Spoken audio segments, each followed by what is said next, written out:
Bienvenidos, hello, and welcome to Mexico City as the FIBA 3x3 World Tour gets set to conclude the regular season with our 7th and final Masters of 2021. The next 2 days here in Mexico's capital represent the last chance to earn a spot in the World Tour final. That is where, of course, the 12 best teams from 2021 compete for the FIBA 3x3 2021 title. Kyle Montgomery, a.k.a. the voice of 3x3, happy to be back in your ear. And let me tell you, the plot is thicker than enchiladas out here. There's only 3 spots remain to be taken. 9 teams have already qualified, and they have a seat at the table in Jeddah for the World Tour Final coming up next month. But it's going to be busy today. What is good? A face to a voice. Again, Kyle Montgomery saying what's up from here in Mexico City. What a beautiful mall. What a beautiful venue. Outstanding. We've been playing in the Preto shopping mall for the previous 6 editions, but now we're at Torreo de Parque. Unbelievable venue, just huge, and obviously 3x3 is taking center stage. 16 teams, as I mentioned, will have 6 qualifying draw games, and you're going to see some familiar faces in the qualifying draw, beginning with the number 1 seed, believe it or not, Riga, fresh off their first Masters win of the 2021 season. They got it done in Abu Dhabi just last weekend. Congratulations to them. They'll be looking to cap the regular season on a high note. They, of course, have already secured a spot in the World Tour Final, as you know, top 12 teams. But before I continue, I realize that there are some newbies to 3x3 who may not know the rules of the game. Don't fret. Don't worry. I got you. Check it out. Get familiar with 3x3, and then we'll get you ready for the games. Welcome to the world of 3x3, baby. It's an exciting new brand of basketball. You got 2 teams of 3 players on the court, and you got 1 player sitting on the bench here with me. Playing on the half court with 1 rim. With the official 3x3 basketball made especially for the fast-paced outdoor game. The first team to 21 points is your winner, or the team with the most points after 10 minutes. You have just 12 seconds on the shot clock, and the clock is ticking, baby. Anything inside the arc is worth 1 point, while anything outside the arc is worth 2. Woo! That's how I do, baby. And once you score, the ball doesn't stop. Offense turns to defense just like that.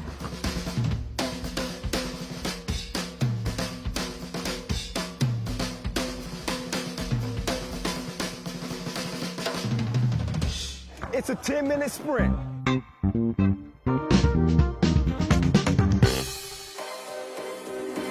Oh, as you just learned from a younger version of myself, it is a unique game. 12-second shot clocks, 10-minute games.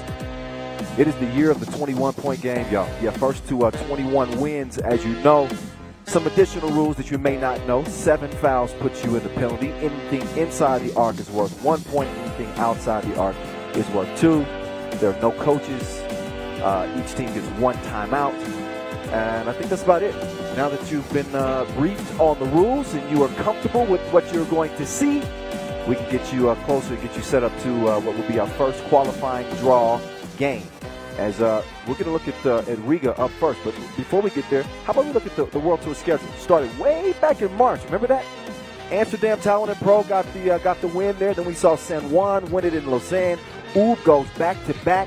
Then Jeddah with the shocker in Prague. And, of course, the last Masters we saw on October 29th and 30th, we saw Riga get it done. So 6 Masters, 5 different champions this year. Here are the World Tour standings. You see the top 12, and it's going to get busy. You will not see Peter An at the World Tour Finals. The Slovenians who are going to get leapfrogged by Team Lausanne and some others. So we will not see Peter An in the final. Novi Sad is in jeopardy.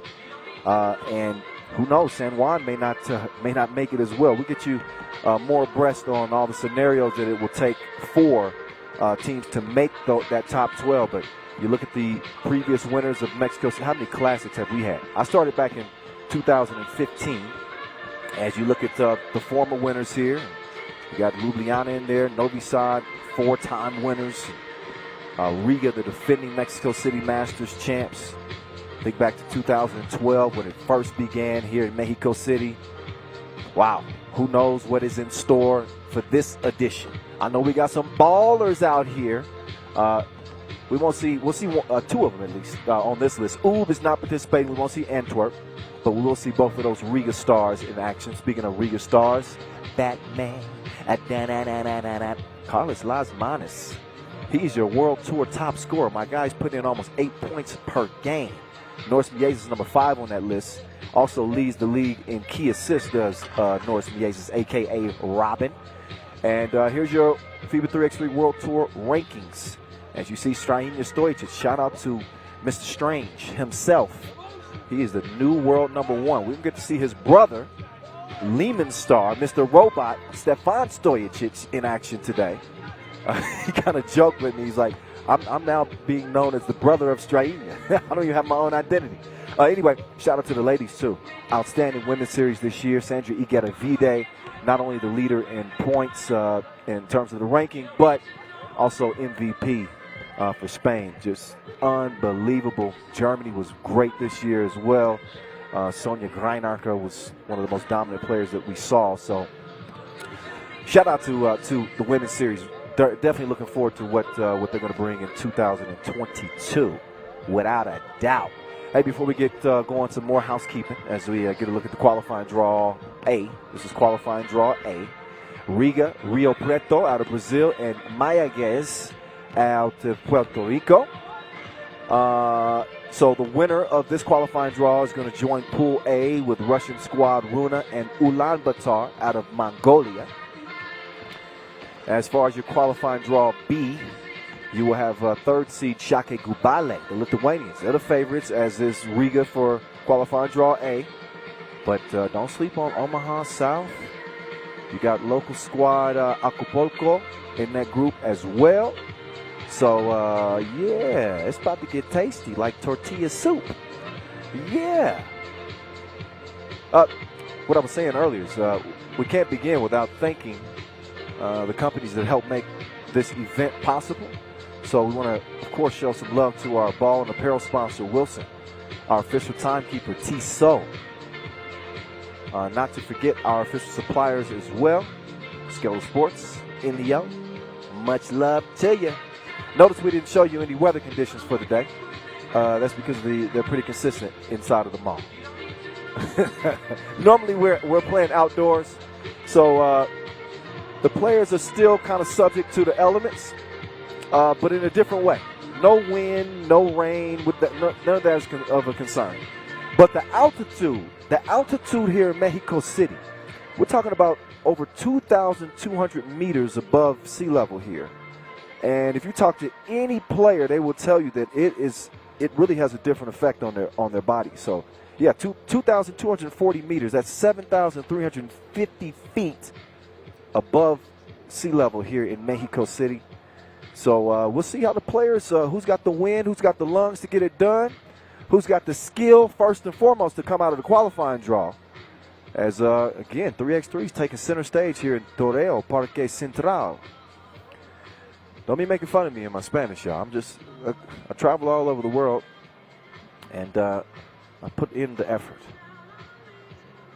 All right? But this should be fun. This should be fun. Qualifying draw. We got 6 games before we get to the main draw. We'll also have our 2-point shootout qualification here as well. Man, and we got a treat for you for the dunk contest tomorrow. I don't want to let the cat out of the bag, but we got some dogs in the dunk contest. Whew! But that's just something to look forward to. As with every regular season Masters, $40,000 is at stake. That's the grand prize.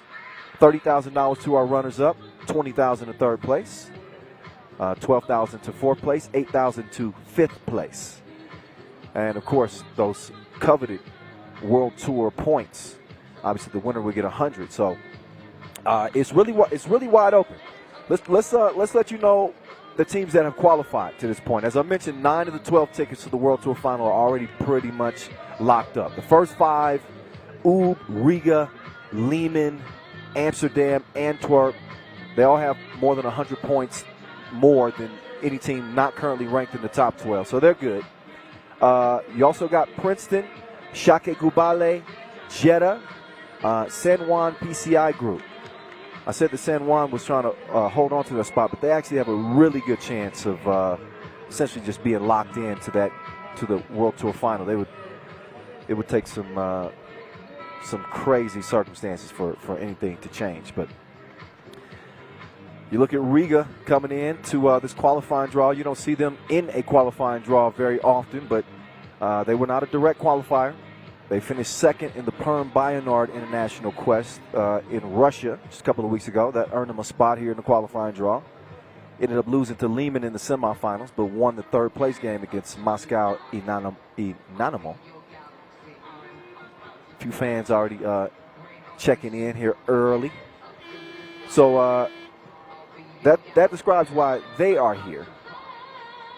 As for Mayaguez, this is a local team trying to pull off a shocker, honestly, to be able to come out of qualifying draw with the 1 seed.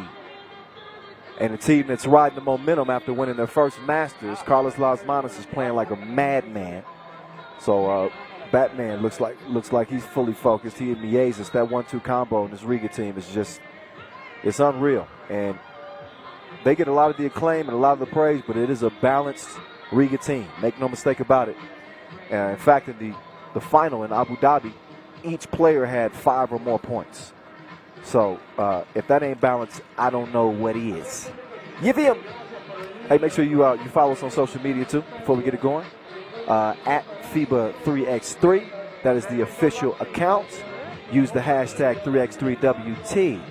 Also, if you want some laughs, if you want to kick it with the Twitch cast, make sure y'all check in with my guy, Young Simba, Vince Chang Dynasty. What up? What up? What up? What up, Twitch? So yeah, they have a lot of fun over there. It gets crazy over there. I'm still looking forward to that one-on-one. Me and Vince have been going back and forth for the past week because we'll see each other in Miami for the first ever AmeriCup. So looking forward to that. Hey, make sure you bring some extra tape, some ace bandages. We want to make sure your ankles are going to be in full form and able to withstand all the crossovers I give you. Chang. All right. We are getting closer and closer to starting this thing off.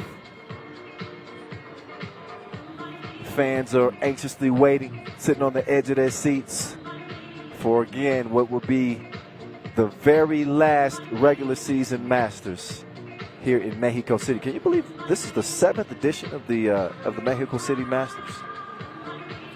2015, it was actually my second opportunity to call 3x3 after starting off in Lausanne. And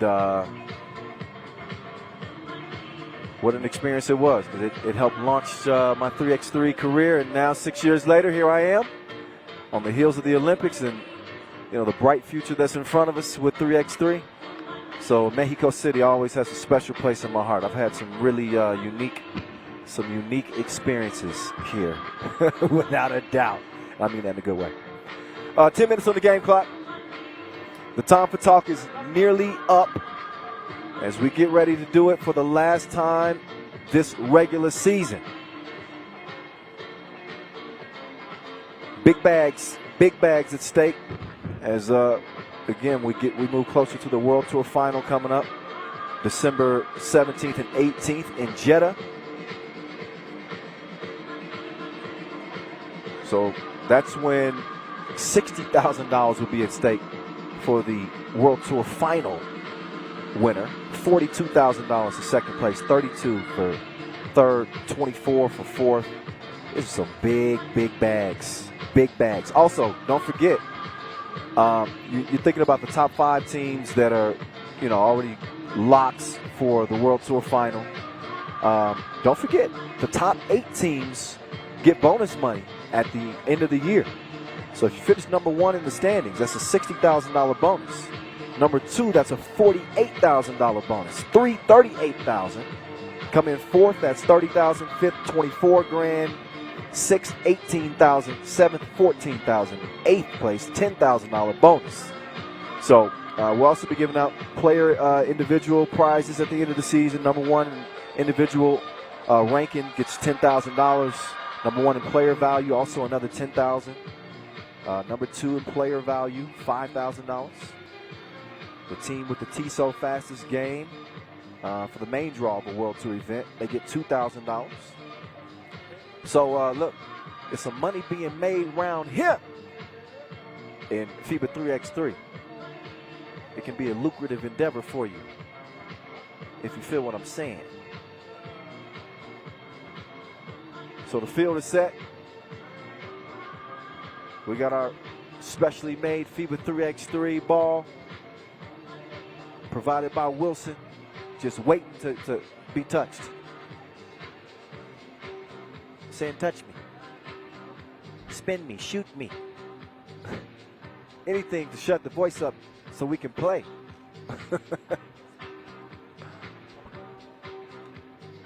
Mayaguez, number 5 player in the world. Again, number 3 in key assists. Oh, number 1 in key assists on the year.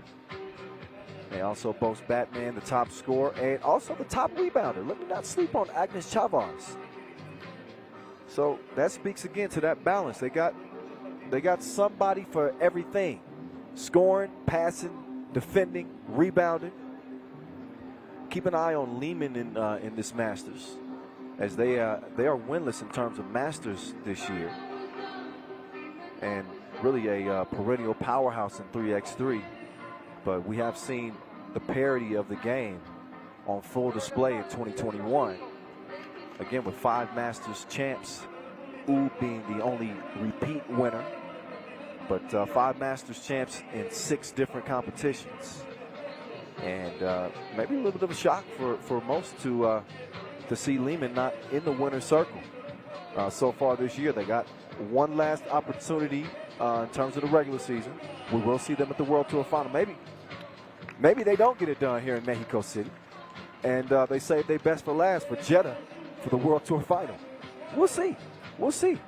But I would venture to say that they probably want that $40,000 grand prize.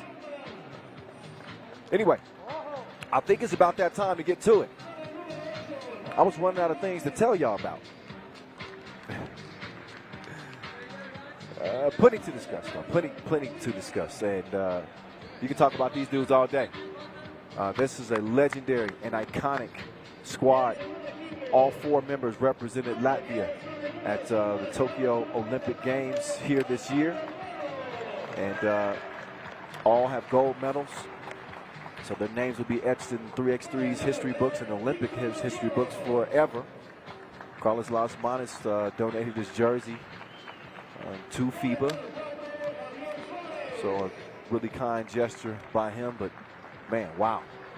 Imagine how Mayaguez feels. They got to go against 4 Olympic gold medalists to start the day? Man, that ain't no fair. But here they are. Adrian Ocasio, Dixon Oviedo, Javier Suarez, and Tyler Polo. Typo. That's what I told him I'm going to call him today. Typo. That's one of the best officials in the business. Make no mistake about it. He's been in the weight room too, apparently. Glenn, get to it. What's up, G? Cecilia Toth, former Hungarian national player, turned referee. It's been very cool to see her ascension as an official in 3x3 and also 5-on-5 as well. So happy to have them on hand to get this this day started. Day 1 of 2. Once we get to the main draw, top 2 from each group will advance to day 2. So our 16 teams that we start off with here in the qualifying draw will be trimmed down to 12. 12 will be trimmed down to 8 as we go into day 2. Several teams need to not only make it to day 2, but they need to get a win on day 2 as well. Lausanne is one of them. And the Swiss team has only reached day 2 once in 3 attempts this year. So They kind of sit dangerously outside of that top 12. We'll see what they bring once we get to, of course, the main draw. It's almost time to get to this. Both teams will make their final preparations before we get into this. Mayaguez is saying their prayers. No, I'm playing. Listen, you cannot discount any team. And something else to keep an eye on as well. With Riga playing 2 additional games here in the qualifying draw before they get to the main draw, in this altitude, you wonder how much wear and tear that will have on them. We will soon find out. It is game on as we start the qualifying draw here in Mexico City. Batman broke from the top of the key to start things off. Man down. 11:32. Donna. Looks like Lynn is good.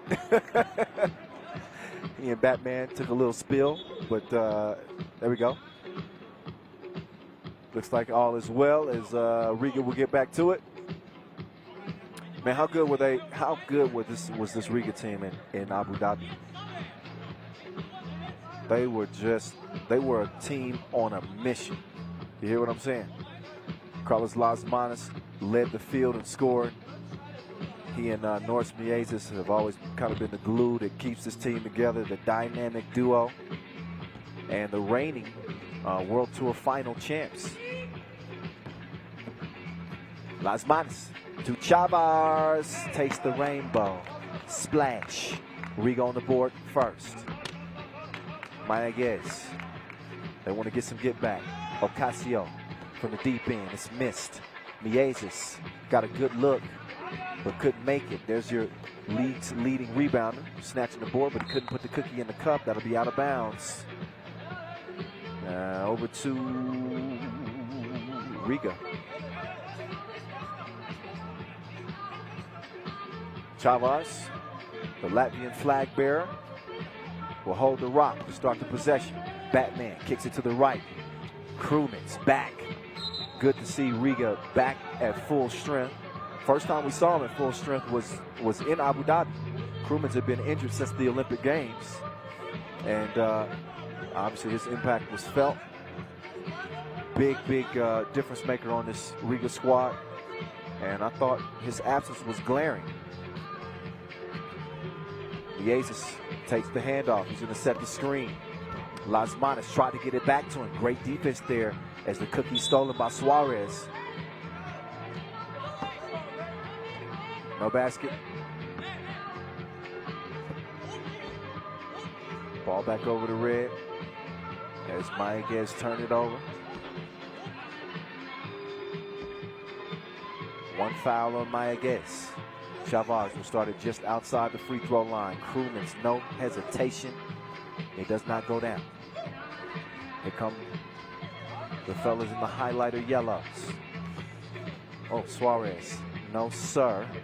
I told you no the first time. So after the block, we'll see if Riga can turn some defense into offense. Nice pocket pass as Krumens is set up and then fouled. 7 World Tour Masters wins for this Riga team. Most recently getting it done in Abu Dhabi. They've won twice in Jeddah, which is where the World Tour final will be, as Krumens cashes in from the stripe. 3-0, the Latvians. Typo. He's a little off the mark from 2 range. Foul off the ball. And that's on Mayaguez. They're up to 3 fouls and no points. Winner of this qualifying draw. Oh, nice. He got ghosts like Pac-Man. Batman makes it 4-0. Pull up, 2-piece. Absolutely not. Krumens, his 2. No for you. Batman will track it down. He wants to get it down low to the post. Krumens using that size, but he does not have the touch. It's a miss.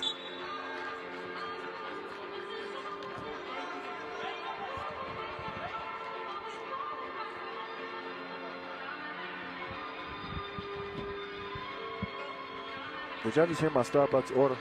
Oh! He tricked him. He's catfishing. Mayaguez. Oh, and then the thievery. Batman. I thought Robin was the one who robbed people. Batman stealing. Yep. Couldn't knock down the two-piece. Chavars, give me that. And it's 6-0, just like that. Here's Typo. Making a move. Oh, nice. Drop off. Easy lay. Finished off by Oviedo. Batman. Oh, reached in the cookie jar and came out with a treat. All right.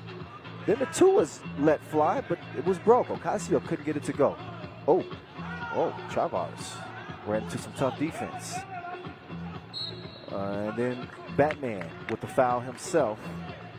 Yeah, you can see both teams breathing a little bit hard. We're only 3 minutes into this contest. And you'll hear me mention this throughout the day. The altitude is going to, I think it's really going to play a factor in a game. This is 3x3 now. It takes everything you've got physically. You can't be missing layups out here. I thought they practiced enough in the layup line before we started. But yeah, listen, the physical attrition, just by nature of the game of 3x3 itself, is already, it's so difficult to deal with. And then you play in thinner air, higher altitude. Yeah. We're going to see some dudes sweating and having to dig deep today. Believe it.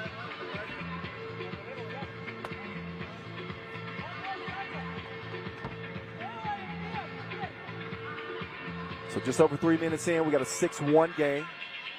Mayaguez has blown a couple of opportunities at the rim.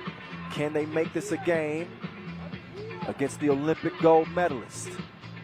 Crewmans for 2. No. Number 2, chunking the deuces. Muy bien. It's 6-3. So Adrian Ocasio, the 22-year-old, on Mayaguez. He's going to try to make this thing a little bit more interesting, or maybe not. Maybe we haven't updated the score. Did I miss something? Anyway, Typo. Almost had it stripped away. Oh, my goodness. That was almost from out of bounds. A narrow miss right there. Score stays the same. Batman making his move left. Skip to Malu. Beautiful skip pass to set up Robin, the dynamic duo, in they bag early, day 1. Polo to Don. Has it tipped away. This Mayaguez team representing Puerto Rico. Also got San Juan out here. We'll see San Juan as well. They got the 3x3 legend back in the fold, Pelacoco. Oh, wait. Got it up in time. Still off target. Oh, and the 2 is missed. Ocasio couldn't find the target that time. Batman, 2 toes behind the line. No. Quick move. Nice drop off. Get up, big fella. One-handed poke from Ocasio. Rebound to Oviedo. Quick trigger and a quick miss. Crewmans clears it himself. He's got the step, and he also has the contact. Fouled in the process of shooting, number 4 on Mayaguez. So Crew now steps up and will try to get 1 to go at the strike. Make this a 2-possession game. The Ultimate Warrior with the touch. It is 8-4, quick 2. Halfway down, it came out. Boom, boom, boom. Viva Mexico.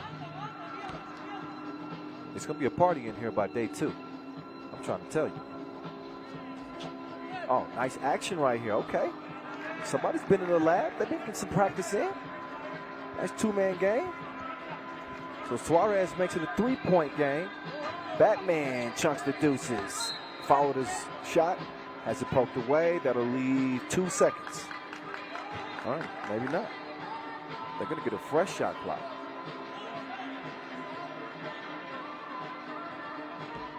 Fresh shot clock. for the Latvians. The dynamic duo sharing the cookie. Lasmanis all by himself. Cash. Oh, then he got took to the cup. Can he get some payback? Oh, yeah, maybe too much passing. Mayaguez has it stolen away. 10-6 is where it stays. Oviedo trying to make his move on Mayaguez. He's going to drop it off. It's a tough shot right there. Okay, the layup is missed, but the leftovers are cleaned up. Then they leave Mayaguez alone. He cannot knock down the deuce. Mayaguez chunking up another double. It's missed and rebounded. Chavez. And then he's fouled. And you can see Dixon Oviedo. We are halfway through this game. He's not hurt. He is just gassed. His abdomen is doing some work just to breathe in and breathe out. That's the altitude for you. And that's 3x3 for you, to be quite honest. Oh, Chavez. Nope. Turned it over. Got too dizzy with it. Suarez on the baseline. Typo. Hits his mark from the corner. Krumens had the size advantage, but he missed it on the left side of the rim. So, hey, don't look now. Don't look now. But it's 10-9 as Mayaguez has climbed back in this contest. You kind of get the feeling on it. Riga's just kind of waiting to put their foot on the gas. Ooh, we got away with one. Yeah, he didn't get away with one. Yeah, ref talk was like, nah, double dribble. And a TV timeout as we are under 4 minutes to play. A much needed timeout for both teams, but in particular, Mayaguez. I hope they got some fuel in reserve, because they are really having to dig deep. See what's left in the tank with 3:57 left. Coming up next in our qualifying draw action, we'll see Šakiai Gulbelė out of Lithuania and Acapulco. That is the local team.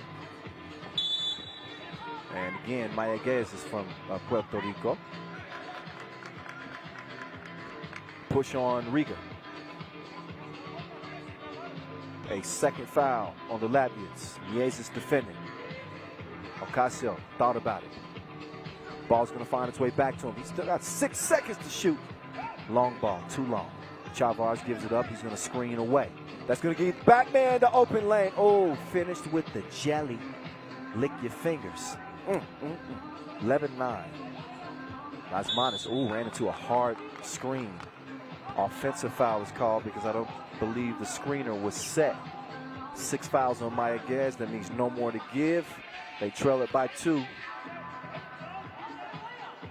But Riga will be shooting free throws. Next defensive foul.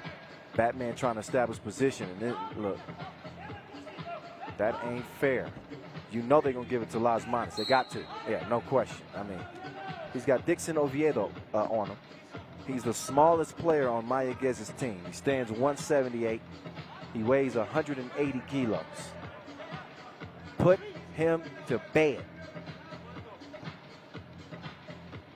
Gracias, Maxi. Oh, yeah. Okay.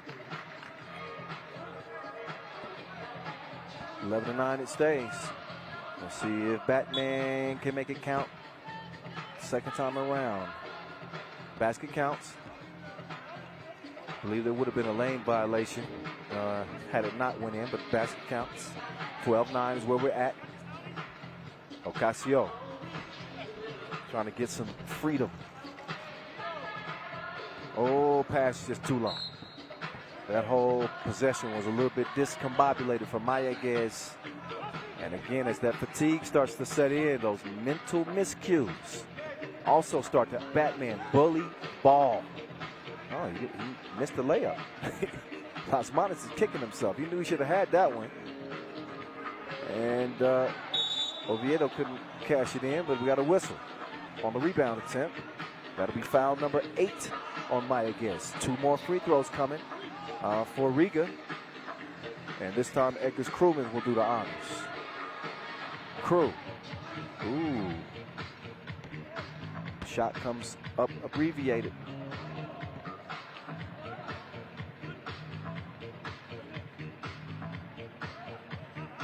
Free throw shooting is so important in 3x3. In a game of 21, every trip to the stripe is so vital. You'll see the teams that shoot at a higher percentage typically tend to be the more successful teams. Oh, that was a bad brick. Mayaguez all day, and he missed it to the left, Corner, no. Each team could not buy a bucket in that last sequence. So 13-9 is where we'll pick it up with Las Manas checking it up top of the key. Las Manas coming around. He takes the handoff. It's me versus you. 2 versus 1. Look at this ball movement. Oh, Crewmans could not finish the deal. Just long on the 2. 2:30 left. Qualifying draw, game number 1.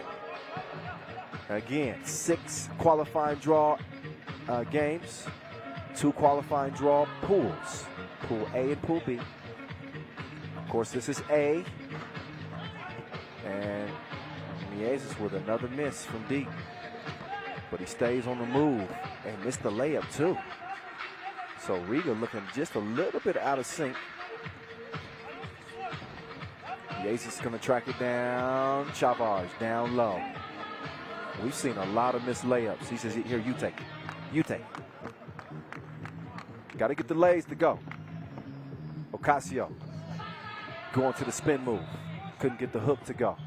Now he's got to try to find a way to contend with Las Manas. Batman, lefty stroke. No. Another lefty showing him how it's done. That's courtesy of Javier Suarez. Rico Suave. Batman takes the feed. That's good. 15-11. Suarez looking for another one. That time it's a miss. Mayaguez has not had it going out there. And his stroke is broke. He needs to fix it in a hurry. Oh, another one halfway down. Las Manas though. He's able to get it back and get the bucket and also get the steal with the near steal. Out of bounds. Las Manas is saying he wants to challenge it. That might just be his way of getting a timeout. But we'll see. It could earn the possession for Riga. Right now they're enjoying a 5-point advantage. 16-11 with a $1:12 to play. Once again, Kyle Montgomery, the voice in your ear. Man, let me just say this while we're in timeout. I appreciate each and every person that has reached out to me and shown me love over the years, that have been listening to 3x3. And, you know, I don't think I show enough love for those people. So, much appreciation. All my 3x3 lifers who've been watching this game well before I even came. You know, we're over 10 years into this thing now with 3x3. And I came in 2015. But I'll tell you, we got FIBA 3x3 is a family. From the staff to the fans. And it's a lot of love to go around. So I just want to show y'all some love. All right, back to it we go. $1:10 and counting. 16-11. Ocasio, no. Oh, yeah, Crewman says me. He was hacking Tyler Polo.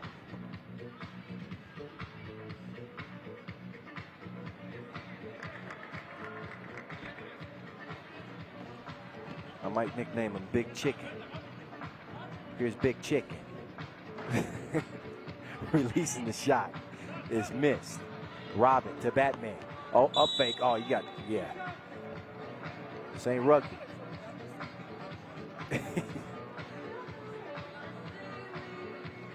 So a nice foul, as you know, already in the penalty. So 2 more free throws. This one looks like it's going to be in the bag for Riga, as Batman will knock that one down. Riga averages about 19.5 points per game. They are the #2 scoring team in the league. And Las Manas couldn't get the second one to go. And quick foul. Just number 4 on Riga. And they are only 4 points away from walking out of this one with a win. And make no mistake, Riga, heavy favorites to come out of this qualifying draw. Only one spot though.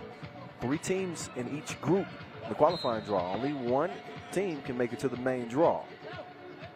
So even as a top seed, you know, you're still in jeopardy. Anything can happen. Anything can happen. So we'll see. Batman! It's time for takeoff. Two-handed flush. That time, Big Chicken with the miss. Chavez, say what you want about the way the shot looks, as long as it goes through the hoop. That it does. Game point, 20-13, as Mayaguez answers with a 2. Mayaguez is blocked. Suarez, cash, but it won't matter. Mayaguez wanted to get that 2 up just in case that they have to deal with a tiebreaker scenario, but 20-15 is how it ends. Riga over Mayaguez to start day 1's action here in Mexico City. The #1 seed get their first win as they look to go back-to-back after winning in Abu Dhabi. So next we'll get to qualifying draw B action. Šakiai and Acapulco, they are on deck. And we'll see if Šakiai Gulbelė, excuse me, the #3 seed, can continue to stay true to form as the top seeds are getting done so far. Look back at the highlights. Pretty good action. You can definitely tell that each team was maybe a little bit fatigued. Mayaguez struggled a little bit with his shot from distance, but he had no problem getting to the rim. Took a little while for Mayaguez to really settle into the game, get comfortable. Once they did, though, they climbed back in, went on a nice run to make it 10-9. And all of a sudden we had a game. Nice poke right there from Ocasio. We saw Suarez kind of getting busy for a minute, setting the table. But you kind of had that feeling, right? Yeah, you had that feeling. I did. It was just a matter of time before Riga said, okay, enough of this. Enough of this. And that's exactly what happened. They turned on the heat. We saw that lead start to really swell. They got a little bit more crisp in their attack, a little less loosey-goosey. The missed layups that we saw early weren't happening anymore. And why lay it up when you can put it down? Batman with a flush and a couple of last shots to make it a little bit more respectable. But that one was over with. #1 seed Riga get the W, 20-15.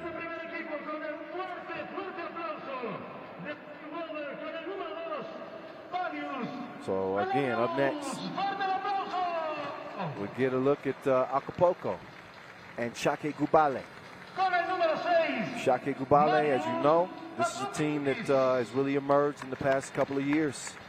In 3x3, we saw what Lithuania was able to do at the Europe Cup this year and winning a silver medal there. A lot of talent, a lot of opportunities in Lithuania to continue to grow with 3x3. So I think we've seen that kind of bear fruit on the FIBA 3x3 World Tour, as they got a pretty decent squad, more than decent. Aurelius Bukales, Marius Ujupis, Paulis Belavicius, and Sharunas Vengales. They got one Masters win. That was back in 2019. They got it done in Montreal. They have not been in the winner's circle since then. What can Acapulco do against this monstrous Lithuanian team? Well, they got some size themselves. Don't sleep. I'm looking at this Acapulco team, and while they don't come in with a whole lot of acclaim and you don't expect a whole lot, don't sleep on these dudes. Isaac Gutierrez, Carlos Zesati, Jose Vega, and Juan Contreras. They come out in the yellow. I was talking about the size that they have, and Gutierrez, Mayaguez, 205. That's what he stands. Weighs 103 kilos. He's a big boy. He's not even the biggest. Carlos Zesati, you'll see him wearing number 7 in yellow. I'm going to call him Treetop. Yeah, Zesati, the Treetop. Just went in for the layup. He stands 206, but he's a little lighter. Maybe I'll call him Thin Air. I cracked myself up. Never mind. 10 minutes on the game clock. We'll see if an upset is a brewing, but much like Riga is considered a heavy favorite in game 1, Šakiai Gulbelė is considered the same here. Number 3 seed in the tournament. They are number 8 in the World Tour standings. So they are secured. We will see them in Jeddah for the World Tour final. But there are some opportunities for other teams to maybe creep in. And again, nothing is set in stone outside. Well, you got 9 teams that are qualified. But in terms of the final money standings, this is important, because this could be the difference in thousands of dollars for your team in terms of the end-of-year bonus money. So some teams want to try to move up, shift up in the World Tour standings, so they get a little bit of a bigger bag. You know it is about the dinero, but we shall see.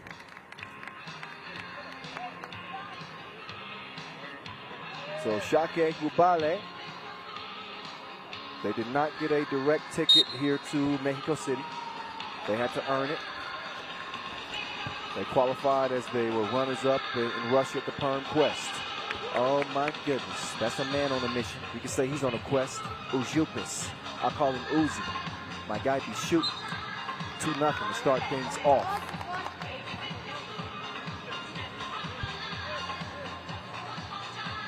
Šakiai Gulbelė, 4-5 record in 3 Masters this year. Have not played as well. They kind of mixed and matched their squad a little bit. 11th in Debrecen, in Doha, excuse me, 4th in Debrecen, 5th in Prague. And they give up a bucket. Easy lay. Oh yeah, crowds into this one. Again, local favorites. As Gutierrez, he does the honors of getting Acapulco on the board. He also does the honors of giving them their first foul. So some good size to contend with that monster in the middle. And Aurelius Pucalis. There's Belavi juice. He got the juice. 4-1.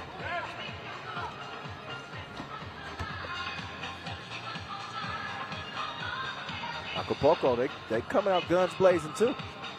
Sharunas Vingalis. Oh, Vingalis lost their handle on it. How does Vingalis get enough credit? I'm not sure he does. Sharunas Vingalis is a straight hooper.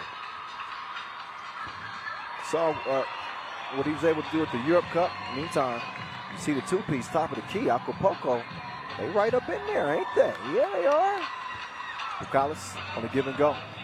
Belavichu set him up. Too long from the corner. So scores will stay where it's at. It's 5-3. Qualifying draw game numero 2.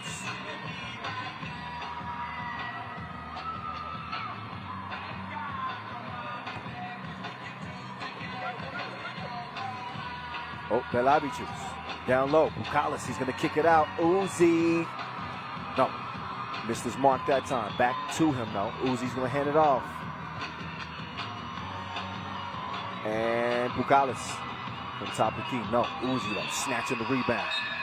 He's being pestered underneath. And he steps out of bounds. Ball over to yellow.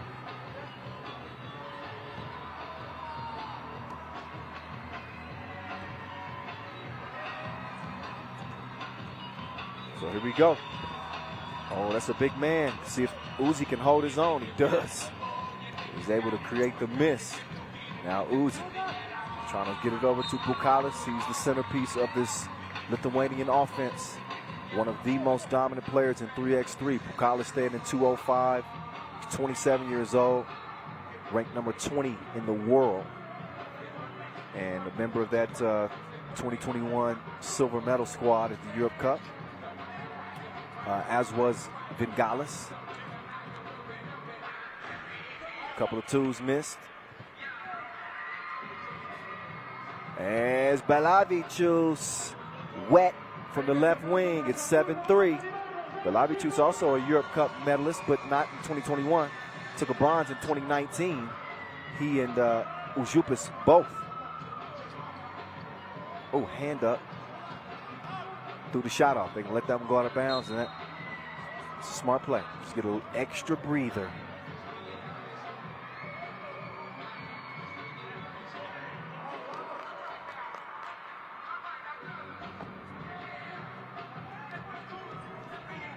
So here's Belavicius.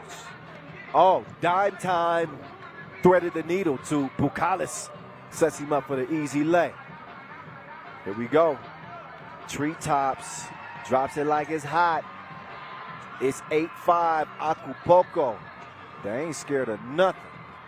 Vingalis, he gets a good look, and he's starting to cook. It's 10-5. Šakiai still with a comfortable lead. The twos are flying left and right. And that one's going to fly out of bounds as Juan Contreras couldn't find his spot. So the boys in blue, they lead this thing as we head into our first TV timeout of the game. Under 7 minutes, as you know. A couple of TV timeouts. It's another rule I can tell you about. You get 2 TV timeouts that each team makes good use of. First dead ball after 7 minutes, after the 7-minute mark. Also, first dead ball after the 4-minute mark. And each team gets a timeout. I know it's a 10-5 game, but I don't think it's indicative of how it's going so far. I think Acapulco have put on a pretty good fight thus far. But it just so happens that Šakiai is shooting the lights out too. So Uzi gets it out to the big man, and Bukalis lands it from the top of the key. Oh, Bukalis, he got left, dropped a dime off. That's a dish for you.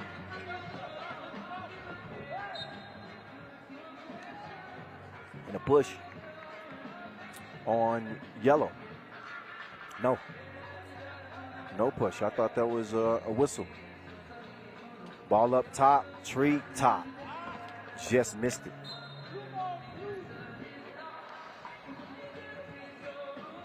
Carlos Zesati, 27 years old.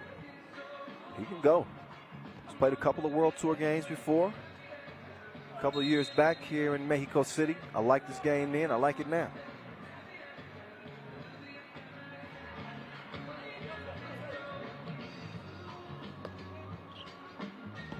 They lose a little bit of size.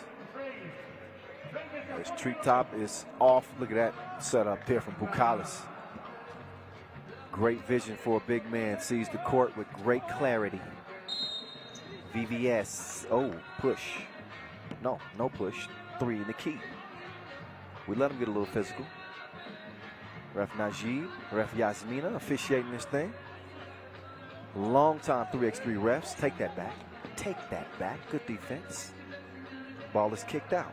Here we go. Oh, nice move. Easy lay. So Gutierrez is going to get his team within 6.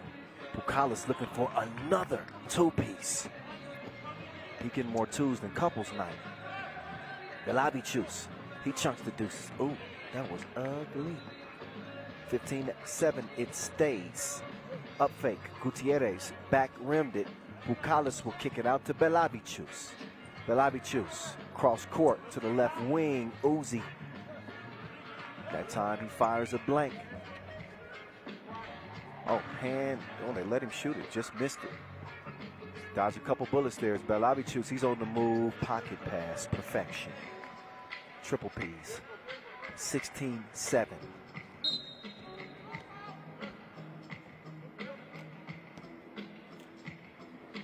So, officially at the midway mark of this one. And we got a timeout. Yellow, I believe. Yeah.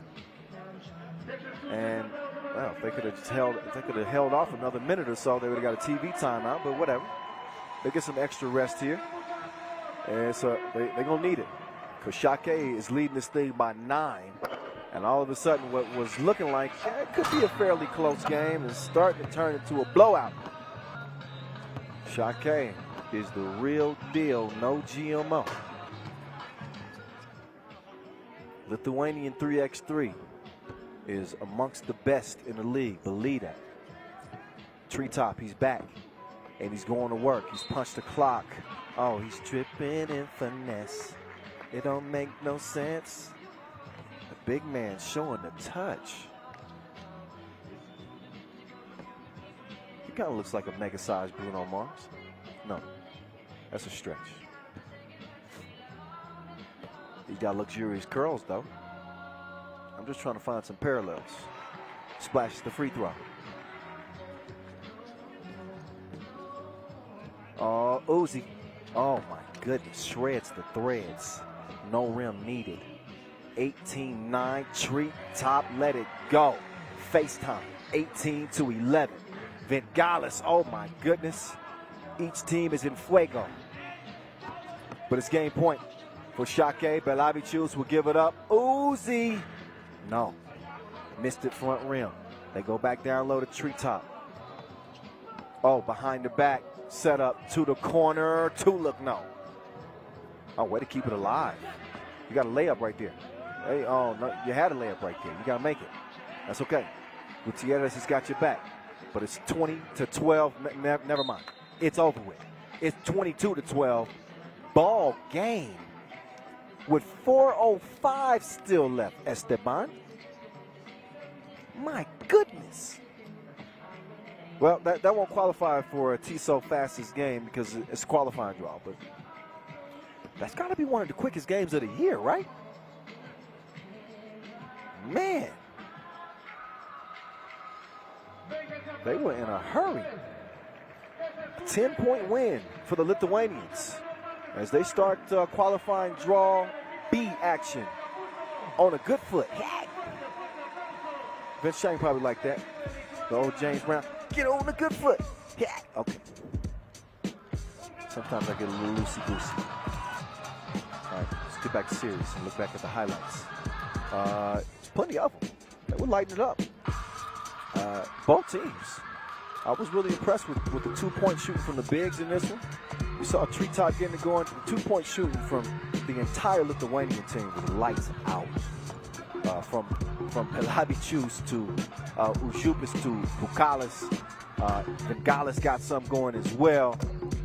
Man, I tell you, if Šakiai continue to shoot this thing like they shooting this thing, and have not shot it great here in 2021, to be honest.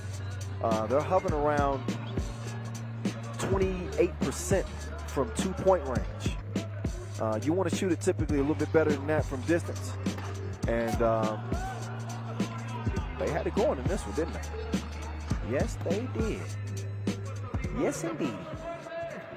It is the last regular season Masters of the 2021 season. What is good? If you're just joining us, it is your boy, the voice, Kyle Montgomery.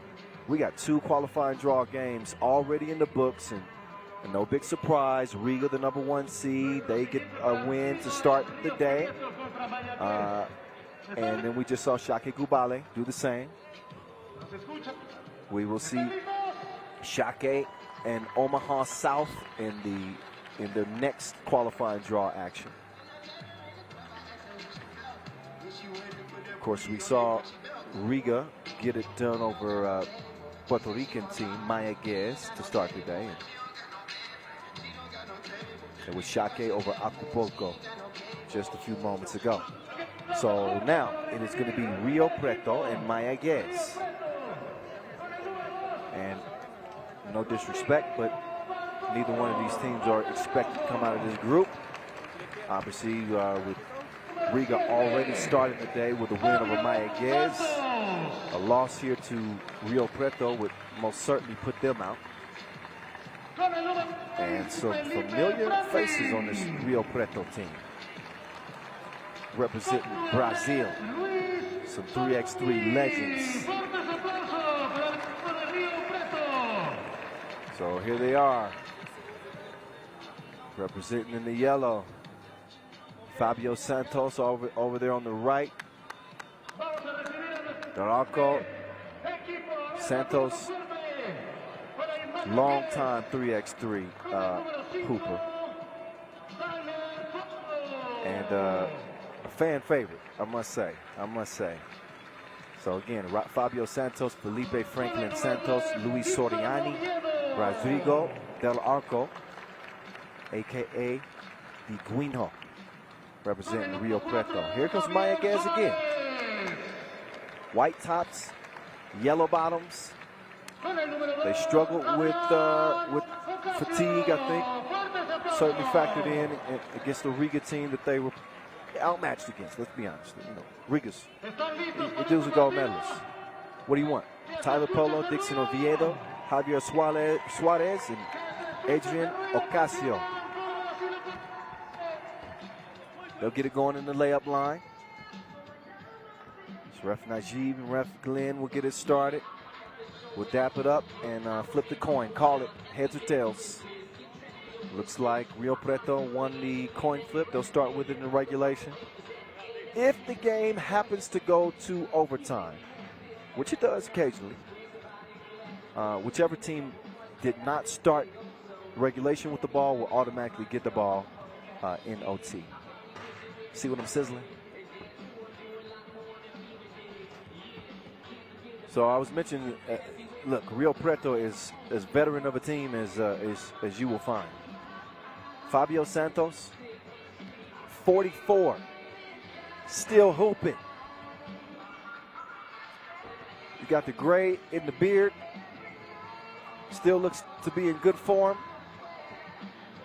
He got that old man strength. He's Rio Preto's owner from Squid Game. That's who he is.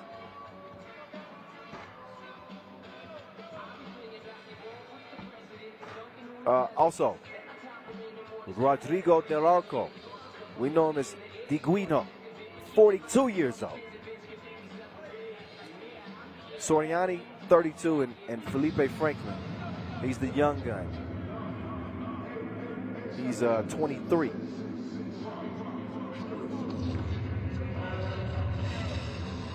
So the countdown is on. This is qualified draw A, game number 2. And it's on and popping. Here we go. Santos starts with it. They want to get it down low. They want to keep it on the down low. And it's a foul underneath. Felipe Franklin, again, he's the young gun, 23 years young. So Rio Preto, they're probably not going to beat people with their athleticism. They're going to beat them with size and strength. And there's a late pass from Soriani. I always have liked Soriani's game. He is smooth. He's a smooth criminal. He's a smooth operator. Oh, nice turnaround. Ocasio missed the mark. A rebound. It's going to go to yellow. Got a double foul underneath. Typo getting locked up with Santos.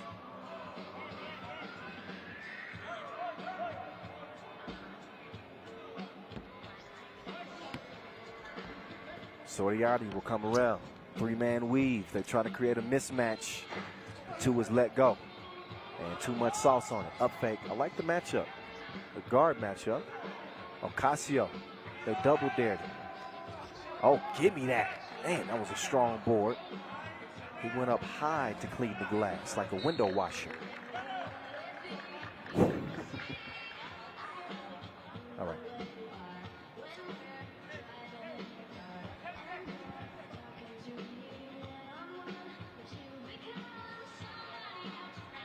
So Mayaguez with an early 1-0 lead. We're only a minute in, just scratching the surface. Nice ball movement leads to a Soriani look, but he bricked it.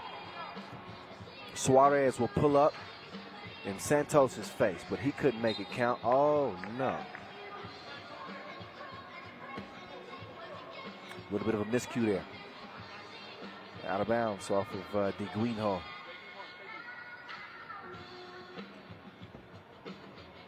funny, Guinho is 42.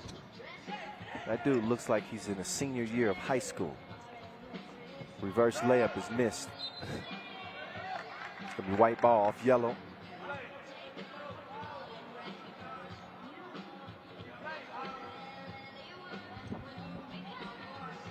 Of course, Rio Preto with one more game remaining.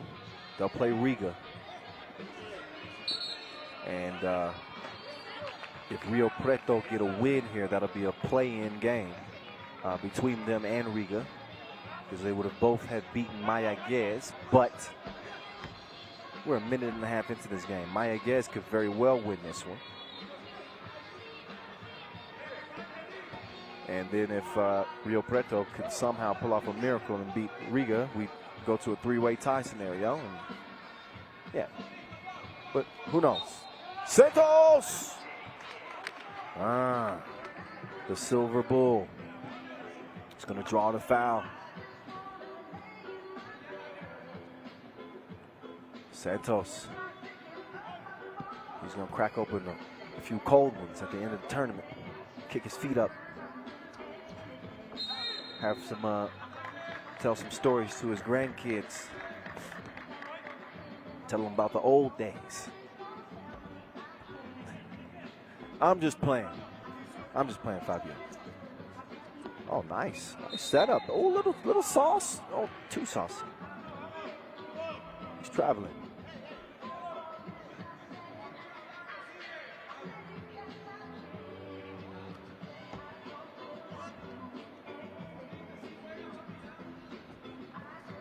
Soriani. Man, testing the deep end. 2 minutes is eclipsed. Oh, nice up fake from Typo. Oh no. Got to get the cribs. Soriani using that pivot foot. Fader is airballed too. Yeah. Both of these teams are struggling. My mama always said, if you ain't got nothing good to say, don't say nothing at all. But I'm a commentator, so I got to say something. Game continues. Oh, I'm just having fun. That was no fun. Another brick. All right. Somebody will give us something. Oh, nice. That was $1 million move. But he lost the cookie. So we need each offense a little bit out of sync. Got to try to find some consistency. Figure out what they want to do on the offensive end. Santos, man, he is strong like a crowbar. Oh, he's going to kick it out. But it's missed. Guinho couldn't get it to go. Suarez, no, as well. So they building a house with all these bricks. Another one. Nice save, though, from Suarez at least. That's a highlight. Each team is a miss.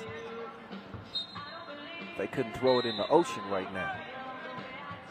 It is 1-1. Over 3 minutes into this game and a TV timeout. So some regrouping is necessary for both of these squads as they've managed to put the cookie in the cup one time apiece. And the one bucket from Rio Preto is from their 44-year-old, Santos.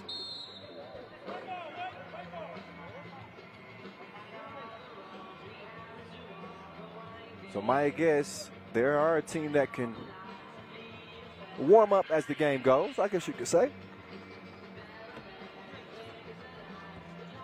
We saw them start to get it going a little bit there against Riga, game one. Ended up losing that game 20-15. But they fought back in.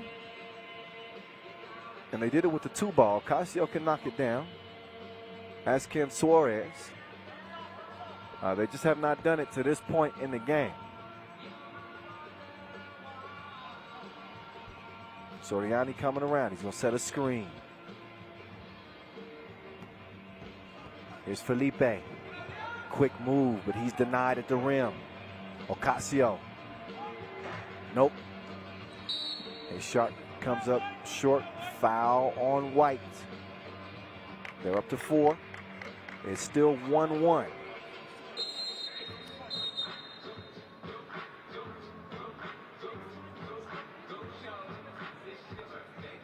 So Ref Najib is going to give Ocasio and Franklin both a warning.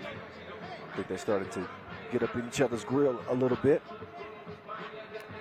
I don't think that this game is going to reach 21 points. Oh, Santos, nice drive, but he missed the scoop. Ocasio trying to go to work. Oh, that's like running into an oak tree. You are not going to move. No, maybe not an oak tree, more like a tree stump. You ain't moving Santos down there. Forget about it. You ever heard of the term old man strength? That's a real thing. Old man strength is a real thing. See, look, Ocasio, he couldn't do nothing. Soriani sets his feet, sets his sight on the 2-piece, but he gets nothing, not even a biscuit. Ooh, he lost him with the cross, but he blew it. Okay, Felipe, the one-handed poke there in the 2-1 game. The young fella, 23 years old, he's kind of bouncy, a little bit bouncy. Okay, quick move, ball fake, pass, nearly out of reach. Ocasio, no, he'll get it back, and that time he will make it count. Santos hands it off. Franklin letting it fly. It flew past the rim. There's a strike right there. Okay, we can deal with that. Ooh, nope.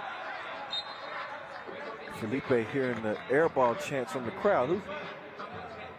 Somebody's heckling.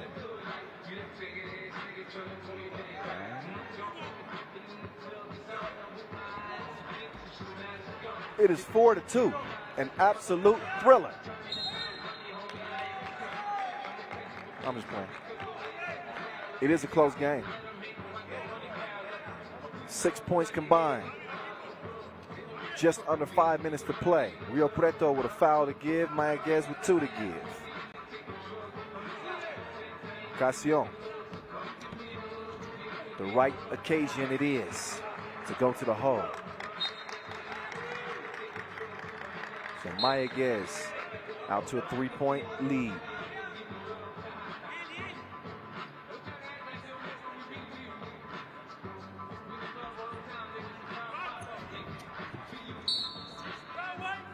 And another foul. Mayaguez up to 5 fouls now themselves.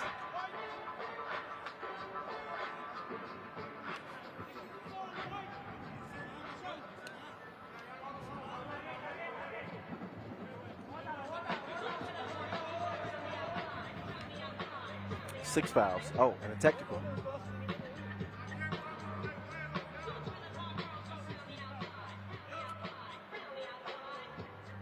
Greenho, too strong at the strike.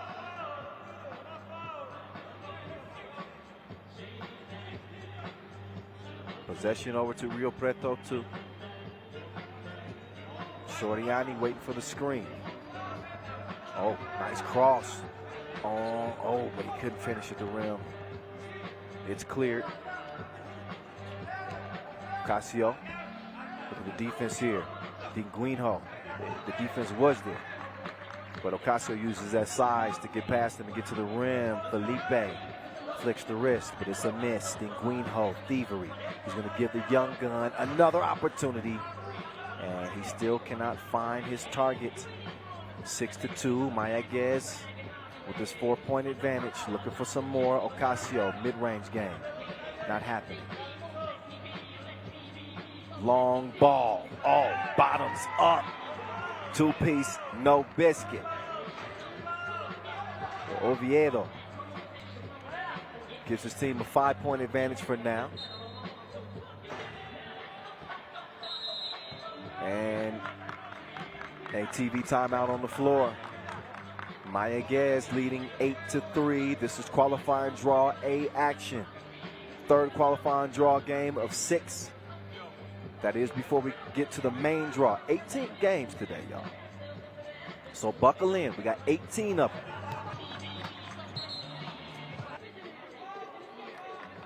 You know, wouldn't it be cool if you watch every game from the qualifying draw to the final, and you can prove it? I'd like to send you a t-shirt. How's that sound? But you got to prove it. Oh my goodness. All net, all wet. I see you. The Guinho is going to make this thing a little bit more interesting as Rio Preto gets within 3. But a foul called on the reach in.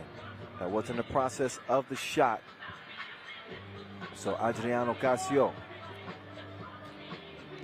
he will step up and shoot one. He's making his 3x3 introduction. And he's good at strike. Down to Santos. He will kick it out. Oh, but he was camped out.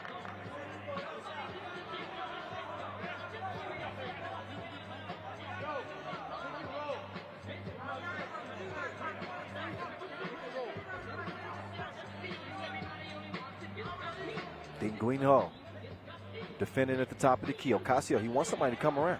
Fakes the handoff. Got Santos all up in front of him. Strong defense from the seasoned one. Yeah, out to from vet to vet. Guinho couldn't knock it down though, so 9-5 it stays. Under 3 minutes to go. Suarez making his move. He's going to drop off the package and it's delivered. Oviedo. It's now 10-5. Neither team with any more fouls to give. 6 apiece. Next defensive foul, free throws will follow.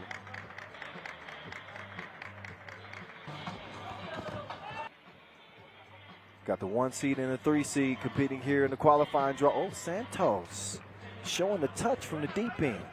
Typo trying to make his move, but yeah, you can see he shuffled that pivot foot. And he's saying he took a shove in the back. That's the reason why.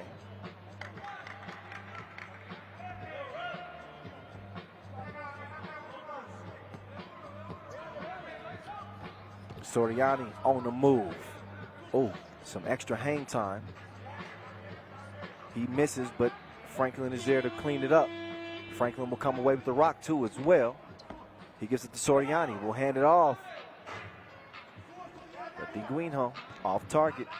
2:20 and counting, a 2-point game. Ocasio in and out. Oh, get your weight up. Oh, offensive foul is called. I think Soriani did a good job selling that one. So Ocasio, the bigger body, moving to the rim with some velocity right there. And Soriani doing a good job getting in position to draw that offensive foul. No free throws because it was an offensive foul. Santos facing up. Oh, Felipe. That was one to forget.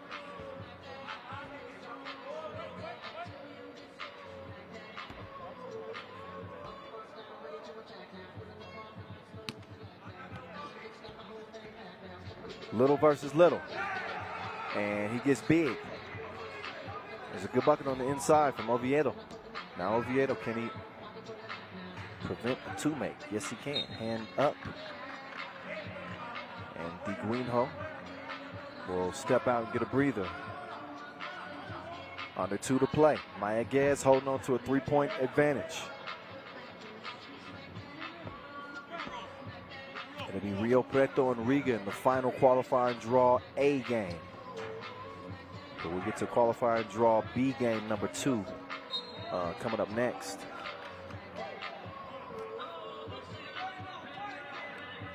The Omaha South and Acapulco.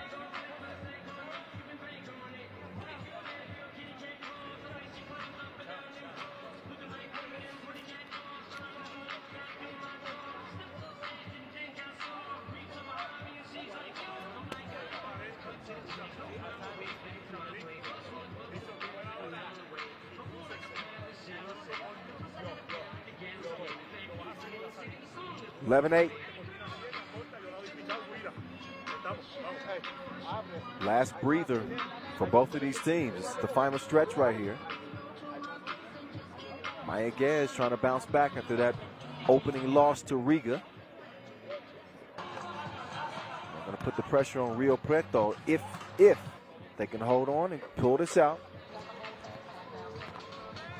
It's going to be a lot of pressure on Rio Preto to get a win over Riga and try to earn a three-way tie. But then again, they haven't been putting the ball in the bucket here. So you look at Riga, who scored 20 points, and Rio Preto only with 8 points here in a minute 38 and counting.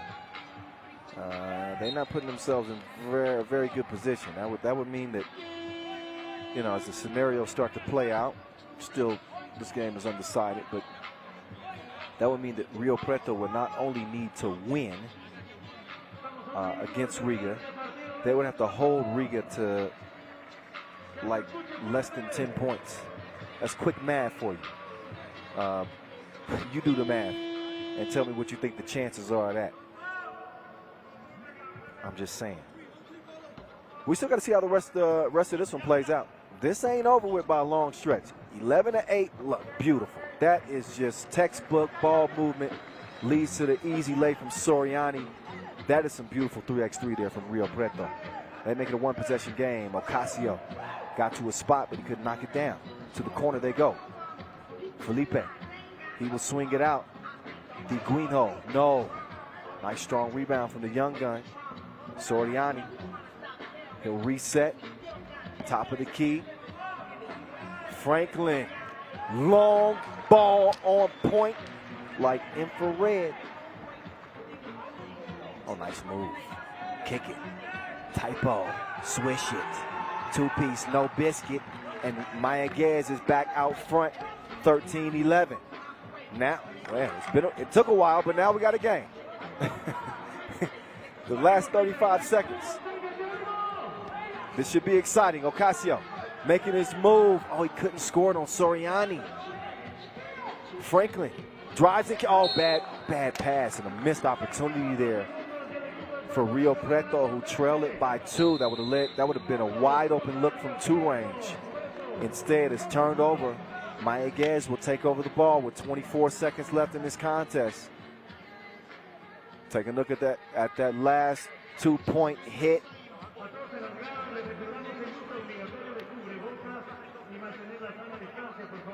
So Mayaguez having a fight to try to hold Rio Preto off. Took some timely shooting late. And really not exactly an offensive outpouring, you could say, in this game. But listen, every game's not going to be pretty. Sometimes you got to get down and dirty.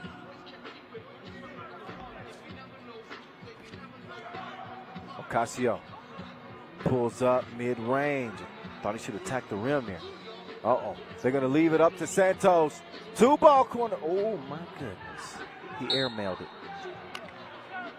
So Santos, man, he had an opportunity. Could have tied the game. They gave it to him. And then a quick foul. Rio Preto looks like they're going to go down. Just 7 seconds left in a 2-point game. We'll see what Dixon Oviedo is able to do here at the free throw stripe. He's going to be shooting 2. 1 make would pretty much put this away. Unless they happen to foul on a 2-point attempt or something crazy like that, but we'll see. First free throw is good. And he's feeling himself. Oviedo. He wants another one. And he's got another one. That's going to be the ball game. It's not a matter of if, it's just a matter of when. That's going to be off of Rio Preto. Ball over to Mayaguez out to Puerto Rico. So the Puerto Ricans are going to beat the Brazilians. And let the final 5 seconds tick away. Typo lets it go. But the final will be 15-11. Mayaguez. So Rio Preto fall in their first action. Again, they will be lacing them up against Riga and looking to pull off an upset. And they'll need some things to play in their favor to make things interesting in a three-way tie scenario, which will come down to points. But Mayaguez is able to get a win. Now they'll be rooting for Preto in the final game of qualifying draw A, which is on deck. Not coming up next, but on deck for later.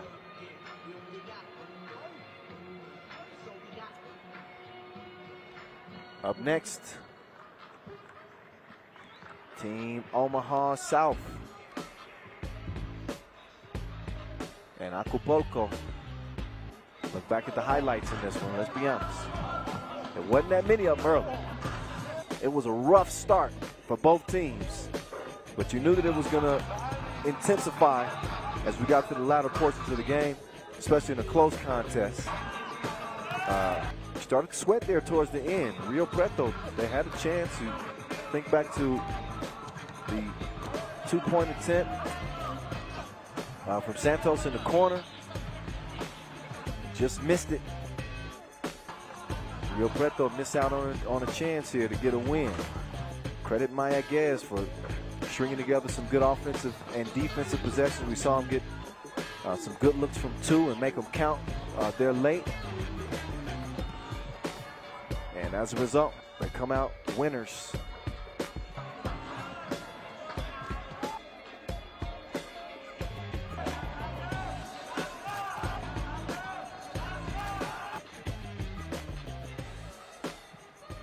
So that's it. That's all. We got 3 qualifying draw games in the books. Yeah, we're getting some extended action here today in our last regular season Masters. Some of the top dogs have to earn their way into the main draw. Omaha South trying to put their stamp on the FIBA 3x3 World Tour as they come out first. I think that this is a team with a lot of potential. Got a chance to see some of these players hooping in the USA. Excuse me. Red Bull 3x regionals. And have really shown well, to be honest. This is a team with plenty of talent to go around, and I would say some pretty cool nicknames too. We'll get to those. But James Parrott, the Slim Reaper, Big Mitchell Juan. I'm still working on all the nicknames now. All right. I'm working on all the nicknames for this team, but we'll let their games do the talking. But first season playing 3x3. James Parrott used to be a Harlem Globetrotter. See Harold Ridgway. I think I'm calling him Big Dog, Big Snoop.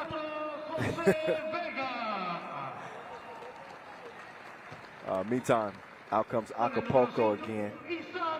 Oh, and not to forget on the Omaha South team, Malik, Wreak Havoc, Kulajaweki. They'll get it warmed up. The layup line. Acapulco with plenty of size here. Again, I told you I kind of like the ingredients of their team. Šakiai Gulbelė is able to get past Acapulco in the first game in this qualifying draw. Our lady officials will be holding this one down. Official Toth and Yasmina. It's a 10-minute sprint. Big game here. First look at Omaha South.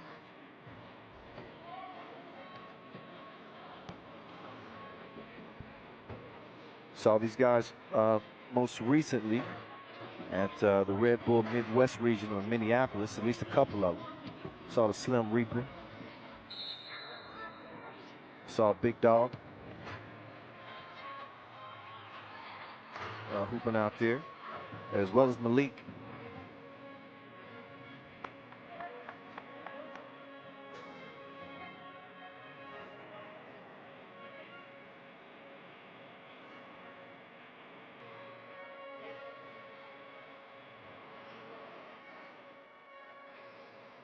So each team will make the final preparations here as we get ready to get into it. Qualifying draw B action. Big Dog. He'll start the possession over to the Slim Reaper. Havoc puts the 2 up. It's a miss. Acapulco moving around. Nice little mid-range attempt. Behind the back. Oh, you fancy, huh?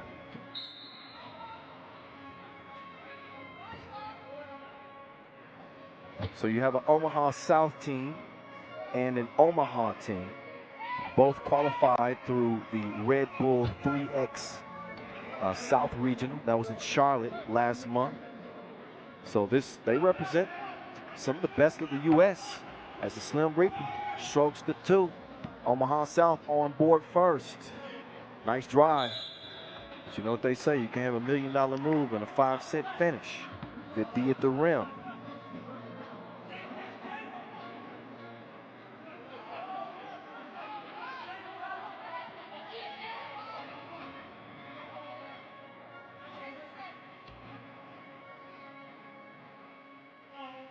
Parrott will start the possession over to Big Mitch. They call him Big Mitch. Larry Hoover. The 2 didn't work. Out of bounds it goes. Minute in. Acapulco still looking for that first bucket. Oh, nice drop off. Ooh, he almost caught a body. The Big Dog was there to defend the house. He didn't do it cleanly. A foul was called on the play. So that will put Carlos Zezati at the line. Again, Zezati standing 206. The biggest player on this Omaha South team is Mitchell Hahn, standing 203. Hahn couldn't come down with the rebound, but he was fouled.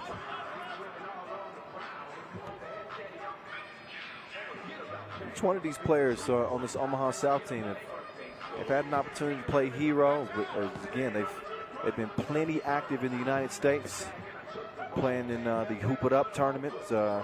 Ended up winning in Kansas City.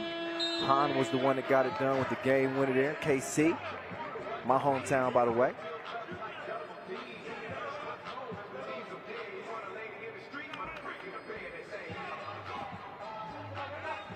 Oh, passed up the 2. Nice ball fake.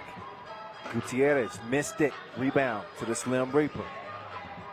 Make no mistake, this dude catches bodies. Ooh, gets snatched. Step back though. Missed it. 2-1 it stays. Down low they go. Gutierrez, he's got a birdie. He does not have a bucket. Up fake was good. The shot was not. He's going to smile. Laugh that one off. As Big Mitch hands it off. Nice whip out from Malik. Mitch. Shot was broke. Oh, nice move. Over to the right. No.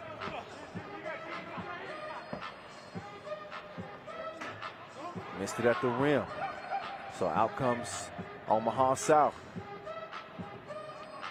Oh, JP behind the back. No.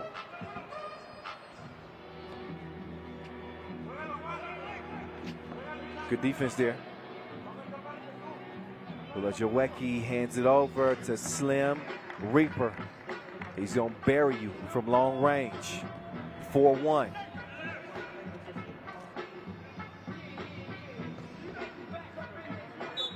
So Omaha South out to an early advantage.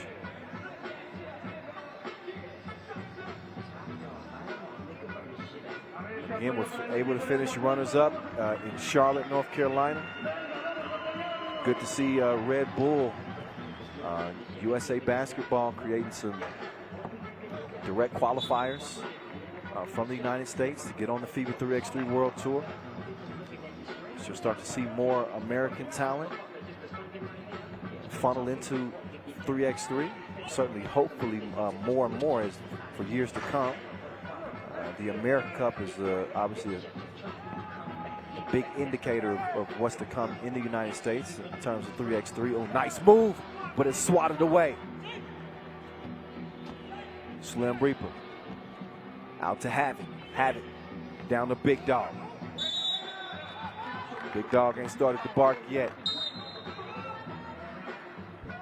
6'9", versatile. I wanted to call him Friendly Skies. From what I've seen, he's a quiet dude, low-key, even-keeled. I was talking to the team before I actually came over to the games, and I said, what do you think about the nickname? And they said, oh, he's really not that quiet. Whenever you see him, he just happens to be quiet. But they say he's always barking. So I said, forget it, I'm gonna call him Big Dog.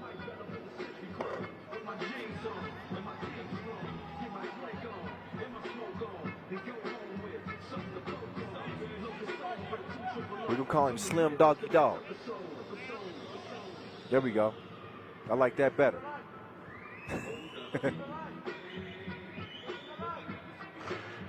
Oh, he comes up Slim at the free throw line. Oh, good D. Oh, he told him no. And then he couldn't stop him that time. Gutierrez says C. Don't tell me no. Man, Gutierrez, that's some strong defense right there. He's looking at the ref like she did something wrong. Violations on you. 4-2.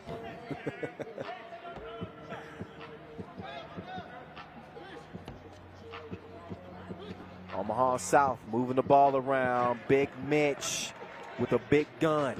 Knocks it down from long range.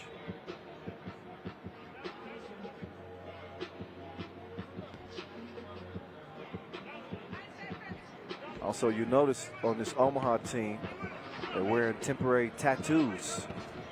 Oh, it's Malik going to work. But yeah, temporary tattoos on their arms this weekend. In case you're wondering what that symbol is all about, it's the logo for Going Vertical. As that is their new official training facility for both Omaha South and Team Omaha, who we will see in the main draw. They got Top Gun, Trey Bardsley leading the way on that team. Not to forget about Dylan Travis. Some talent on these three-ball Omaha teams. I'm telling you, they got the right concoction brewing. And they certainly had the right concoction brewing so far in this game as they lead it 7-2.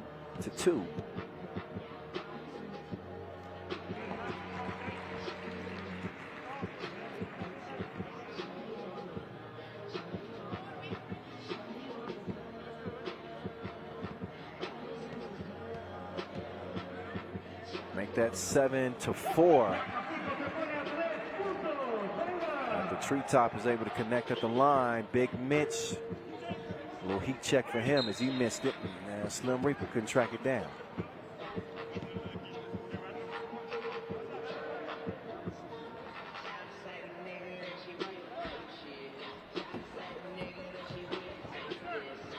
Driving the kick. Long two. Oh! It's a kiss off the glass. Slim Reaper going to the crossover. Then the spin move. Great composure.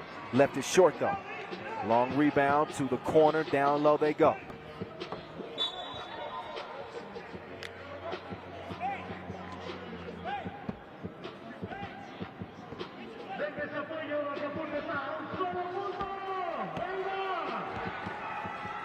Here we go. Here's Havoc trying to create some havoc, and he's got the floaty. It's 8-6. Oh, plus the foul. So a hard foul. Continuation. They get.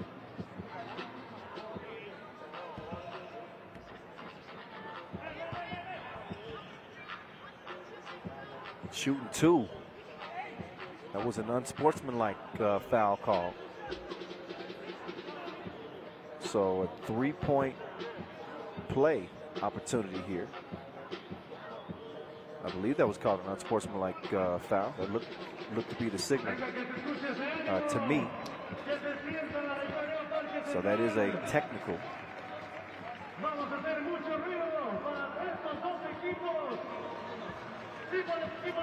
Because he didn't make a play on the ball, and I think that's what Ref Toth is explaining.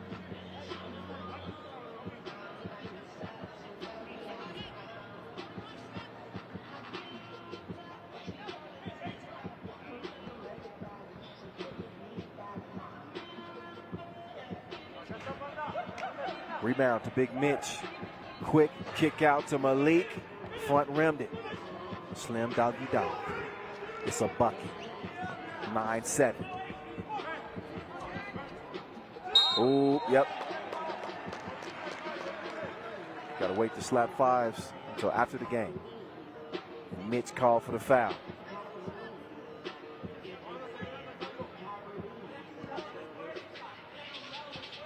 Take another look and you can see Juan Contreras. He will shoot twos. He was beyond that 2-point arc.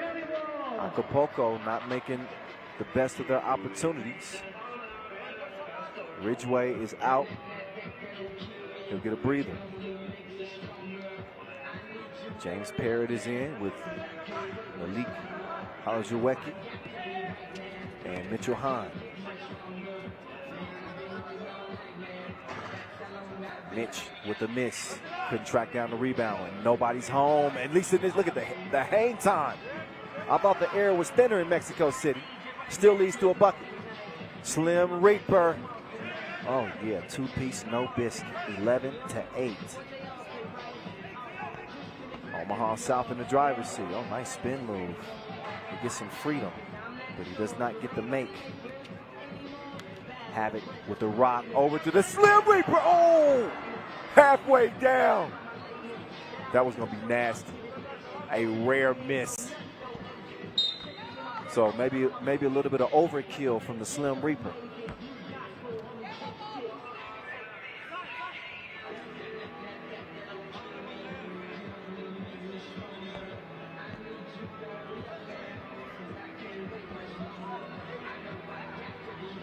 Malik chunking the deuces. It's a miss.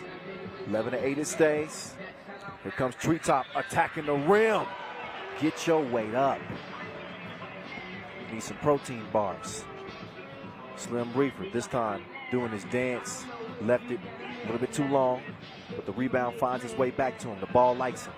The defense does not. He's denied. Mid-range, Jay, bottoms. Good recovery there from Parrott.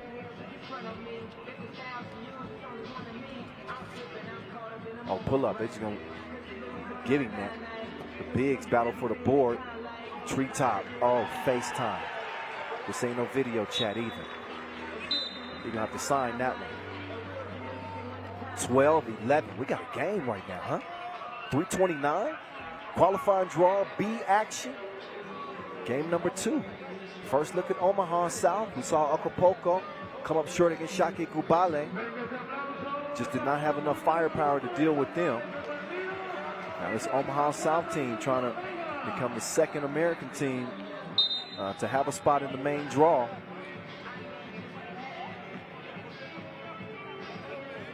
Again, the winner of qualifying draw B will head to Pool C and join Omaha and San Juan. That time, it's a miss to the left, Big with nowhere to go. That's a lockdown D from Hahn. Oh yeah, took him to the basement and did something dirty to him. Just too much size and too much muscle on the loose ball attempt. So Jose Vega, after the tough bucket, he dives in and takes Parrott down. Both players are okay. 12-12. We got a tight game here. Here we go. Oh, D'd up at the rim. Parrott wanted a foul. He's not going to get it. They're going to try to take advantage of him down low, but he's got long arms. He disrupts the entry pass. It's defended and ends up in Mitchell Hahn's hands. Big Mitch. Turn around. Too much protein on the release. Big Mitch trying to D up, pull up, Good ball movement, and all of a sudden Acapulco is in front. The local faves. As Malik couldn't find his stroke. Up fake, he's got a birdie. 2 to the head, treetop, letting it fly, and Acapulco leads this thing by 3. So how about Carlos Zesati? Stands 206, he's lengthy, and he's got range. Slim doggy dog, oh, that was aggressive. He's gonna have to send Skelter Sports some money, tearing up their equipment like that. What's wrong with you?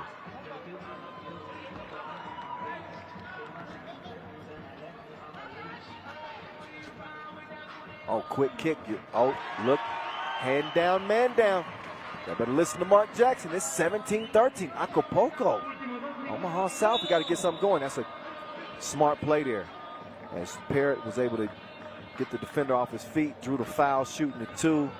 A couple of free throws will follow.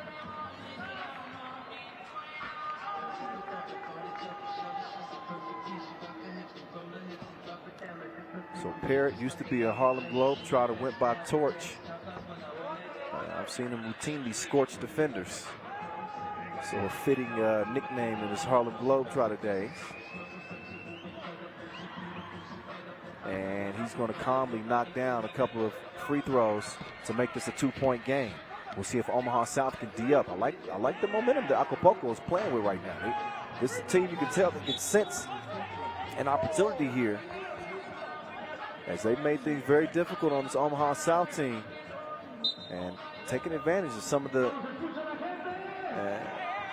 size advantage that Acapulco possesses. They got 2 dudes that stand over 205.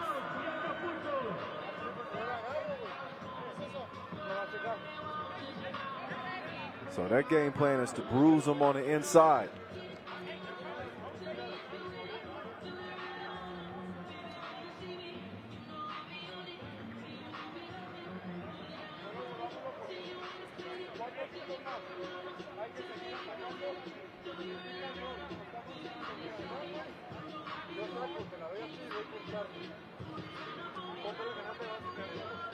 So with 1:45 to go here, it's anybody's game to win. Acapulco currently in the driver's seat. It is a sprint to 21. Both teams with 6 fouls apiece. No more to give. And only 1 spot available coming out of the qualifying draw. The challenge, by the way, lost.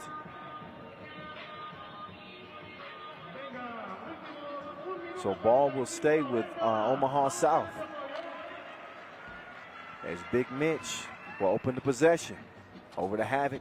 Slim Reaper on the attack. He wants to take a soul. He decides to not take the 2. Oh man, he is sent away. We don't want you here, fam. Treetop, all behind the back. He should have dunked it. Instead, he sets up the score. I guess however you can get it, you take it. 18-15. Mitch on the move using that size. He gets to the crib. Still a 1-possession game. That's out of bounds off of White. Over to Omaha South. They will take over the possession. $1:16 to play. No need to panic if you're Omaha South here. Plenty of time. You don't even have to take a 2 unless you get a good look. Mitch is a capable shooter. Does not knock that down.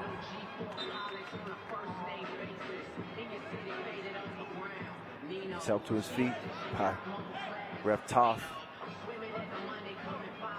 Take another look at the behind the back setup. 2 bigs getting busy with it. Here's Havoc swinging it out. Parrott would like to get that one back. Gutierrez puts the ball on the ground and took too much time. That's 3 in the key call.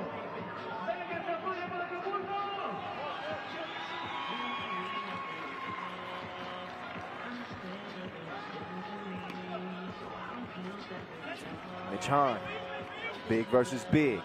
He's going to hand it off. And Malik couldn't find the stroke. Ball finds its way to Juan. Slim Reaper, now he's on the attack. And had a little turbulence on the takeoff.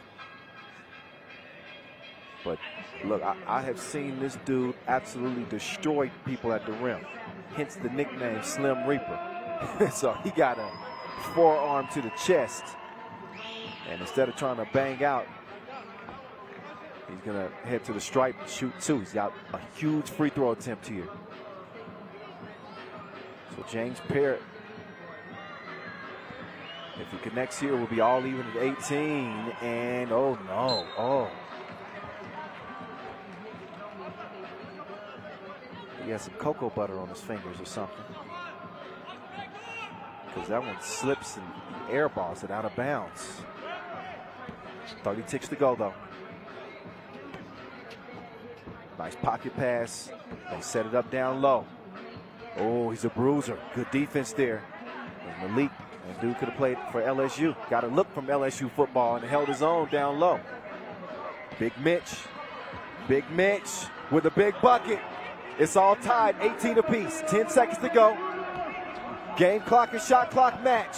The two is released. Off the glass is Cash. Acapulco in the driver's seat. Big Mitch, no, it's a miss. And Acapulco hold on to get the win, courtesy of Jose Vega. And he had the luck of Vegas off the window. There's your TSO buzzer beater for the win as Acapulco hears it from the crowd here. And they snatch one from Omaha South after they had climbed back in the game and given themselves a great chance. Think back to that James Parrott free throw miss and how that might have affected how the latter part of this game played out. But how about Acapulco bouncing back after that loss to Šakiai? Now we'll see Šakiai Gulbelė and Omaha South in a huge contest that will decide who comes out of qualifying draw Group B. But a 20-18 final. Hell of a game between two good teams, two emerging squads. Credit Acapulco for getting it done. So look back at the highlights in this one. Slim Reaper getting the stroke going early on. That was the two to start things off. Then the game got a little grimy. We saw Acapulco really start to take advantage of, again, that size that they had on the interior. Bumping and banging and bruising on the interior. And again, getting it to go from the free throw stripe. Malik with the touch, mid-range, beautiful floater. Slim Dog getting it done on the inside too. But I really think it really wasn't necessarily the height advantage, but I think that Acapulco was a little bit more meaty. That was Slim Reaper. That was one that he wished he could have got back. That would have been a filthy smash. He was able to recover and continue to get buckets for his squad.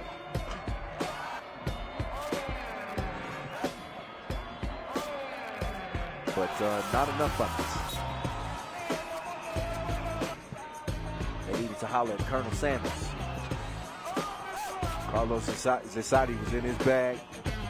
He and Gutierrez, man, they were a problem. They were a real problem on the interior. Big boys getting a big job done as they pull off the win against Omaha South. So here we are, Torreo del Parque, one of the largest malls just outside of the city limits of Mexico City. I've always shown a lot of love here, as this is a 3x3 staple on the Pro Tour, our 7th edition of the Mexico City Masters, our first time playing in this location.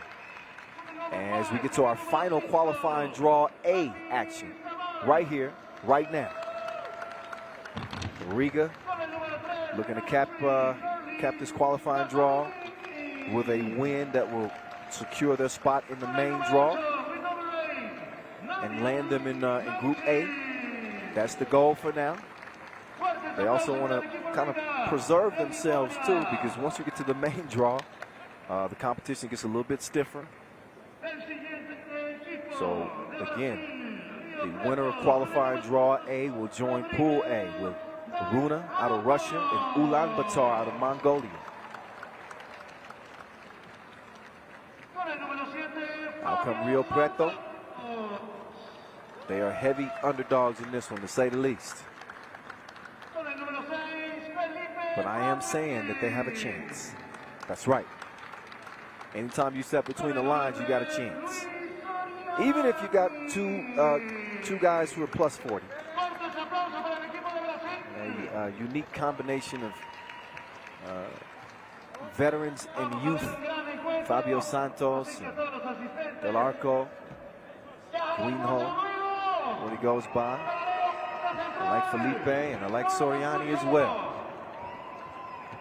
But they are going against 4 gold medalists. So we'll see. We'll see.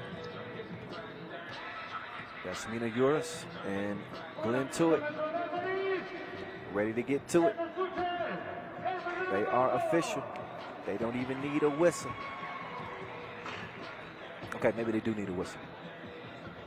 But they are the officials.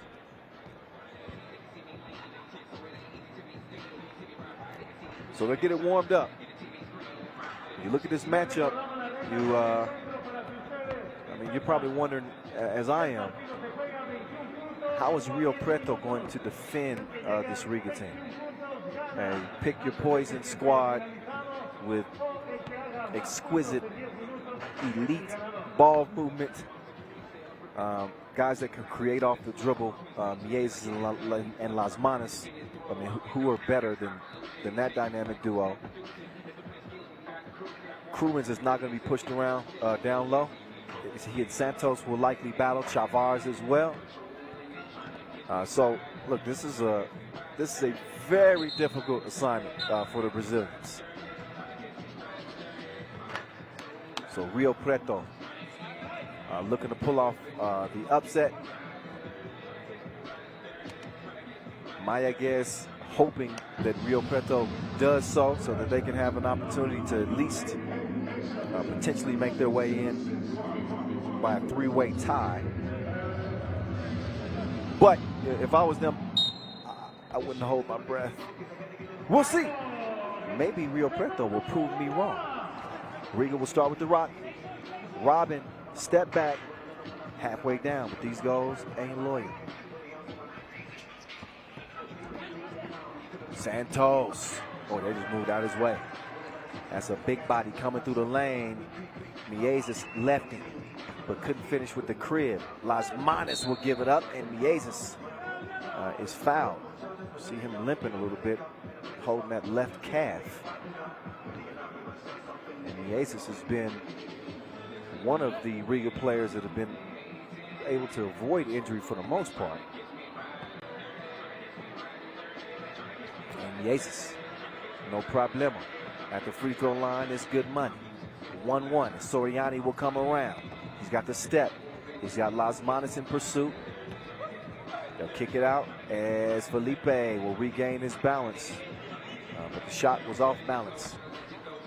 1-1. It stays until the Batman fires up a brick. Chavars is there to clean up the mess. Soriani will chunk the deuces from the corner. No. Sky and high for the board. It's the young gun. So Felipe is able to put it up and in. 2-2 game. Very early. Oh, Chavars with the strong layup. I don't think I can call that a dunk. Batman making his move. That's your tour's leading scorer right there. He's a certified bucket. He just didn't prove it on that possession. He's gonna have some time to think about it. So he will check out and Crewmans will check in. Again, Riga back at full strength for just the second time here in 2021 since the Olympics. Crewmans played his first Masters in Abu Dhabi, which the Latvians won just last week.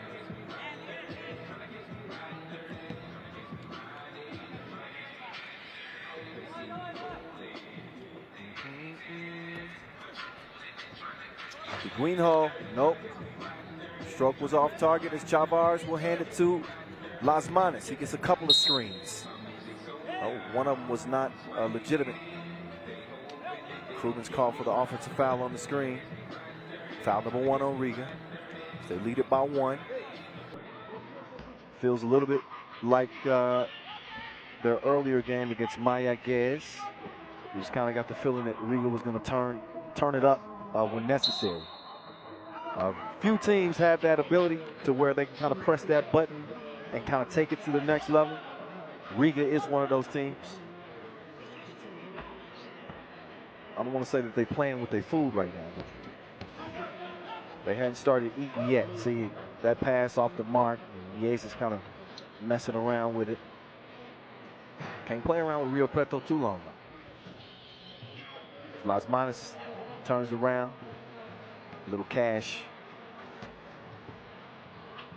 Guino on the move. Oh, Santos rebound. Up fake. Okay. Mayaguez, he's got the lane. Ball fake. Las Manos. Easy money. So Riga continue to answer back. Oh, Santos. Count those. Dos. Bien. And another 2. Muy bien. From Mayaguez. Santos through the leg, dribble, little dime, little kick out, okay. Gotta make those count.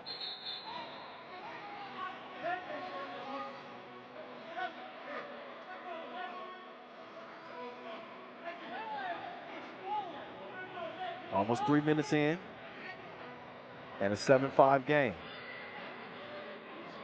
Your reigning World Tour champions and gold medalists lead it 7-5, make that 9-5. As Krugman is going to work like a 9-5. Felipe doing his dance. After the miss, Las Manos, jab step. He'll swing it. Krug steps into the 2. Miss, but a foul off the ball. And I believe that was whistled on Chavez. No, actually not on Chavez.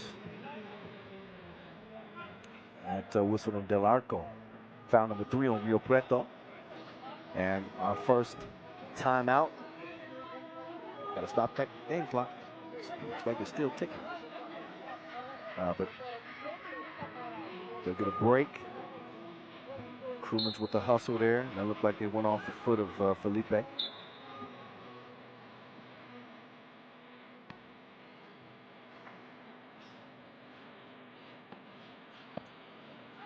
So your number 5 ranked player in the world, Robin, to the cup, 10-5. Del Arco. No. Nice ball movement. Chavez, don't you turn your back on me. 6-point lead for the Latvians. Del Arco up top. No. Franklin decided to take another opportunity. Oh, yeah, put him in the blender, but no. Couldn't finish it. Now Las Manos, great seal. No bucket. Foul call. Las Manos with great size himself, standing at about 6'7". Lefties are always more difficult to guard because their game is a little bit, they typically tend to be a little bit more unorthodox. And Mayaguez with a broke attempt and a foul called on red. Sent Felipe flying.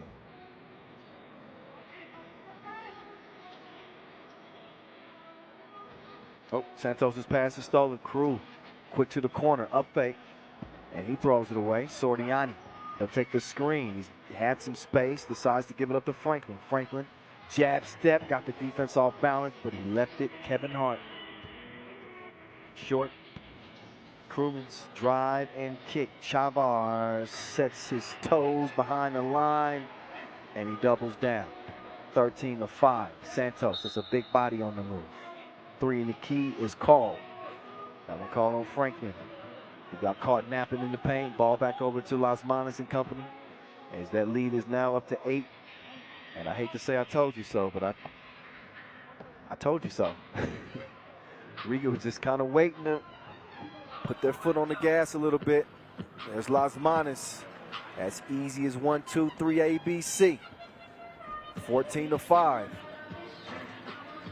Chavez, Crewman's waiting on the 2-point line. Crew, one-legged release. It's a miss. Del Arco, splash. 14-7. Las Manes, long pass to Chavez. Oh, Chavez got his cookies took and then called for the foul. Chavez patted him on the head like a good boy. That's an illegal action. Yeah, you can't do that. Just shake the man's hand next time. 14-7. Riga in control, to say the least. Just past the 5-minute mark. And Diguino misses the free throw. He's going to get one more attempt. Again, he was beyond that 2-point arc, shooting 2. And Diguino, it's a yes on the second attempt. Mayaguez couldn't give him a taste from the corner. But Batman, his partner in crime, is able to clean it up. 15-8. Soriani stops short, up fake. Santos, open all day long. Off the miss. How about Del Arco with the follow? Smallest dude on the court.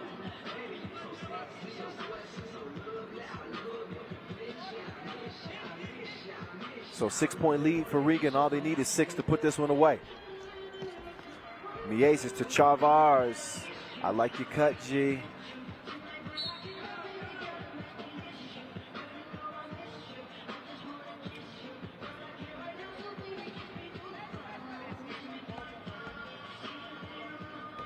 Franklin starts it over to Santos.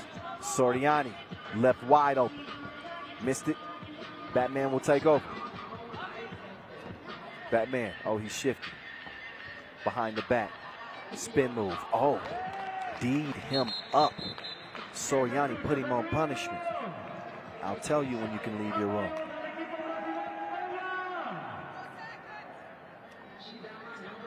Take another look. This is straight up lockdown D. Crewman's off target on a 2 attempt. Franklin thought about it. Probably needs to rethink it.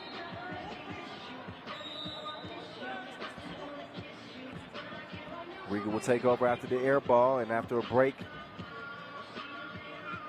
we got a TV timeout. 3:52 officially left in this contest. Riga has been in the driver's seat from the outset. All they need is 5 points, and they'll be cruising into the main draw. Again, joining Group A.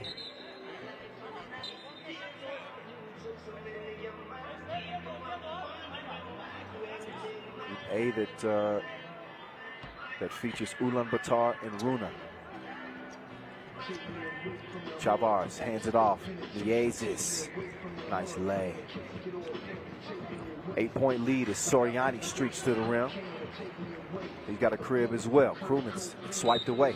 Active hands there from Soriani.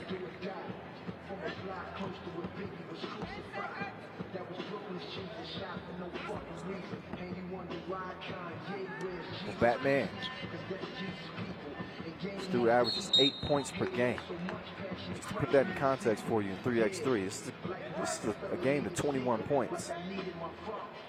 So you're talking about a dude who's responsible for more than a third of Riga's scoring. He's one of the most unguardable players in 3x3. MVP performance in Abu Dhabi. He wanted no parts of that, though, did he? Franklin with the flush. And then Las Manes is saying, hey, you can't defend me in a restricted area after the made bucket. And that was the second. Well, they got a warning, so the second time the refs have had to talk to Rio Preto.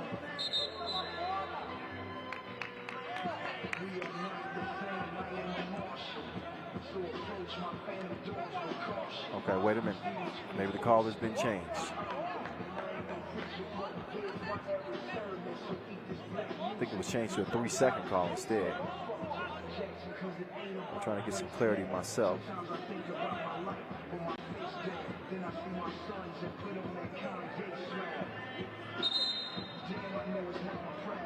And yeah, I think Rio Preto's a tad confused as well. In any case, a ball back over to Riga. This is a 7-point game. It don't really matter. Mayaguez to Lasmanis. Oh, he didn't finish it. Soriani gets a good look. Taste the rainbow. 5-point contest. Krumins. Clear lane for... Oh, Krumins getting up to get down. This dude has had all kinds of knee and ankle injuries. He can still do that. 19-15. How about Krumins turning back the clock? Get some love from his teammates.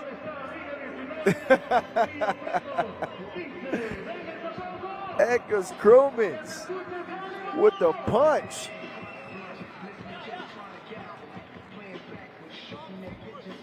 It's 19-15.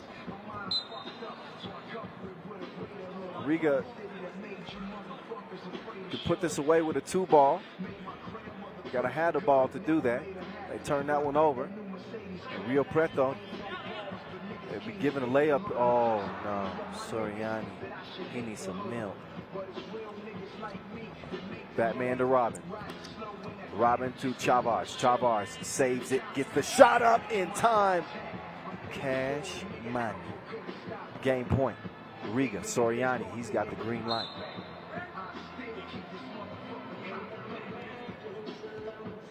He does not have a green release. His shot meter was off. There's that Krumins throwdown again. Krumins for game. No. Missed the 2. Soriani, though. He's going to cruise to the crib. But this will be your ball game. Lasmanis ain't missing that. And they won't miss on the chance to get to the main draw. That is it. That is all. 21-16. Riga over Rio Preto. And as expected, the #1 seed will play on in the main draw, as we will see them playing in main draw A with Runa and Ulaanbaatar. Riga get it done, and they get some style points too. Edgar's Krumins banging out with Batman, Chavez, and Mayaguez. Let's look back at the highlights in this one. Early on, it took a little while for Riga to get going. They were a little bit lethargic at the start. So Chavez with a strong layup. Chavez couldn't get up, but Krumins could. Batman was on the rise from the very beginning. There's Krumins finding his stroke. As I mentioned, he's the ultimate warrior. He's battled back from so many injuries throughout his 3x3 career. Had missed the majority of this season due to an ankle injury. Just rejoined the team on the World Tour in Abu Dhabi. And he has been in his bag like Halloween candy. He's scary. Edgar's Krumins and company, this Riga squad. Are they going to go back-to-back? Are they going to go back-to-back? There's a look at Crew. Get up, even in the thin air. He got some extra hang time. And you got to love to see that. Crew battling through the injuries, and still he still can get up there and throw it down. How about that? How about this venue? Wow. Just an unbelievable mall here at Torreo del Parque. Incredible atmosphere for 3x3 here for the 7th Mexico City Masters. And we are getting close to concluding our qualifying draw action. Qualifying draw A is a done deal. Now we just got to see how qualifying draw B is going to play out. As we will see Šakiai, Gulbelė, and Team Omaha in our last qualifying draw game. Šakiai, Gulbelė, of course, they control their own destiny. If they get a win here, they will obviously be headed to Group C. And out they come. The Uzi. Fully auto. He's out there with PB&J. Palace Belavicius. So you got two 2019 Europe Cup bronze medalists on the court with two 2021 European silver medalists in Šarūnas Vengalis and Aurelius Pukalis. This is a potent Lithuanian team, and I think as good as any squad in the field when they are hitting on all cylinders. That means playing crisp, not turning the ball over. The shooters are shooting. Pukalis is almost indefensible in the post. This is going to be a hell of a challenge for Omaha South, because Šakiai Gulbelė is one of those teams that possess that rare combination of size, speed, and skill. Omaha South are just kind of getting their toes wet in the FIBA 3x3 World Tour. We have seen Omaha and some of these players get some experience on the Pro Tour in Montreal this year. Wasn't a bad showing, but was not the showing that they had hoped for. So if Omaha South want to make their way into the main draw, this is going to be it. They got to play the best game of 3x3 that they have played against one of the perennial powers in the past couple of years in Šakiai Gulbelė.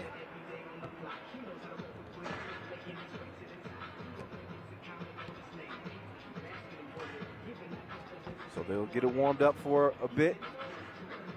Again, representing Omaha South is Harold Ridgway, James Parrott, Malik Kulajoweki, and Mitchell Hahn. Trying to get that spot in the main draw.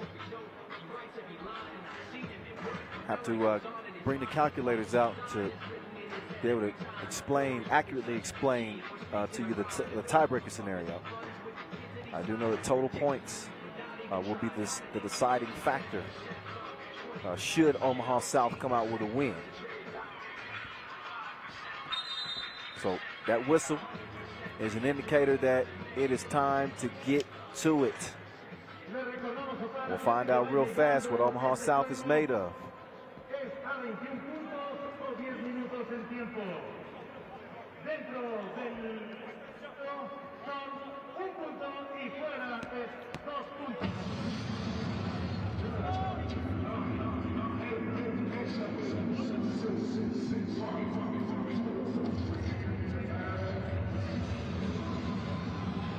All right, Ridgway will start the possession, top of the key. He's guarded by Pukalis.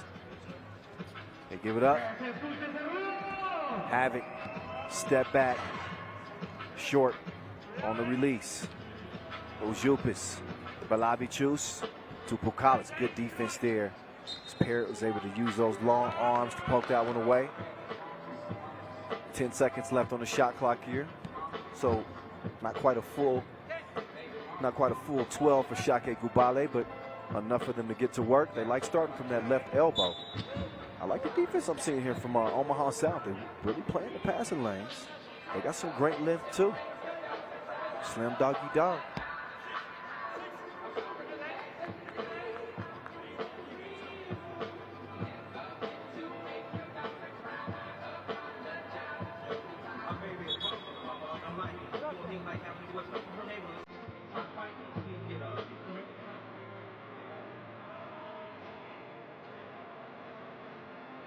.45 seconds in, and Luther getting the shot clock corrected. Šakiai Gulbelė, the 3 seed here in Mexico City. They are one of the 9 teams that have secured a spot in the World Tour Final, again coming up in Jeddah in a little over a month, about a month and a half. December 17th and 18th, we are happy to be heading back to the Pearl of the Red Sea.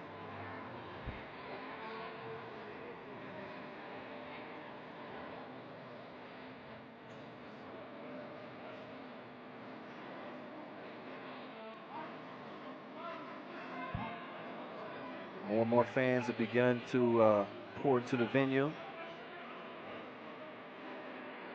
sure they like what they see so far. This is just a qualifying draw.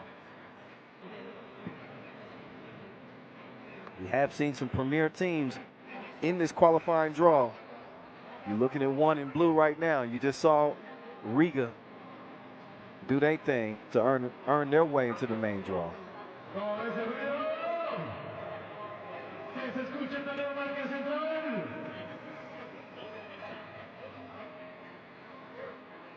Okay, so 9:32 in the game clock, 6 seconds to shoot.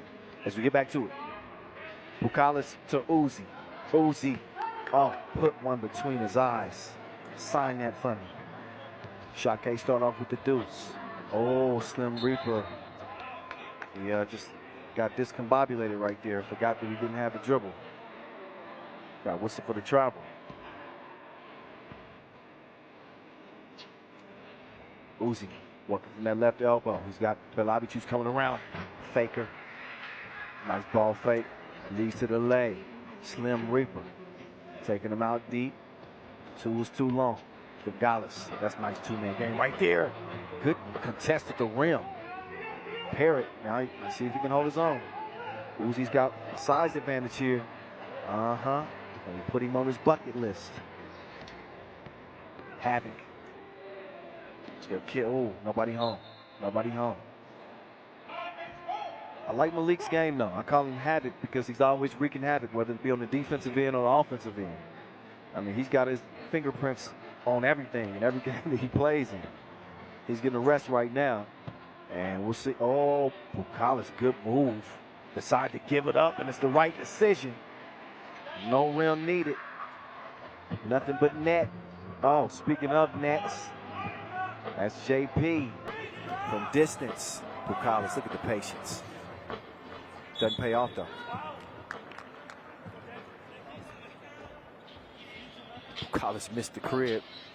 I think he wanted a foul, but I think that's one you got to make, big fella. You got to make those. 6-2, Šakiai.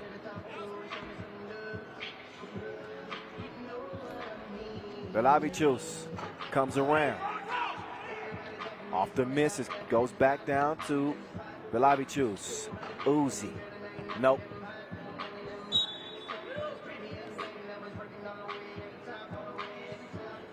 Final game of the qualifying draw.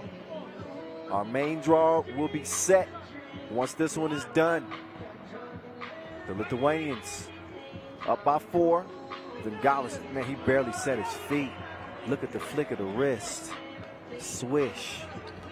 8-2. Havoc attacking the rack. That's what Omaha South needs. He's got the quickness to really do some things for his team, and not quite quick enough defensively. Tried to recover, but he fouled Bukalis in the process of the shot.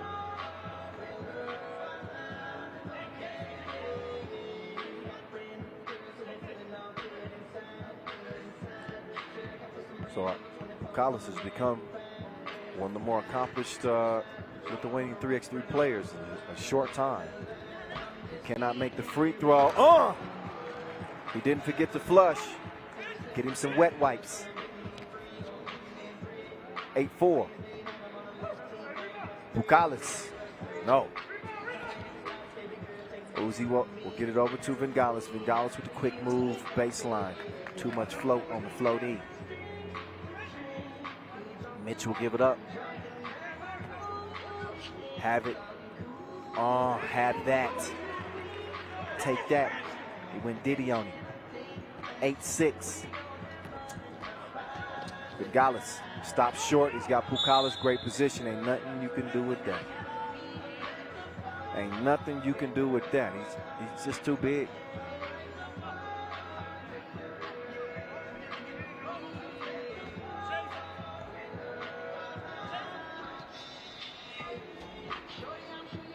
Belavichus, Gonzalez, Uzi, he's emptying the clip.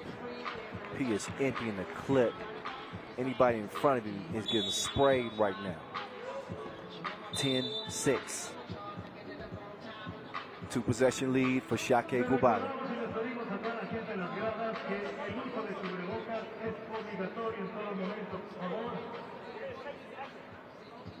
6:45 to play.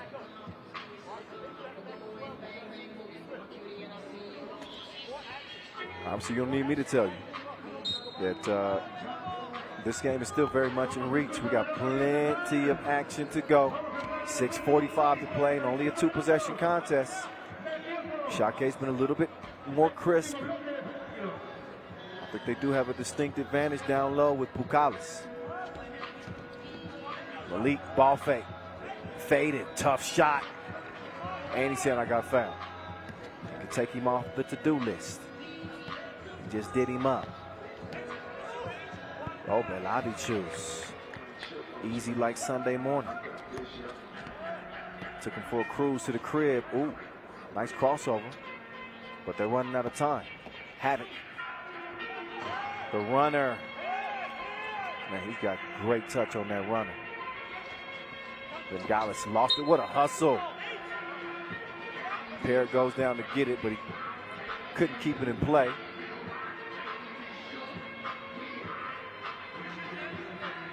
(11-8).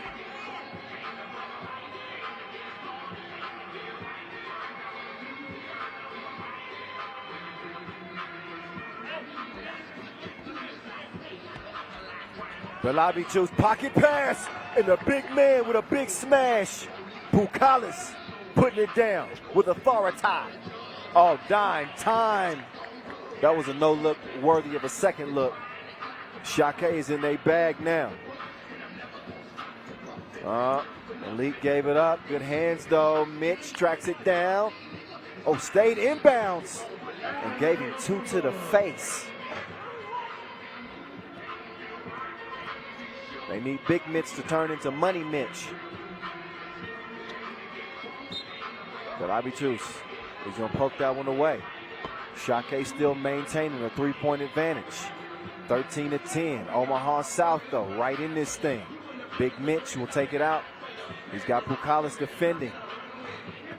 He thought he could catch him slipping, but he left the shot short. Uzi will give it to Pukalis. Pukalis fakes the handoff. He's on a beeline to the rim. Nothing Mitch could do but hack that man. Take another look. Yeah. Easy call.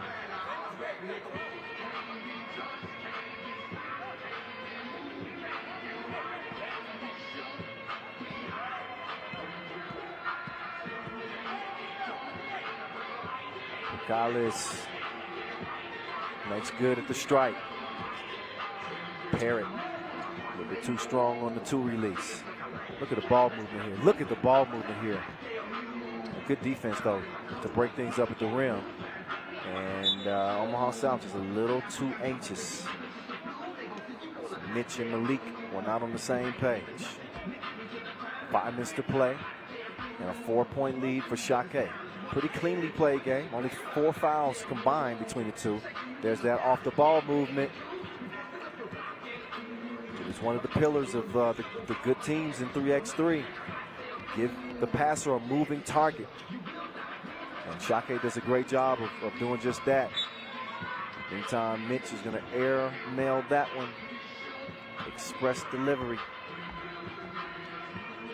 He's going to take a seat, get a breather.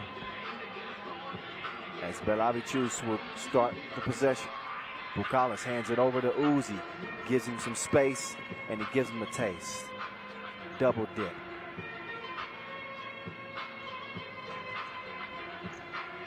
Oh. Parrott couldn't finish it at the rim. Uzi thought about it, decides to give it up. And Pukalis couldn't hit it. Mayaguez, whoa, he missed the crib too. Havoc. Oh. Stayed down on that pivot foot. Oh, pass is a little late. Stolen. Mayaguez with the fake. Missed the scoop. But Pukalis didn't forget to tip. 10%. At least. Foul. That one called on Uzi.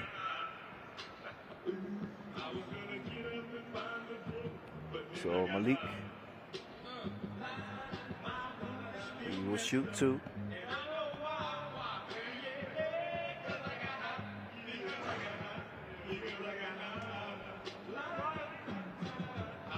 So, man, Omaha South is all out of sync. They couldn't even get the handshake right at the free throw line.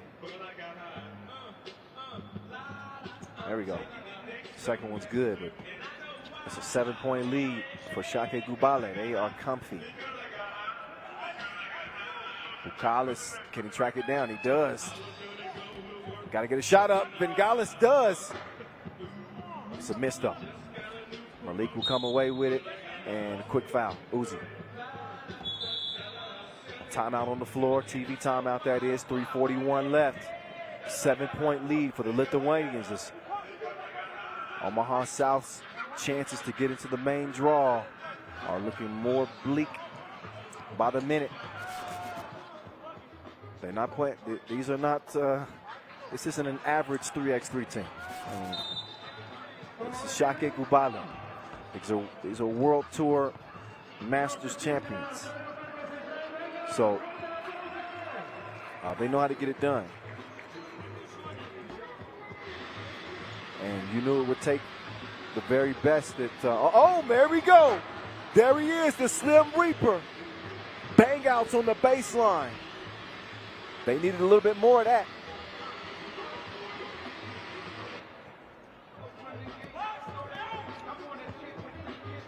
And Belavichus. Oh, he's fouled.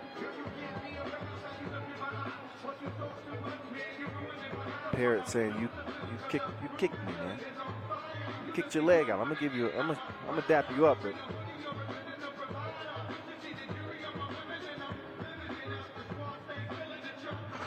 Oh, Belavichus does not knock down the free throw.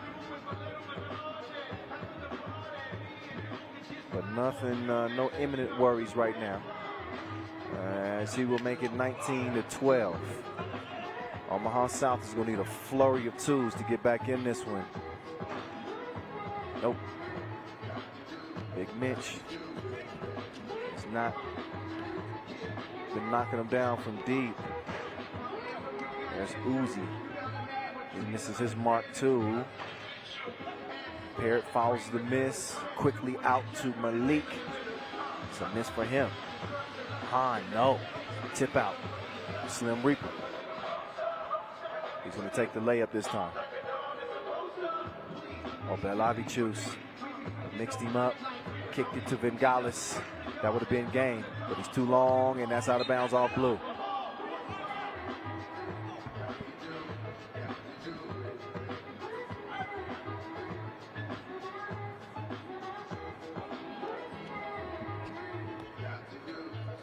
Parrott catch, shoot. No. 2:26 to go. Call it game possession for Šakiai Gulbelė. 2-ball would end it.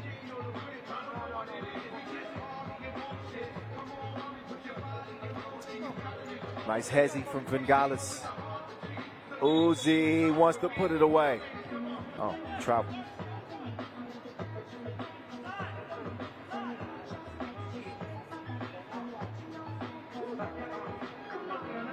So again, the winner of qualifier draw B, which looks like it's going to be Šakiai Gulbelė. They will be playing in Pool C with San Juan and Omaha. So there will be one Omaha team that survives. That'll be the winners of the Charlotte South region. Oh, these girls ain't loyal. Slim Reaper learning the hard way. Oh my goodness, way off in the deep end like usual. He drowns him. Way out.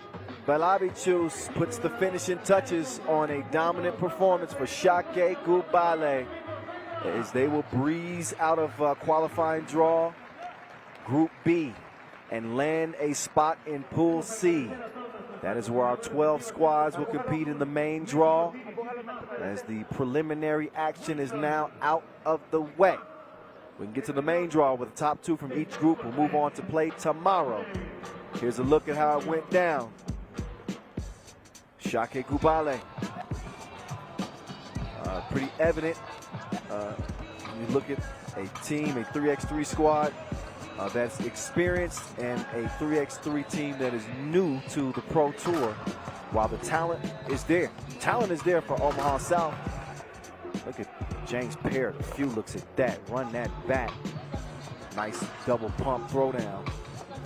But as I was saying, the talent is there, but the execution, not quite as precise as necessary to contend with a team that's as loaded as Šakiai Gulbelė. So they can get up to, they can play above the rim. They got a big monster, Radius Bukalis, an unstoppable force on this Lithuanian team. They do a great job of sharing the ball, finish at the rim. They got all the ingredients. They got all the ingredients. So while James Parrott, he put on a show, didn't he? Yeah, he put on a show. He got a few nice bang outs. Baseline, rising up on you. But while he may have the highlights and something to add to his mixtape, he does not have a win. There's your game winner right there. Bottoms up, PB and J. Shoot the J, shoot it. That's it. Again, for the qualifying draw. Main draw is going to be coming up next, as we'll have a quick entertainment break and give you guys an opportunity to check out some cool 3x3 videos before we get to it. But the main draw will be beginning with Runa in Riga. That's at 12:40. So stick around. We got about 14 minutes? Yeah, 14 minutes before we get that one underway. Stick around. Main draw is on the way from here in Mexico City.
He got hired in the cheap seat. He was somewhere in the nosebleeds on that. The one-legged takeoff. Who doesn't like that? Jordan's taking flight here in Mexico City. And you know a man is filthy when he makes an under both legs dunk look routine. And he got major drip to go with major bounce. That's a hell of a combination. They say you can leave it all behind and yesterday. We're doing fine. We're doing fine. We're doing fine. We're doing fine. We're doing fine. Oh! Sutherland just did the nasty. Got dizzy with it. I need to check my equilibrium. He said, did y'all see what I just did? That's what you call a picturesque dunk. Roberta! Who is this man? This kid is special. He's trying to be in dunking VIP. Separate himself from the rest.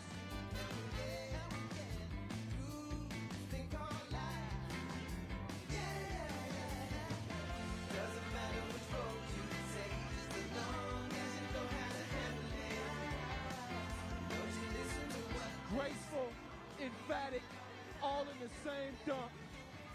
The concentration it takes to pull that off over somebody, ridiculous. Dmitry Smooth Kravchenko made that thing famous, but you can argue that Sutherland has maybe perfected it, and it gives him 10s across the board. That's all he needed for the dub. I feel great. This is actually probably my best FIBA performance ever. We're doing fine. We should go all night. Doesn't matter which way you go.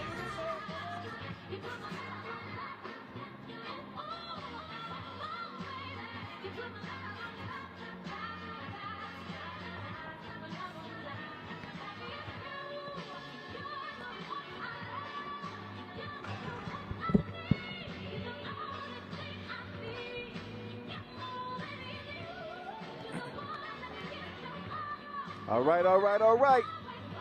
It's nearly that time to get to the main draws. We welcome you back to Toreo de Parque here just outside of Mexico City. What's good? Come one, come all. Kyle Montgomery, a.k.a. the voice in your ear. This is Pool A. We just saw the #1 seed in the entire tournament, Riga, cruise through the qualifying draw. They're joined by the Russians of Runa and the Warriors from Mongolia, Ulaanbaatar. Pool B looks like this. Liman still looking for the first Masters win this year. They're going to go against Gagarin, featuring 3 silver medal Olympians. Utrecht representing the Netherlands. They got the Born Identity. He's an assassin on that Dutch team. We're going to see what they bring. Pool C, San Juan out of Puerto Rico. They are a Masters winner this year. Don't forget, they got it done in Lausanne. They're going to try to get their second this year, but they got to come out of a tough group. That Omaha team out of the United States. Do not sleep on that squad, and obviously Šakiai, Gulbelė. Pool C might be the pool of death, honestly. That group is ridiculous. That group is loaded. Look forward to seeing that Pool C action. Pool D, Lausanne, one of the teams that will be going to the World Tour final if all things kind of play in their favor. Jeddah and Mexico City, the local favorites. This should be a competitive group.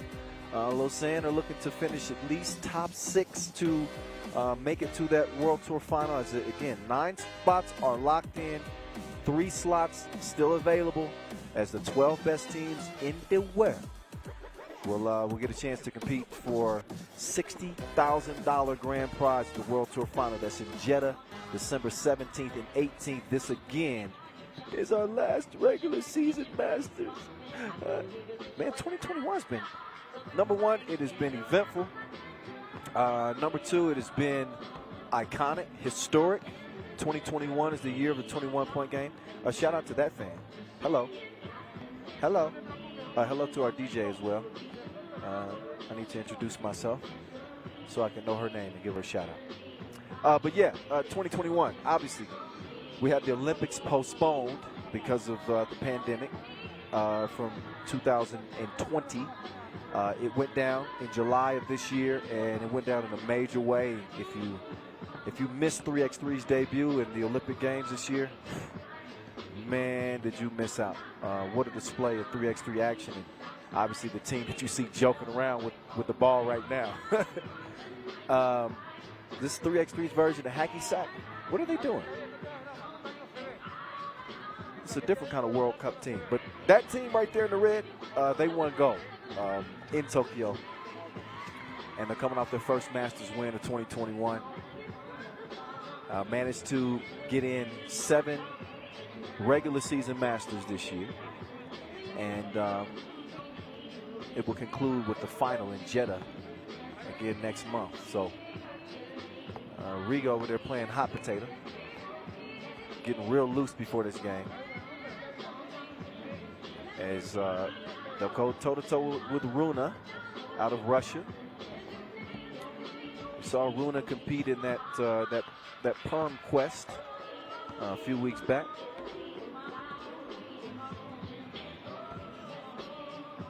And they're going to try to pull off a shocker to start the main draw here, which again is just a couple of minutes away from getting underway.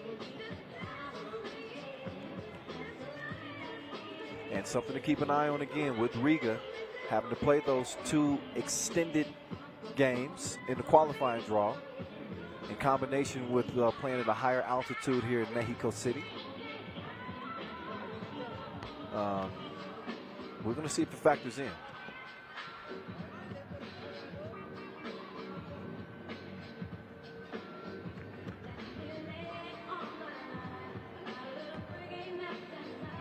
So good to see fans here in the stands in 2021.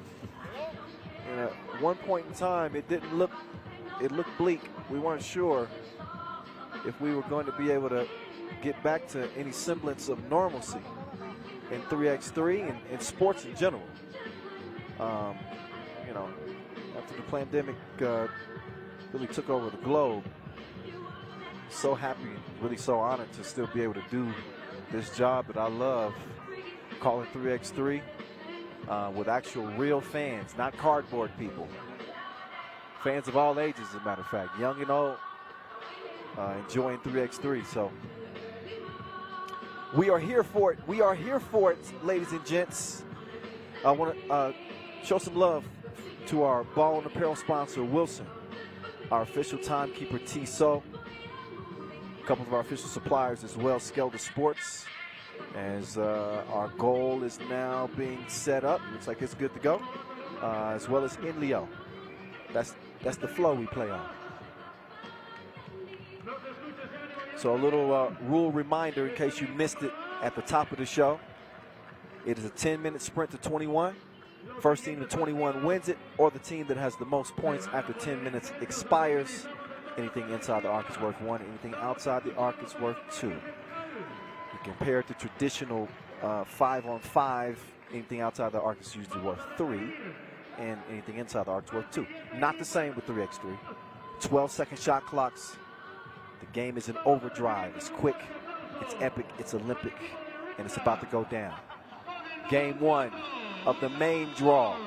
Our third look at Riga today, as they'll be taking the court here against Runa. There's Edgar's Krumans. Still got some bounce in them legs. His legs have been refurbished. Got a dunk in the qualifying draw. Chavars tried to dunk in the qualifying draw. Couldn't quite put it down. And he's out there with Abu Dhabi MVP, Carlos Las Manos, a.k.a. Batman, and Robin. His government name is Norris Miezes. One thing they all have in common is gold medals from Tokyo. They are going to be a problem. We're going to see if Runa are problem solvers. Russia has been another country that has had its imprints on 3x3 for a long time. 3x3 has been such a big influence on their sports culture there. They're doing some great things with the United League, and a lot of opportunities are available. A lot of talent coming out of Russia. And just look at the Olympic Games. The ROC took silver for the men and the women. So here we go. Ivan Pianzin and Pavel Aleksevich. Two players to keep an eye on in this one, on this Runa team. That's not to forget about Nikita Padun and Peter Stepanians. Excuse me. So Ivan Pianzin, Nikita Padun, Pavel Aleksevich, and Peter Stepanians. Runa come in as the 9 seed, 25th in the World Tour standings. They got 18 World Tour points. We've seen them perform on the this pro season here in 2021. They played at the Prague Masters and finished 10th. They also played at the Ghetto Basket Riga Challenger, which Riga actually finished runners-up at their own Challenger.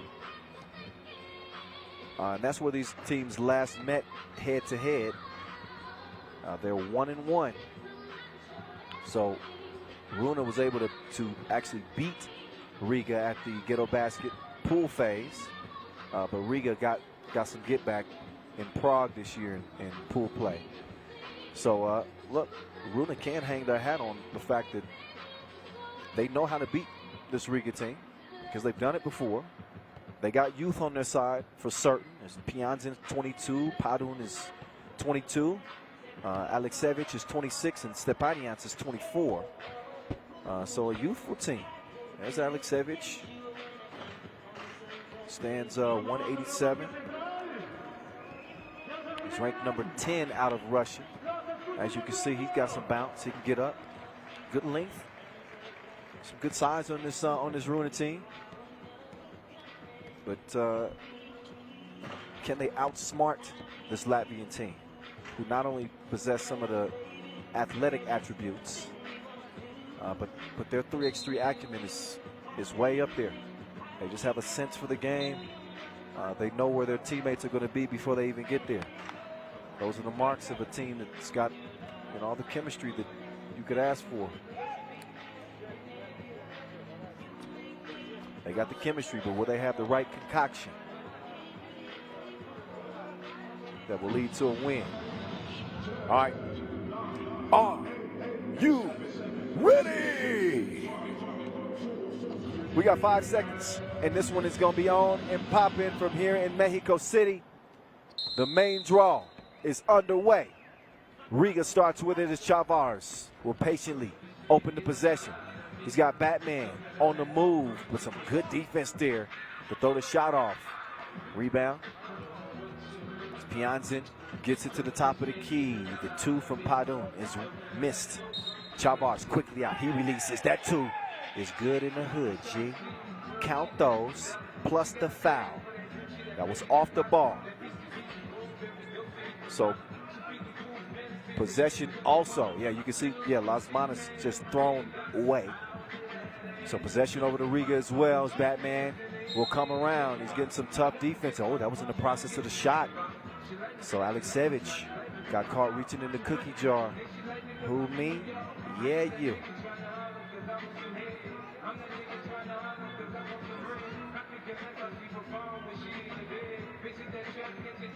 Las Manos, the tour's leading scorer by total points and points per game.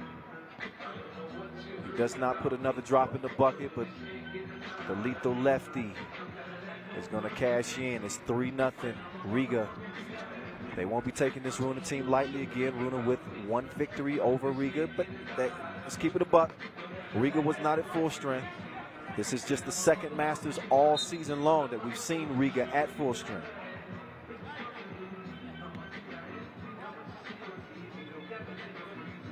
Edgar's Krumans has rejoined the group. Like the off-ball movement here from Runa. They had Nikita coming around, but they make nothing of the possession. But Riga 17-6 record this year. Again, they've averaged 19.5 points per game. They played in all 6 Masters that we've had this year. They were runners-up in Debrecen, so nearly got the win in Debrecen. We just saw them, of course, win in Abu Dhabi, their first Masters win this year, but the other performance is not so great, let's be honest. 6th in Prague, 5th in Montreal, 5th in Lausanne, 4th in Doha. This is from the reigning World Tour champs of 2020. Oh, nice cut. Oh, better defense. Chavars with the swattage. They leave Krumens all alone, and he does not have reservations for two. Batman. Bruce Wayne with the shake and the bake. 4-0. Oh, heads up pass. Chavars to Batman from the corner. Nope. Foul off the ball. That's on Chavars. First foul on Riga. They lead this thing 4-0, a minute and a half in. Riga qualified again by finishing second in the Perm Bionard International Quest. It's a great quest, by the way. Shout out to the organizers of that event. Really high level, high quality quest.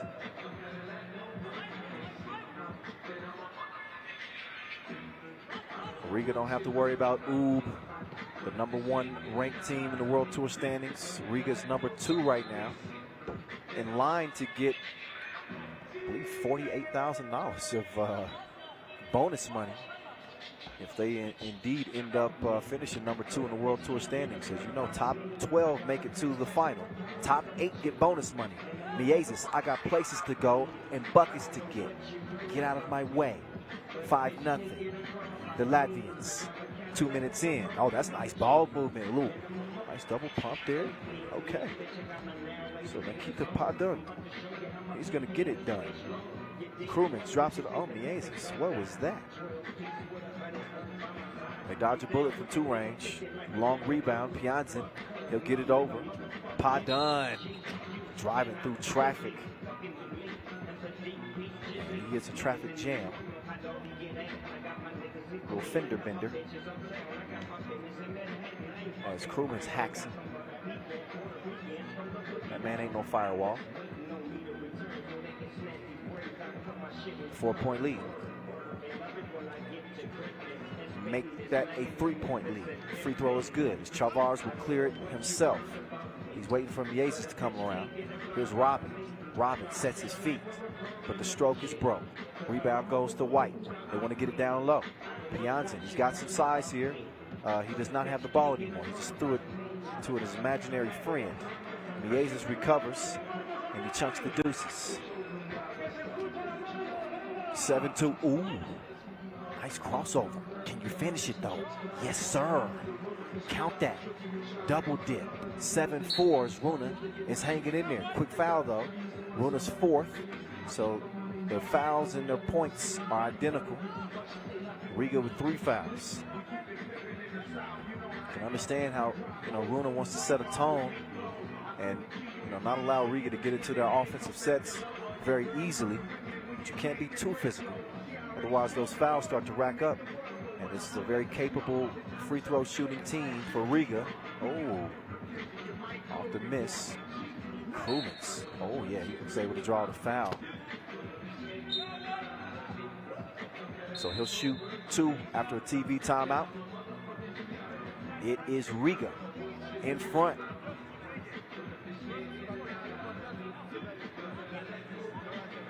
Nice highlights.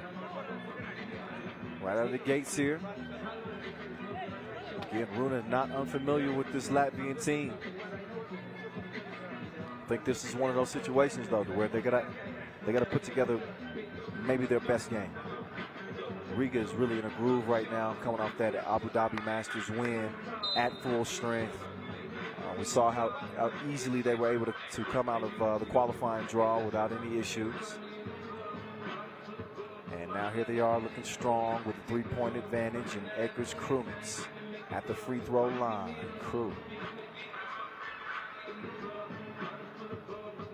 See if you can go 2 for 2 here. You better believe it. Oh, up fake. Didn't come off his pivot. Quick dribble move.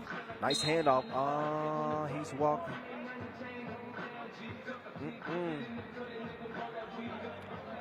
Easy call. That's the Yasmina yours. All over. Here comes Mayaguez. Left to right. Reroutes. Oh, yeah. Finds Las Manas. 10-4. Quick ball movement for the Russians. Yeah, going to lead to Aleksevich. Little short range J. Krumens bulleted that to Batman. He handles the heat and puts it in. Get off me. Right past the defense. Aleksevich is able to make it count. Krumens cannot count those. Good D. Crew got a hand on it, out of bounds off red. That'll leave 5 to shoot for Runa.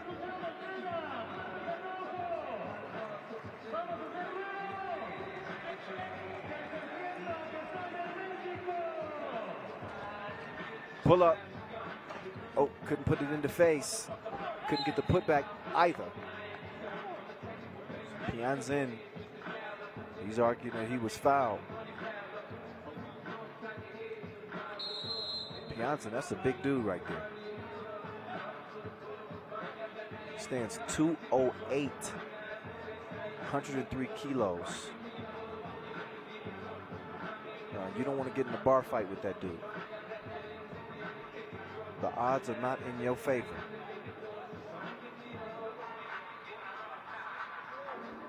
Meantime, this game is in the favor of Riga. So crisp.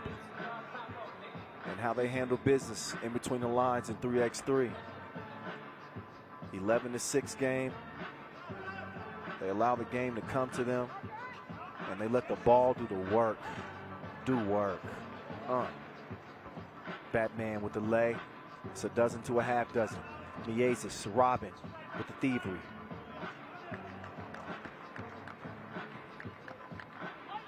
Seven-point advantage for Riga. Aleksevich, Swishalicious. Las Manas, D'd up, good hands. The deflection leads to Runa running at the rim, and Aleksevich is going to get another look. He's got Las Manas a little bit off balance. No, off the miss. Oh, kick ball.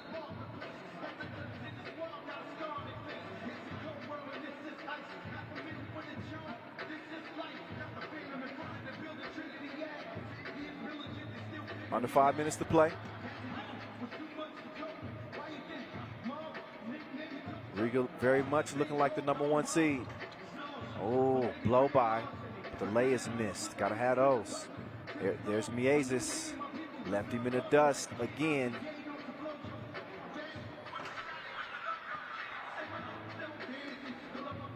Telegraphed the pass. Oh.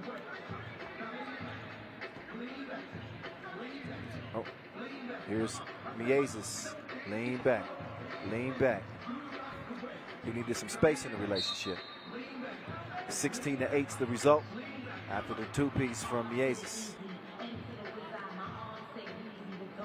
So Mayaguez wasn't shooting the ball great in the qualifying draw. But you got to have a short memory in 3x3. It's another thing. You can't dwell on good plays and you can't dwell on bad plays. Because the next play is right in front of you. Offense turns to defense just like that. And Aleksevich is gone just like that.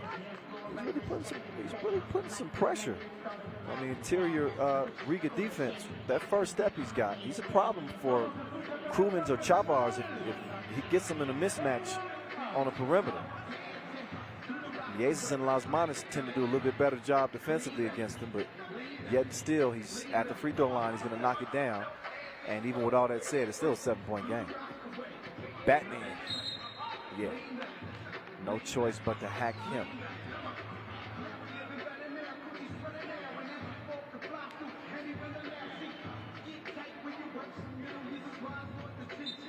Yeah, call for the reach in. You see him rake across Batman's arms. How you gonna stop a superhero?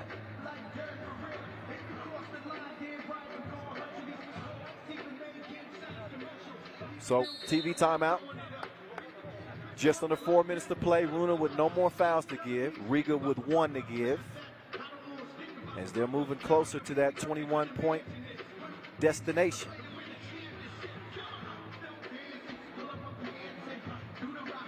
Las Manas with 2 triple fives in Abu Dhabi. Crazy. He didn't miss a single free throw, by the way. Obviously, that's not the case here in Mexico City. But 100% from the free throw strike, if you can believe it. And 36 points to lead everybody.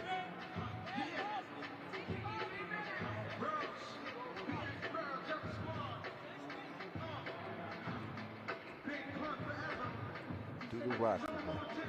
Lean back. Lean back. Aleksevich, he will give it up.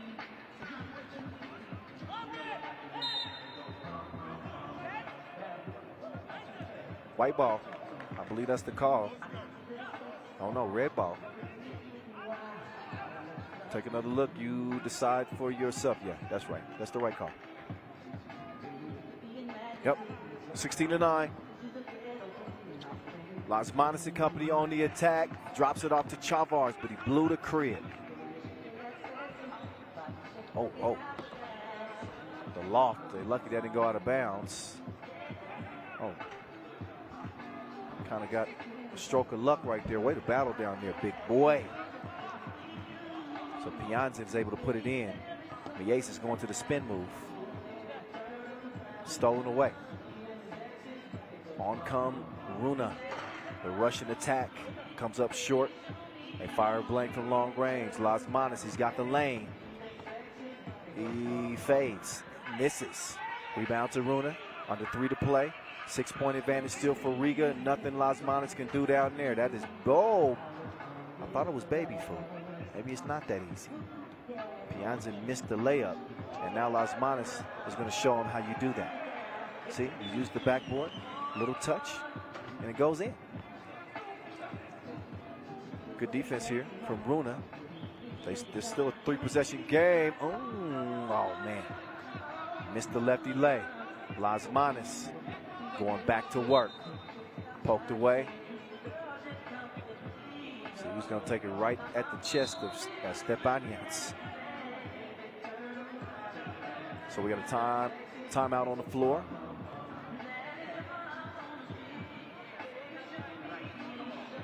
Look back at some of the dirty work done on the inside. Again, Runa's been battling, but I think Riga's just outwitted them. Again, even when you have the individual talent in 3x3 and the ability to beat people in isolation off the dribble, that ball moves a lot faster than a player can. And there are a few teams that move the ball as well as Riga does. That leads to good looks like that from Krumins. Normally he'll knock that one down. They come up empty on that possession. Aleksevich. This dude is shooting like Cupid. You gotta love that if you're from Russia.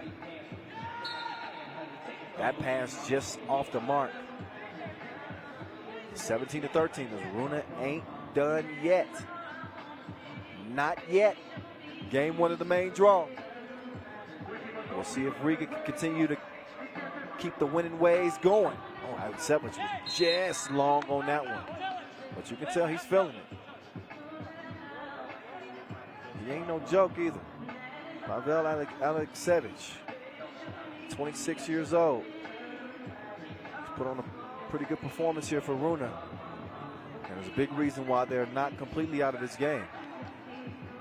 A 2-ball would really make this interesting. Both teams with 6 fouls as well, so next defensive foul either way. Free throws will be the result.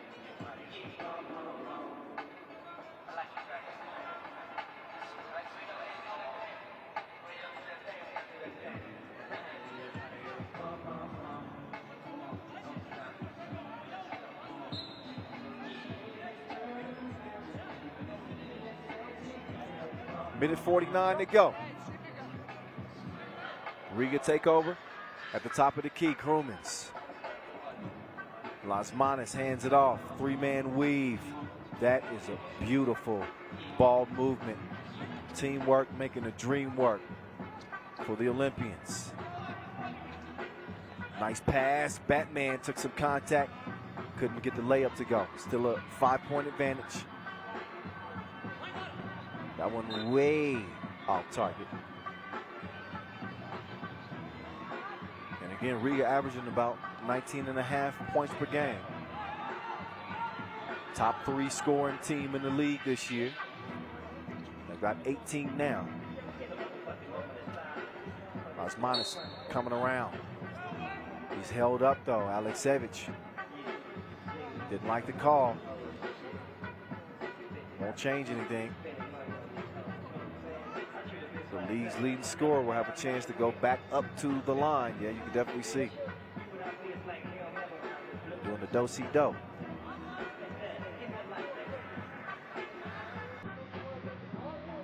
Bad man. Tongue out like Jordan. Game point, Riga. Aleksevich with the dribble move. Back rim, high rebound. Krumens holding his own defensively. And that foul call on Las Manos. 7th on Riga. 2 free throws will follow. Ivan Pianzin.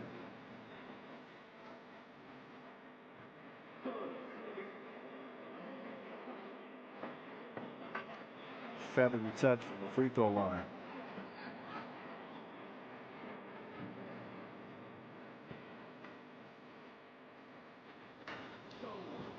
Second one's a miss.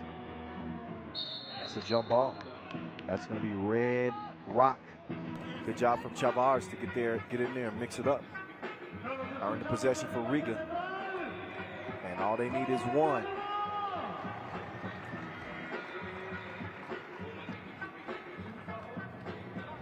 Mayaguez sets the screen. Oh, missed the layup. Oh, Aleksevich wasn't looking for that.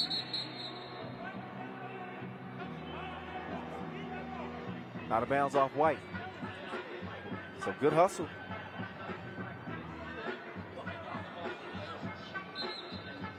Okay, I think that call is being challenged. I believe that was ruled. That was ruled off White. So we will see indeed whose ball it will be. But game point for Riga, who again come into this tournament with a 17-6 record.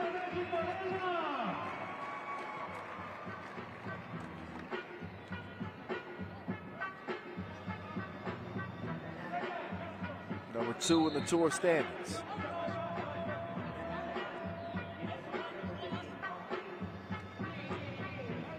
Red ball it will be. That is the decision. And we're going to see if Batman says it's game time. He's going to hand it off to Mayaguez. No. Krumens, one-legged fader. It takes 2 to make the thing go right. It takes 2 to make it out of sight. It's over. 22-14, done deal. Riga over Runa to start the main draw action in Pool A. So hand claps for the Latvians. A tough Runa squad. Have to watch as Edgars Krumens puts it away from long range. But another dominant win for Riga. Win number 3 on the day. We're going to see how they hold up the rest of the way with those 2 additional games that they played in the qualifying draw. It's thin air here in Mexico City. Over 2,200 meters above sea level. You have to be an athlete to really understand, or a runner to really understand the difference that has on your lungs, your breathing. The higher the altitude, the more difficult. So let's look back at some of the moving pictures from this first main draw game. Thought really Runa came out with a lot of pep in their step. There was no fear in this Russian team. They felt like this is a game that they could win. They had done it before, not on the Pro Tour, but nonetheless still a win at the Ghetto Basket Riga Challenger. But I think those 2 extra games that Riga played really enabled them to come into game 1 of the main draw loose. They got the juices flowing. They had been in a couple of contests where they've had a taste of that physicality. Able to kind of knock off the rust and get the gears turning. So they came into this one a well-oiled machine. Got some good work from the dynamic duo. Mayaguez and Lausanne doing what they do, which is get buckets and make it look easy. The dime set up from Robin to Batman.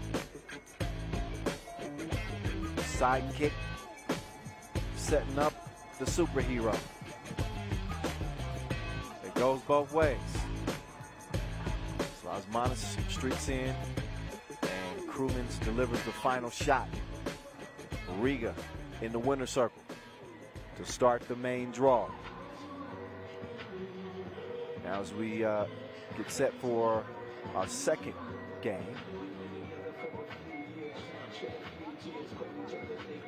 we're going to look at Utrecht. The Dutch standing by. They got a hell of an assignment in front of them. Liman. Ooh, wait. How hungry is Liman these days? Liman considered one of the premier teams in 3x3. And you got no argument coming from this man right here on the mic. They indeed are that. But what they don't have is a Masters win yet in 2021. So we'll see how they fare here in Pool B. They qualified after winning that Perm Bionard International Quest. Excuse me. A couple of weeks ago. Finished 4th in Abu Dhabi. They got a 13-7 record in 5 Masters played this year. They average about 18.6 points per game. Not bad, but you expect that to get a lot better as they do have that man, Mr. Robot, Stefan Stojic, back. Injuries have kind of plagued him this year. Really, he hasn't been fully healthy since 2018. But again, you're talking about one of the best players that we've seen in 3x3 in the past 5 years. There he is, Mr. Robot. And he's gotten second billing to his brother this year because Stojic is now the #1 ranked player in the world, playing for Team Oob. He's an absolute killer. But he learned a little bit of that from Mr. Robot. You better believe that. So Stojic is tired of going as Straimia's brother. So I got my own identity. I'm Mr. Robot. He's back. He's out there with Stefan Kojic, Alexander Ratkov, and Mihailo Vasic, the Manimal. You got 2 Olympic bronze medalists and 2 European gold medalists in Ratkov and Vasic. It's been a hell of a year, hell of a 2021 calendar year for these guys, for Ratkov and Vasic. Good to see Mr. Robot back at hopefully close to 100%. And Stefan Kojic, who's battled through some injuries as well. This is a very, very dangerous Liman team. Don't sleep on them. Meantime, out come Utrecht. There aren't a lot of people outside of the Netherlands picking them to come out of this group. And that's no slight on them. That's not my opinion. But that's just what I hear in 3x3 circles. They got some talent. Lino Vinovin, the Vorn identity, Jesse Vorn. 2 very, very talented players, size and skill. Vorn, an Olympian, represented the Netherlands in Tokyo. We've seen him kind of shift. He's not playing with Amsterdam Town and Pro. Instead, he's the top gun on this Utrecht team with Julius Van Sowers and Raydell Dupree as well. That's their quartet. So they qualified via wild card. 10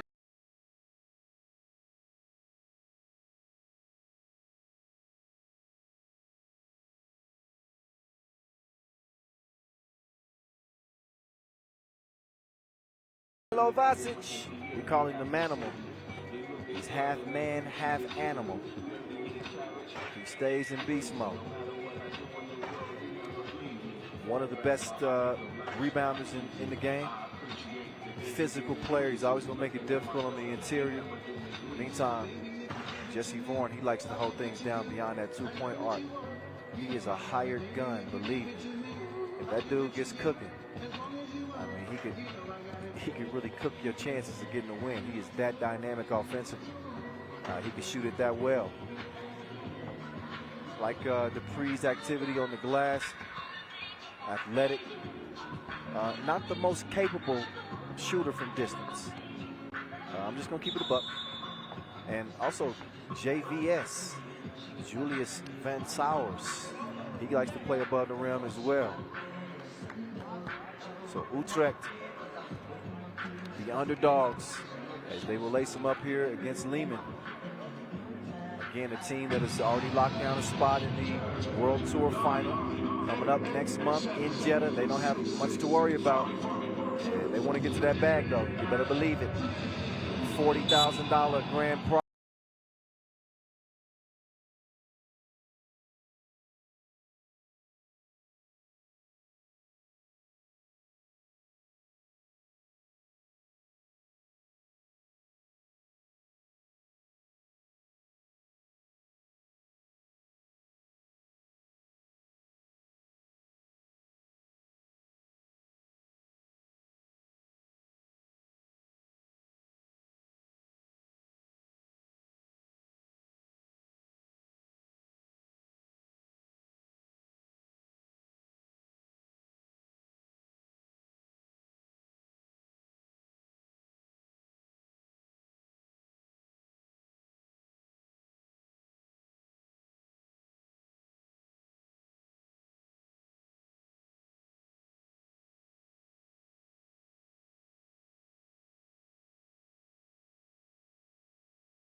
I'll have those.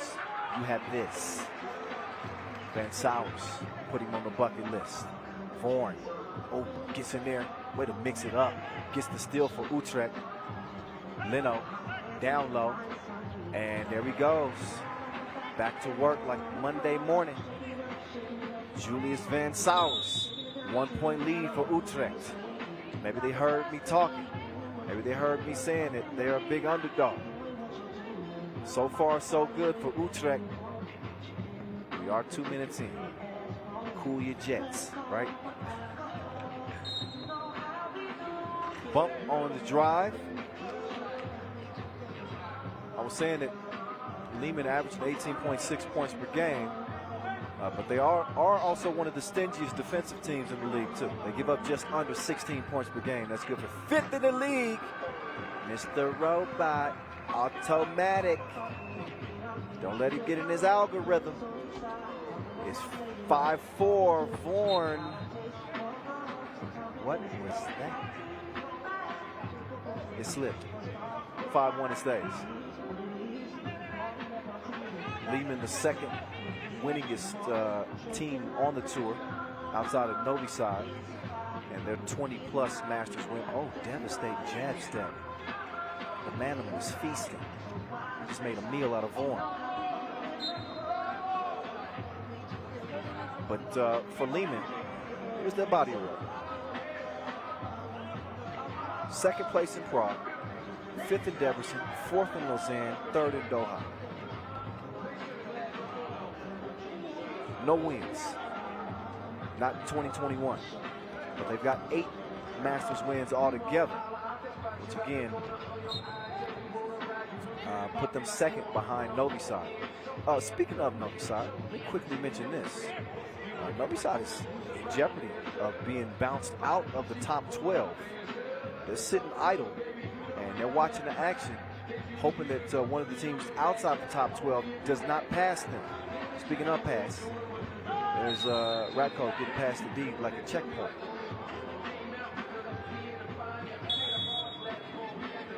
(7-4) and a 5th foul on Utrecht.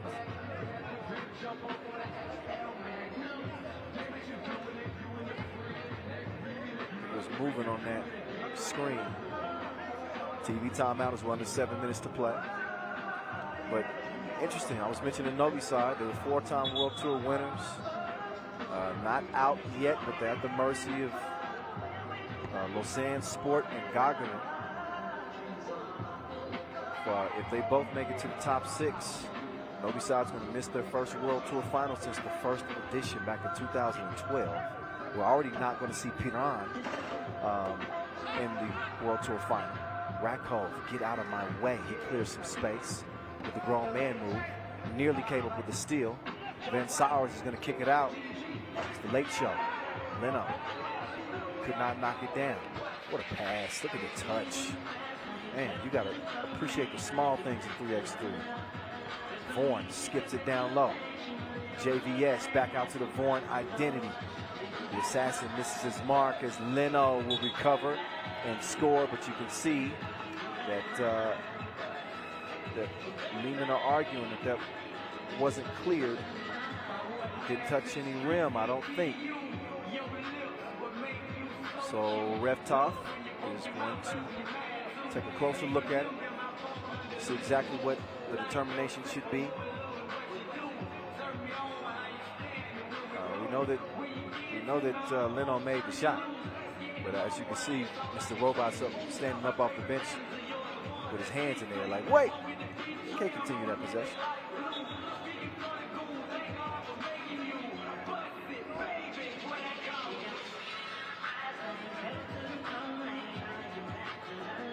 So what they're going to do,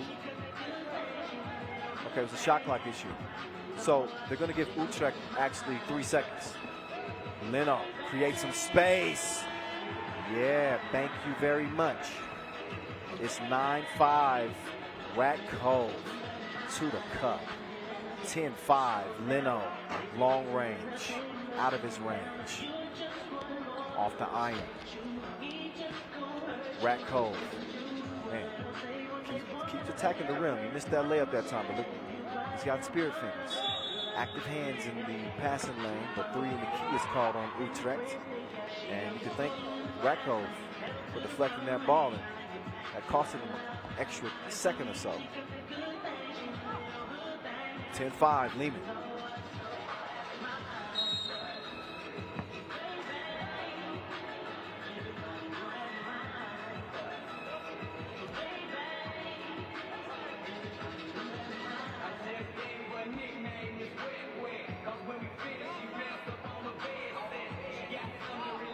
Vaughan making his move.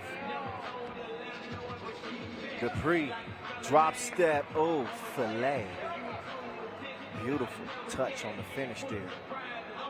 Oh, but he just got bodied, didn't he? He needs some bubble wrap or something. I'm telling you, the Manimal will move some merchandise. You don't want to be the commodity. It's 11-7.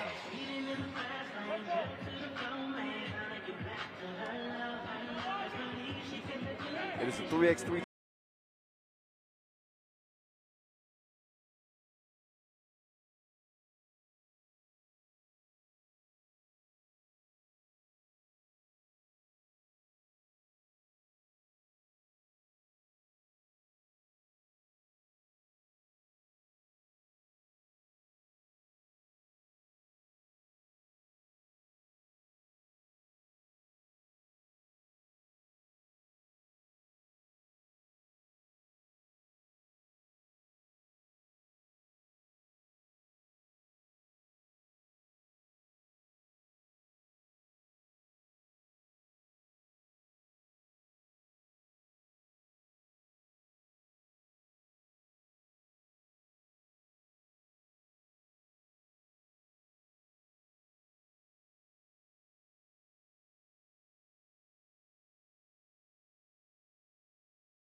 My God.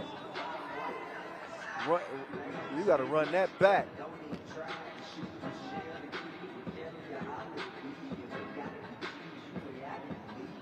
Juan has X'd every Liman player off the to-do list. Mr. Robot was like, which way did he go?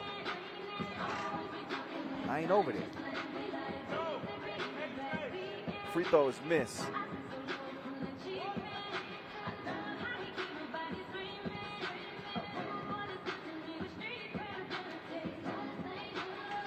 Free throw is made on the second attempt. Utrecht ain't out of this game yet, by the way.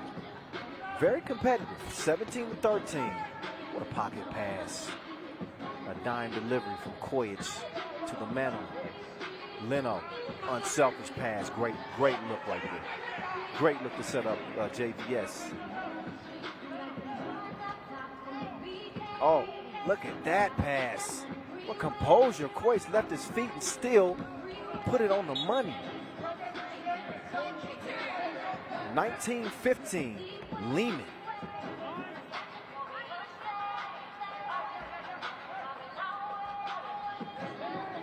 Juan on the attack yet again. This time, he sets up JVS with a whistle. 3 in the key. Gotta be quicker than that. They know that.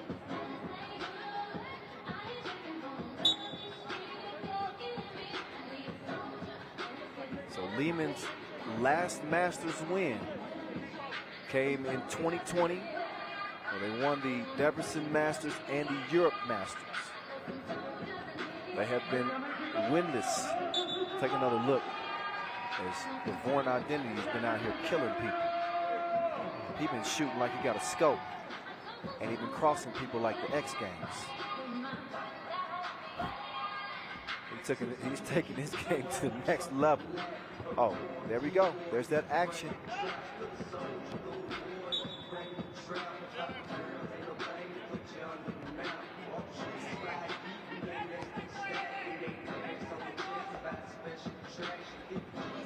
Juan. Oh, he's feeling it. He's feeling it. Oh, that was halfway down. I asked him at breakfast this morning if he was locked and loaded. He has been emptying the clip. Oh, nice. Nice hezzy for the game right there. Kojic. Excuse me while I put this one away. He puts Utrecht to bed. 21-15. Liman with the win. They are number 3 in the World Tour standings. And trying to be the number 1 team when it's all said and done. Look at the patience. Just a little change of pace there. He had Juan confused. A little payback. So Liman get the job done as they start off Group B action in the winner's circle. All right, let's look back at how it got done with some moving pictures, also known as highlights. Look, Liman don't deter much from what they do every single Masters. They're going to beat you up on the inside with Vasic. They're going to pick you apart by moving the ball. Alexander Ratkov is going to make life hell on you in the pick and roll. Mr. Robot is going to start splashing you from long range. And you're oftentimes going to find yourself on the losing end of the stick. That's just the way it is. Liman has been 3x3 royalty. They're going to try to crown themselves Masters champs for the first time here in 2021. They're off to a good start. Ratkov moving some furniture down low. And as always, he's got a knack to get to the 10. I like JVS. Julius Van Sowers. He was in his bag, but man, he didn't have a heavy enough load down low to deal with Mihailo Vasic. That was a fully grown man. And despite the heroics of Jesse Juan, who was doing he was doing Liman dirty in this one. Keep it real. Look at this. Toying with him like Happy Meal. Come get you some. Hand up. So what? He was a one-man assassin. doing people dirty on the crossover. Which way did he go, George? Next thing you know, the next thing they see is the ball splashing through the rim. That's after he's crossed him dizzy. No fancy, nothing too fancy about Liman's body of work. All they do is win. Cue to DJ Khaled. It's on in Mexico City. Šakiai Gulbelė in Omaha up next. This is one that I had circled on the schedule here, day one. As Omaha representing from the United States. They got Dylan Travis, Clay Rowe, Trey Bardsley, and Trey Landsman. Team full of teachers trying to take Šakiai Gulbelė to school. Šakiai coming out of the qualifying draw unscathed. They look good, man. I don't know what else to say. They look good. Will it continue here in the main draw? We will see. But this is a lethal squad. Paulius Belavicius, Marius Ujupis, Sharunas Vengalis, and Aurelius Pucalis represent Šakiai Gulbelė, who are another team that still have plenty to play for. They will be at the World Tour Final. They come in ranked 8th in the World Tour standings. But they haven't won a Masters since they did it in Montreal back in 2019. Here comes Omaha. I like this team right here. We got Trey Landsman. But it's the other Trey that you got to keep an eye on. He's the smallest dude on the court. I'm calling him Trigger Trey.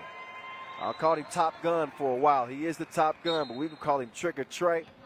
And he's got a partner in crime in Dylan Travis, who we call him the Real Deal. That duo on this Omaha team is going to give them a chance each and every time. And I ain't sleeping on Trey Landsman either.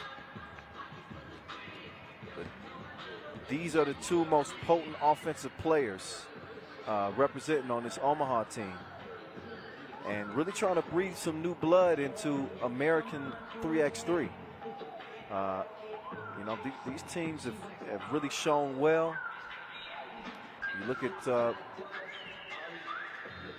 Travis and Bardsley, that duo are 2021 Red Bull 3X USAB national champions this year, reigning champs. Congratulations to them. Also, they got Trigger got a nod to represent the United States at the AmeriCup in Miami. That's next week. So quite an honor for him. And, you know, Dylan Travis too. I mean, these dudes are going to give you a chance every time that they step on the court. So they won the Red Bull 3X South Regional in Charlotte, North Carolina. And that's how they earned a spot here to represent on the Pro Tour. So good to see that pipeline from Red Bull to the FIBA 3x3 World Tour. I think we can expect to see a little bit more of that in the future. I think we'll also see these guys representing at the Hoop It Up National Championship next month in Phoenix as well. So they're getting plenty of reps in 3x3, but their first full season playing 3x3 Pro is Omaha. So we're going to see what they bring right here, right now. The reigning Red Bull 3X USA National Champions. Combination of 3-ball Omaha and 3-ball Select. They went 6-0 en route to winning that South Regional in Charlotte last month. We're going to see what they bring right here, right now. The Real Deal. Down low, the jump hook. Landsman couldn't land it. Ball to Paulius Belavicius, and he's fouled.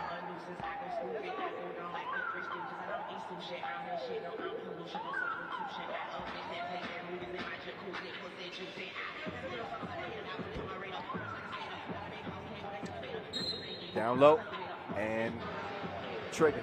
It's called for the foul. Again, you'll see this Omaha team wearing temporary tattoos on their arms. It's a symbol, a logo for Going Vertical. That's their new official training facility. They've been getting a lot of work in, so they've been in the lab.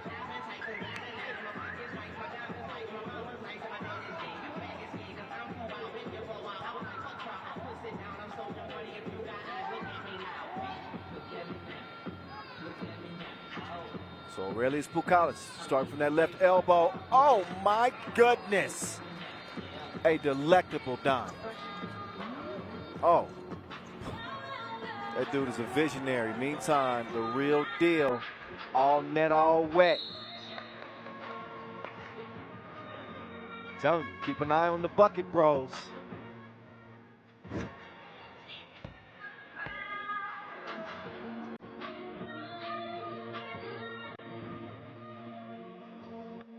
Take another look.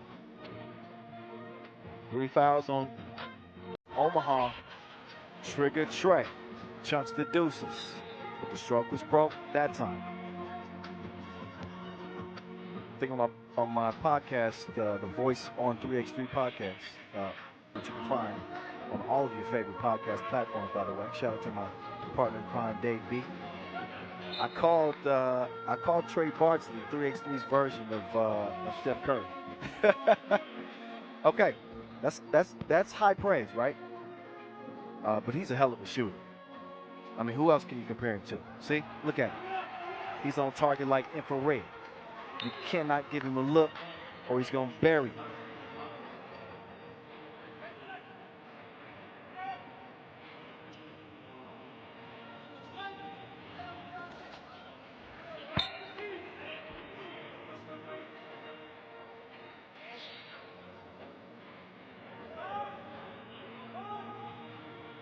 Here we go. 4-1 contest. Omaha in the driver's seat. Belavichuk sets his feet, chunks the deuces, and that's good money. 1-point contest. Travis making the move. Really potent offensive player. Dynamic. Trigger. That time he's gonna miss the mark.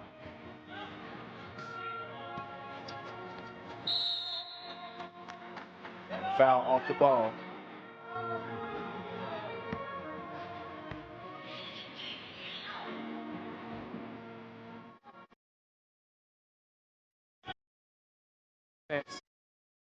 Oh, get him. Got up there. Really threw the shot off. Made things difficult on Belavichuk. Real deal on the move. Got some good size with Trey Landsman.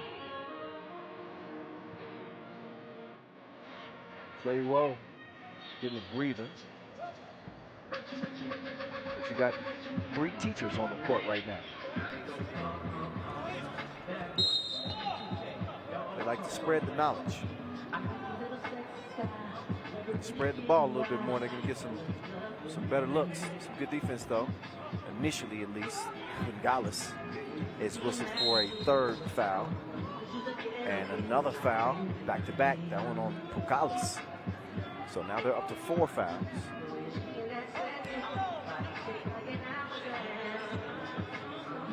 So Dylan Travis will take it out, top of the key. Won a D2 national championship for Florida Southern. Sends that one south. Miss, off balance shot.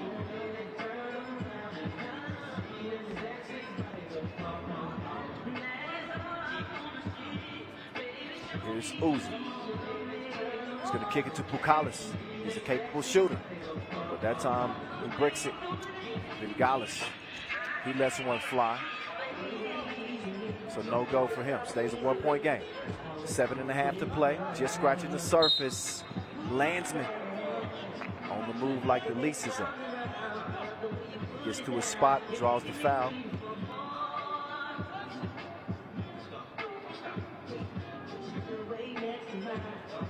So Landsman, 26 years old. So he's got a bright 3x3 future in front of him. Landsman is able to knock it down.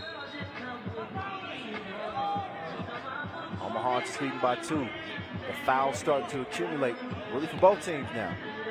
5 fouls apiece.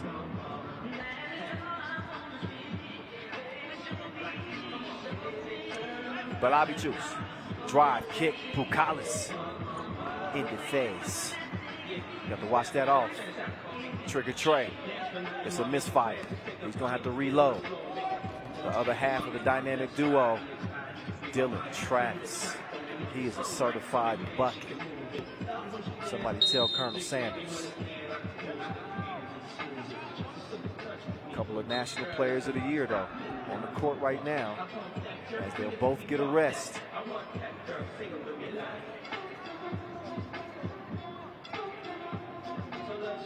So a 1-point lead here for Omaha. Saw them also hoop in Montreal, and was not a bad showing. But not quite what they had hoped to accomplish. They almost beat former Masters champ Princeton, but still couldn't get it done. Nice feed, but no soup for you. Trigger Trey reached in and poked that one away. I think that's going to still leave 7 seconds on the shot clock for Šakiai Gulbelė. Oh no. Fresh shot clock. Yeah, fresh shot clock as Trigger Trey takes over. Trey to Trey. To the real deal. On the attack, but he can't get the floater to work. Good D there, as that one's deflected away.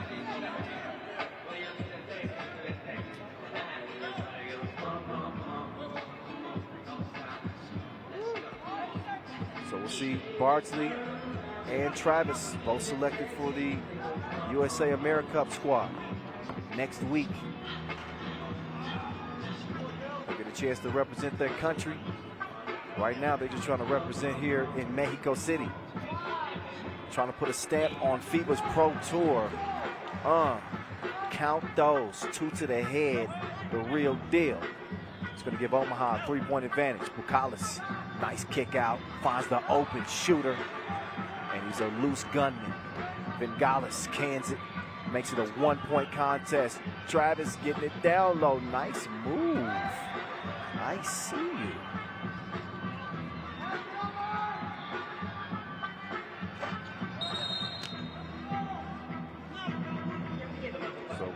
Clay Rowe making an impression, giving Omaha that 2-point advantage, but a 7th foul. They call Clay Rowe the trash man.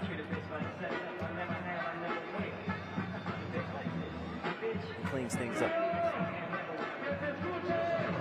Look back at some highlights. It's been a competitive game, and not to toot my own horn here, but I did say that I had this one circled as one of the games to watch here, day 1. That's from knowing how skilled the Šakiai Gulbelė team is with the experience that they have, but also getting a look at this Omaha team and some of the Red Bull regional action in the United States, and knowing some of the offensive firepower that they possess. I knew that this was the team that's not going to be an easy out as they move the ball over to Trigger Trey. Former Globetrotter too, believe it or not. Does not make the 2 count. Oh, Uzi got caught pushing off.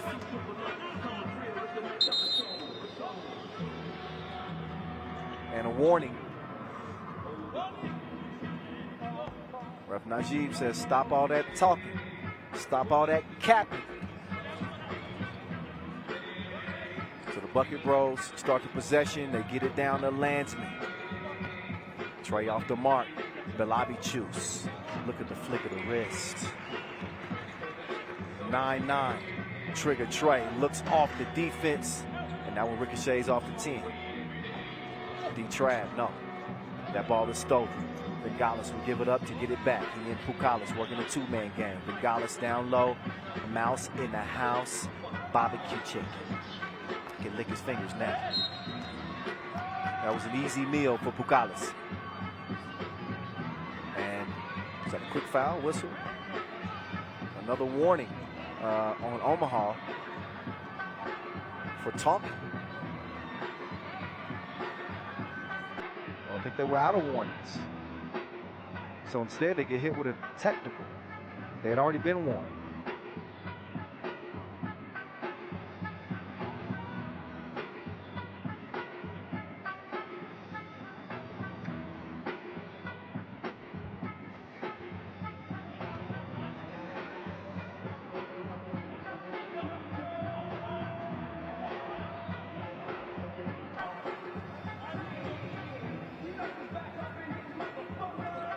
Well.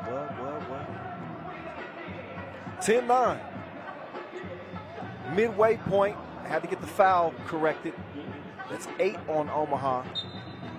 Good opportunity for me to remind you that 10 fouls put you in a double penalty. Both teams in the penalty with 7 and 8 fouls. Collis is able to make that one count. That was by virtue of the technical. Now here's the real deal. Gonna rush to the cup. He gets the lay to go. Omaha went from leading to trailing by 1. You cannot let the big man shoot. He will shoot the lights out, have his place all dark. Oh, that's baby food. He too little. Collins continues to take advantage of Trigger Trey. Oh, nice step back, but didn't have enough juice to get that shot up close to the rim. So 14-10, and Šakiai not quite sitting comfortably here, but they're starting to assert themselves. And Uzi, missed it point blank. That's good defense. The trash man is down there to mix things up. Pukalis to Bengalis. There they go. Pick and roll. Good defenses. Travis was able to snuff that out, but this ain't kickball. Fresh shot clock for the boys in blue.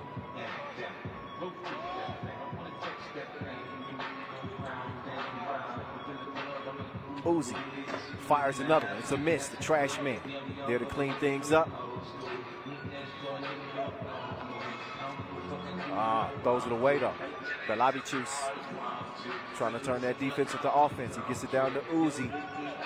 Oh man, whenever they see Trigger Trey down there, they are just killing him like Kenny. Nice feed. So the trash man is there to get another bucket for Omaha. There they go. Mouse in the house. Squeak, squeak. He just got caught in the trap again. So that is where Trigger Trey is in liabilities. Dangerous as he can be offensively, given the fact that he's a little bit vertically challenged. We can't help it. That's what we're born with. All right. He's in trouble if he gets caught in a mismatch down low, which often is the case.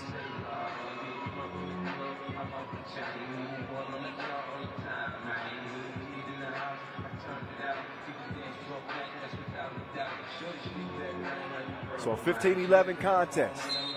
We already saw Omaha South, who were runners-up in Charlotte, eliminated in the qualifying draw phase. Good effort from them, but just did not have enough against the Šakiai team. And now Šakiai trying to do the same. As all 8 players have spent time representing 3-ball Omaha in some capacity.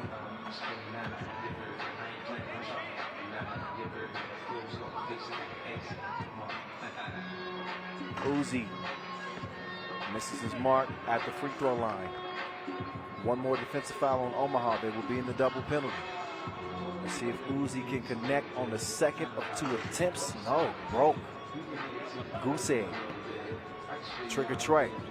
being harassed by Mayaguez. Trigger Trey, get out of my way. To the cup, 16-12. Mayaguez, oh, jab stepping. Kicks it, Uzi lets it fly, no. Off the 10, but a push. And that's a defensive foul. Is that number 10? Yeah, that is. No. Oh, Pucalis thought that he thought he was shooting too, and I did too. That foul actually called on Šakiai, not Omaha. So 8 fouls on Šakiai. Oh, Trigger Trey. This is a free throw. D3 National Player of the Year in 2016 for Nebraska Wesleyan. He averaged 29 points per game. He's a bucket. Only managed to split a pair at the free throw line. Collins with target practice. Watch your head. Instead, he finishes with finesse. Travis got a look, but the stroke was broke. Screen clears up some space for Vingalis, and he shreds the threads. It's 19-13, Lithuanians in front. Travis, he cannot get it to go down. So Mayaguez trying to make the move on Trigger Trey. Trey Landsman now with the help defense. Vingalis, fading. Game point, Šakiai. Trigger Trey, long ball. Oh,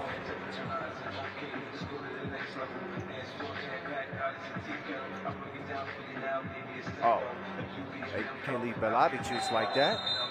He's got reservations for 2 now. 22-15, Šakiai Gulbelė over Omaha. And a pretty good back and forth affair. But Šakiai is in a hell of a groove right now, I'm trying to tell you. So the Lithuanians remain unbeaten. They're 1-0 to start the main draw, but 3-0 today in their total body of work coming out of the qualifying draw. The 3 seed here, and they win it well before the limit, and they win it by 7. So as we look back at how this game kind of developed, we saw Trigger Trey get the 2-piece going. But the versatility of this Šakiai Gulbelė team was on full display. So as dominant as Aurelius Pucalis is on the interior, he's also a big that can step out there in the deep end quite comfortably, and he can shoot it as well as the guards on this team. That includes Vingalis and Mayaguez and Ujupis, who are, again, bucket getters. The Bucket Bros, pretty good performance, I'd say. Dylan Travis and Trey Bardsley, but they took advantage of Trigger Trey on the inside. He was eligible for abuse. And while he did make his mark on the offensive end, pretty fillet finish right there. This was a constant onslaught and attack from the Lithuanians. They never let up. And they are absolutely loaded. At full strength, they are a tough team to beat. You certainly cannot let them shoot freebies. That's like a layup for Mayaguez. It's all wet. And a win for Šakiai Gulbelė as we move into Group C play. Beautiful mall. I believe it's called the Liverpool Mall here at the Torreo de Parque. You can get lost in this thing. And I've been in some big malls around the world. This has got to be one of the biggest. Huge competition for Lausanne, representing Switzerland. Out they come with a new face, as Gilles Martin was unable to play, unable to make it to this tournament. He's injured. They do have Badera top, athletic, always active, great defender. They got the juice man, Marco Liman. He's a knockdown shooter from beyond that 2-point arc. And they have the King, King West with the pink crown. As Lausanne is going to be trying to earn their way into the World Tour Final. They got the upper hand. If they make the top 4, they're guaranteed to go to Jeddah. Top 6 really would be enough if they do better than Gagarin and Ulaanbaatar, MMC Energy. Matter of fact, if they rank better than Gagarin and Ulaanbaatar, their only chance of not making it to the final is for a team playing their first Masters of the season to win it all. So, really good opportunity for Lausanne Sport to get into the World Tour Final in Jeddah, but make no mistake about it, they got to take care of business. And they're going against a Mexico City team, and here's their quartet, as you can see. Julio Ruiz, Jorge Perez, Diego Sierra, and Pablo Garcia. They got the support of the local fans, obviously, and they're hoping that hometown advantage can make Pool D a little bit more interesting. So Lausanne in the purple, and obviously Mexico City in the yellow. There are 2 officials, Cecilia Toth and Glenn Tuitt. Put in some hard work out here in Mexico. I don't know if anybody works more than Glenn Tuitt. This dude is everywhere, like internet. I mean, he's in China. He's in all over the States. He's here in Mexico. And still sharp. There's King West. Wake up, Mr. West. Wes Montigny of Lausanne Sport, team captain. Premier defender. Talking about an elite rim protector. He will bang on you. Make no mistake about it. And really wants to get a win. Hasn't been great for Lausanne this year. They've only reached day 2 once in 3 attempts this season. And again, right now they're sitting dangerously outside of that top 12 race. These teams have never met in the pro circuit, so they're going to make their introductions. And we're going to see who takes the first W in this head-to-head.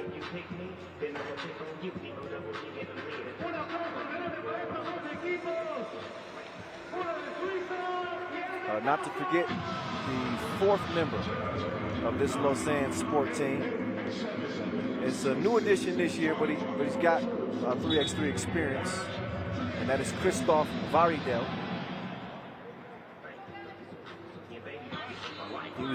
He is the injury replacement for Gilles Martin.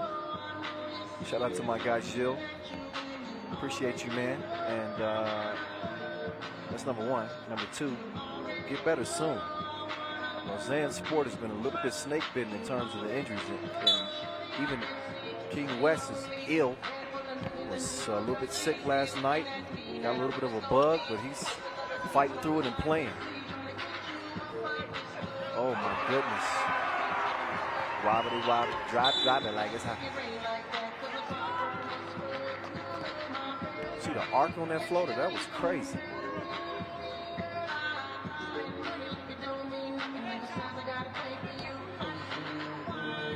Christophe will start it off. The juice man. He'll swing it over to Christophe. Oh, has he? Oh my goodness. He left him on pause. 1-1. They can press play now.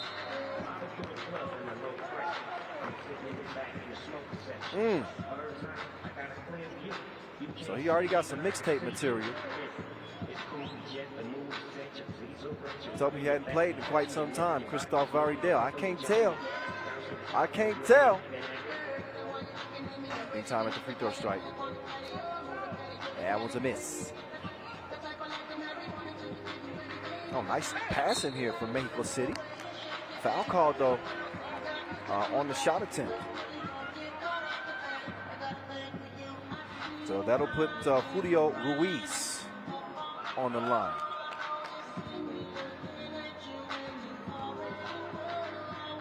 Mexico City qualified via Quest. winning the 3x3 Mexico Wilson Street Circuito Nacional here in 2021.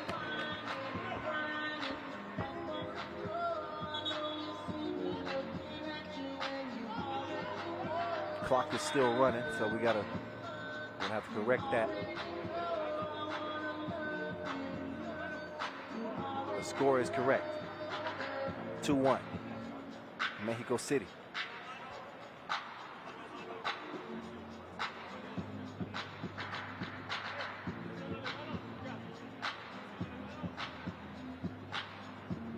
Couple of fouls on Lausanne Sport.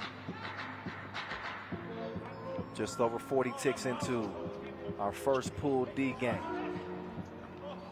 Pablo Garcia to Jorge Perez. Over to Diego Sierra Lopez. He pulls up. And good defense there from Badera top.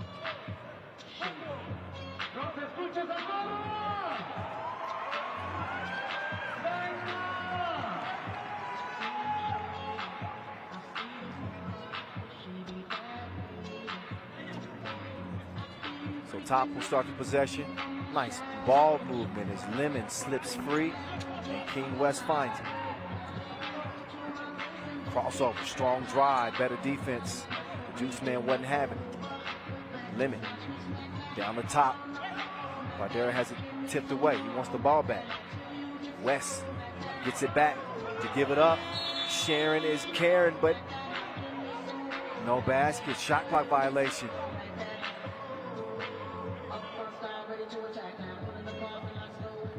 I don't know if Lausanne Sport want to challenge that. Let's take a look. That was close. No basket. Can't challenge that right now. 2-2. 2-2 game. Minute and a half in.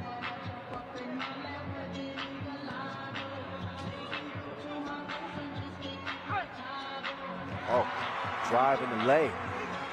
Julio Ruiz. Here's Christoph. Oh, King West, the rotation. These goals ain't loyal.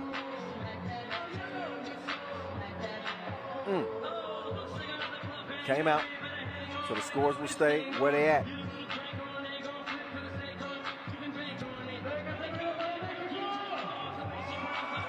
Christoph Aridel will open the possession for Lausanne Sport. Oh yeah, Christoph. He's in his groove like he's at the D Club. Oh my goodness, that was deep. It's a miss. Surprised that little guy can get it all the way to the rim. There's a foul call. It's by there at the top. Trying to establish position. Couple fouls apiece. Oh, drive. Ball finds its way back to numero 4, Diego Sierra Lopez. There's the Juice Man. Dos, bien. Count those, and the foul underneath. So the two-piece is good.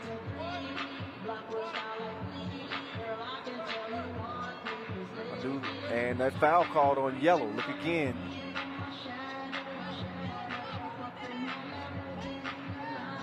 So Lemon with the two-piece. No biscuit.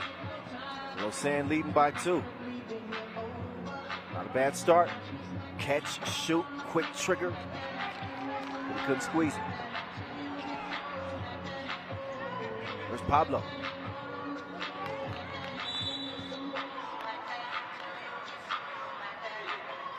It's a quick little guard right there. Could really cause some issues off the dribble, penetration.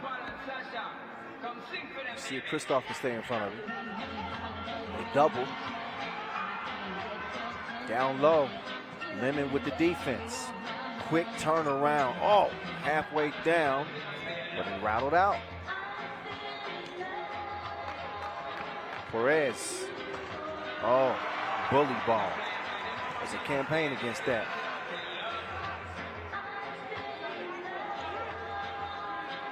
Christoph, catch and shoot. He's got it off safety. He's an active shooter on the loose. Good D. Man, how good is Liman's help defense been in rim protection? That's not only the defense, but the offense too. The juice man squeezes the trigger. And he's got 2 drops in the bucket. It's 10-5 now. Offensive foul called. They were trying to set the screen on the baseline. Foul number 4 on Mexico City. 6.5 to play. You know what that means. A TV timeout is in order as Lausanne Sport are leading 10-5 here in Pool D.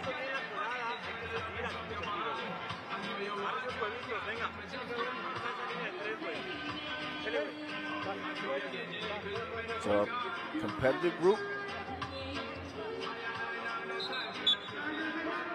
And obviously a lot to play for. This is the final regular season Masters of the year. Only 12 spots available to play for the big bag $60,000 grand prize. That's the World Tour final in Jeddah next month. 9 spots already secured, 3 hang in the balance. And when it's all said and done here in Mexico City, we're going to know those 12 teams. Christoph patiently tries to get it over to Badera top, but it was a bad pass. Pablo will give it up. Down low. Oh, good rim protection. Out of bounds. And that's over to purple.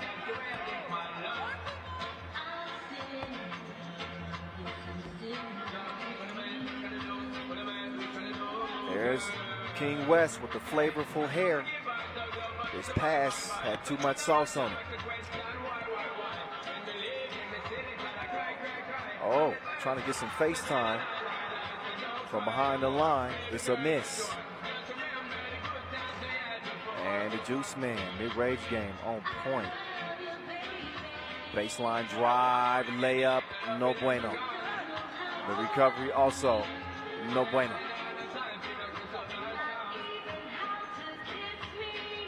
Top to King West.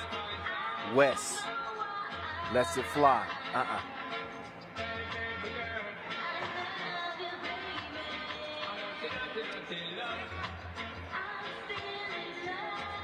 So King West directing traffic. 2-piece plus the biscuit. Badera top. He's going to drop that one like it's hot from long range and connect with the foul. Chance for a 3-point play. That usually isn't where his bread is buttered. He's normally doing damage closer to the rim, but they'll take it. He did not make the free throw as Pablo. No, he blows the 2. Oh, they'll still get it down. Nice collision underneath. Ooh, we had the right idea on a behind-the-back setup, but A for effort. We'll give him a D for execution. I don't want to be too hard on him.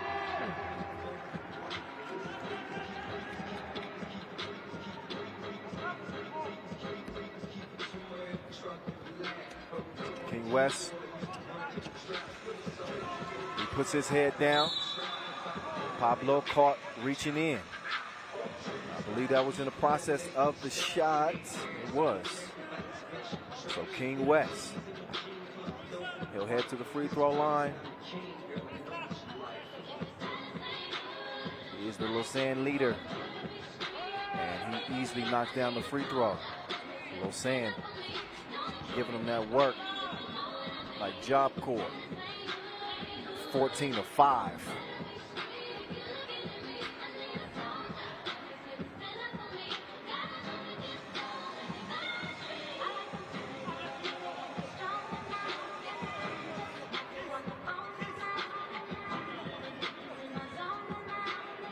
We are going to correct the game clock. Make sure that it should be 4:53.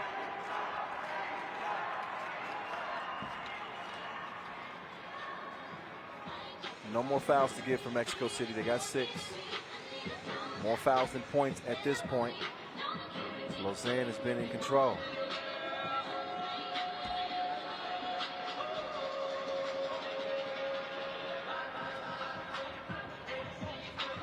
Oh, nice passing. Look at that. They share it like a good meme. Leads to the lay. 14-6. Speaking of sharing, look at that dime setup.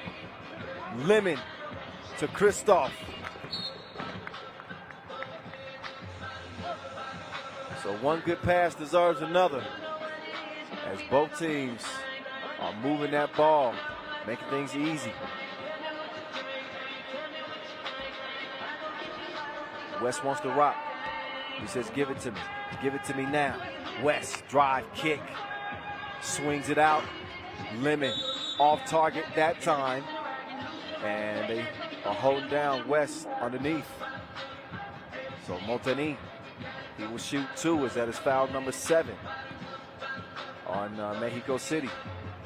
So you better believe it. Nobody wants to make it to day 2 more than King West. And he's going to get both free throws to rattle through. Their body of work here in 2021 for Lausanne, a very disappointing 11th place finish in their own backyard at the Lausanne Masters that we saw San Juan win. In Debrecen, they finished 9th, and in Montreal, they finished 7th.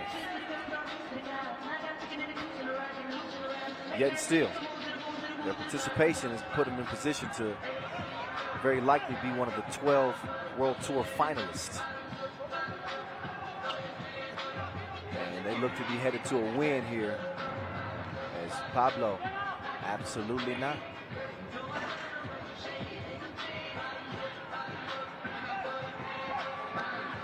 Oh, spin move, baseline. Nice attack. He got top off his feet and was able to draw the foul.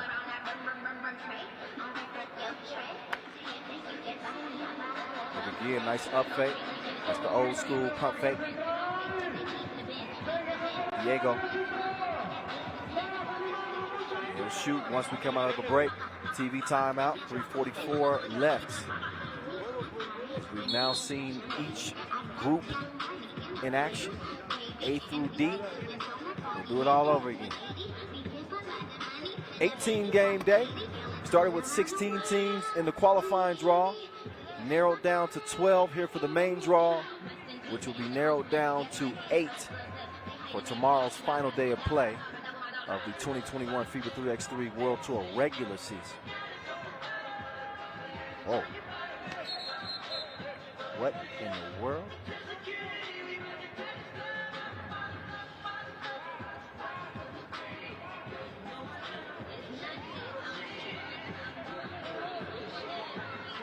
Bad top. Patiently waits, steps beyond that two-point arc. Christoph puts another one up, and a rare miss from him. Playing really well in place of Gilles Martin. Oh, nowhere to go with it. Just put it up, why not? Top sets his feet, he lets it fly, and it's still flying. That ball got wings.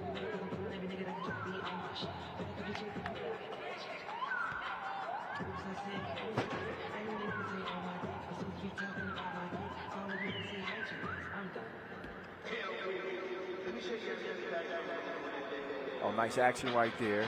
Fakes the screen, takes the pass, but he couldn't put the cookie in the cup. Not at first, but persistence pays off. West with the rotation. West, drive and kick. Oh, what a pass. What a look. He got his goggles on. Christoph sets up Lausanne for a 19th point. Here's Pablo. Nope. Christoph driving and dishing. Sets the table for the juice man. It is game point for Lausanne. Pablo. No. And another no. Oh, what a save. Okay. One ain't enough. He needs 2. That's the juice. Liman puts it away. A 22-8 beat down. The Swiss over the local faves, Mexico City. Lausanne looking good to start their campaign here in Mexico City. That's with an not quite 100% West Montigny, who again, sick all last night, fighting through, staying hydrated. And you can say his team was hydrated. Christophe was wet. Provided a big boost for Lausanne. There was like he killed him with the red light, green light. Mixtape material. I thought there was an MVP of that game for Lausanne. How about Marco Liman? Liman was on kill mode. Now, Christophe was outstanding. Don't get me wrong. But I'm talking about on both ends of the floor, defensively and offensively. Marco Liman had his imprints really all over that contest and played huge in helping Lausanne Sport get that opening win in Group D. So we'll now get set up for our two-point shootout qualification. And a few more looks at those highlights. Even back there up top. Good from long range. It's a big two-piece from him. And while Mexico City put up a good fight, I think they were outgunned with this Lausanne team. Good ball movement. Nice off-the-ball activity. And they make easy work. 22-8. And they let the juice man put it away with the final squeeze of the trigger. Target practice. That's a two-point layup for him. And that's it. Lausanne. All right, so now for the two-point shootout qualification. You got 5 balls each rack. 1 rack on each wing, right wing, left wing. That means 10 shots. Top 4 will move on to play in our two-point shootout final tomorrow. Top 4 scores. In the event of a tie, whoever made their shots in the least amount of time wins the tiebreaker. Pretty simple. You want to compete in that two-point shootout final, by the way, if you can, because, you know, there's more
Del equipo de Brasil, de Río Preto, recibamos un aplauso a su Riga del Arco.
Desde Juan, por este Goup, DJ Fernández.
All right, all right, all right. So our 4 finalists are set for the 2-point shootout final. Shout out to Del Arco and Christoph and TJ Fernandez. We're gonna have some gunners. We're gonna have some gunners tomorrow competing for what could be $10,000. As if they make every shot. Hasn't happened. But we have seen that record of 17 points challenged several times. I believe Edgar Krumens and Steve Sir share that record. Speaking of Krumens, he and Riga about to hit the court from here inside the Toreo Mall, just outside the Mexico City limits. As 3x3 is taking over the capital of Mexico yet again, the 7th year in a row. I've been fortunate to be coming here since 2015. So I've covered a good bit of the Mexico City Masters. I got my feet wet in 3x3 out here. So we love it. We love it. Viva Mexico. And long live the Latvians as well. Riga. They came out of the qualifying draw first, breezing by Mayaguez out to Puerto Rico, and then they beat up on Rio Preto. That was in the qualifying draw. Then once they started the main draw, we saw them open up with a 22-14 win in Pool A over Runa. And now they'll get their second action of the day. Look to head back unscathed, 2-0. We will find out. They can be locked in a battle though, because anytime you lace them up against the Mongolians, you better be ready for the fight of your life. That's something that Riga's very well accustomed to. Again, if you're just joining us, hello and welcome. Kyle Montgomery, aka the voice in your ear. We got an extended day today. Had 6 qualifying draw games in conjunction with our 12 main draw games. We are well into the main draw right here, right now. These are your reigning World Tour champions from 2020, and also your most recent World Tour Masters winners, Olympic gold medalists, Team Riga, fresh off their Abu Dhabi win, their first win of 2021. Norris Miezes, who doubles as Robin, Agnes Chavars, Edgar Krumens. Krumens out here playing above the rim in Mexico City. So they will look to go 2-0 as they will lace them up right here, right now with Ulaanbaatar. So Ulaanbaatar team is trying to fight their way into the World Tour final. This is a defensive-minded team, a physical team. They're going to try to wear you down on the inside and then make every bucket tough on the defensive end. They don't score a bunch of points, but they will defend the hell out of you. And they're fresh off a quarterfinal finish in Abu Dhabi. Not a bad showing for Ulaanbaatar, MMC Energy. So they should have some confidence coming into this one. So there they are, Dolgan Inkbad, Gotov, and Davasambu. They are the big 3. Also, Inkbad. Good to see him back. Didn't see him in Abu Dhabi. So this is their core 4.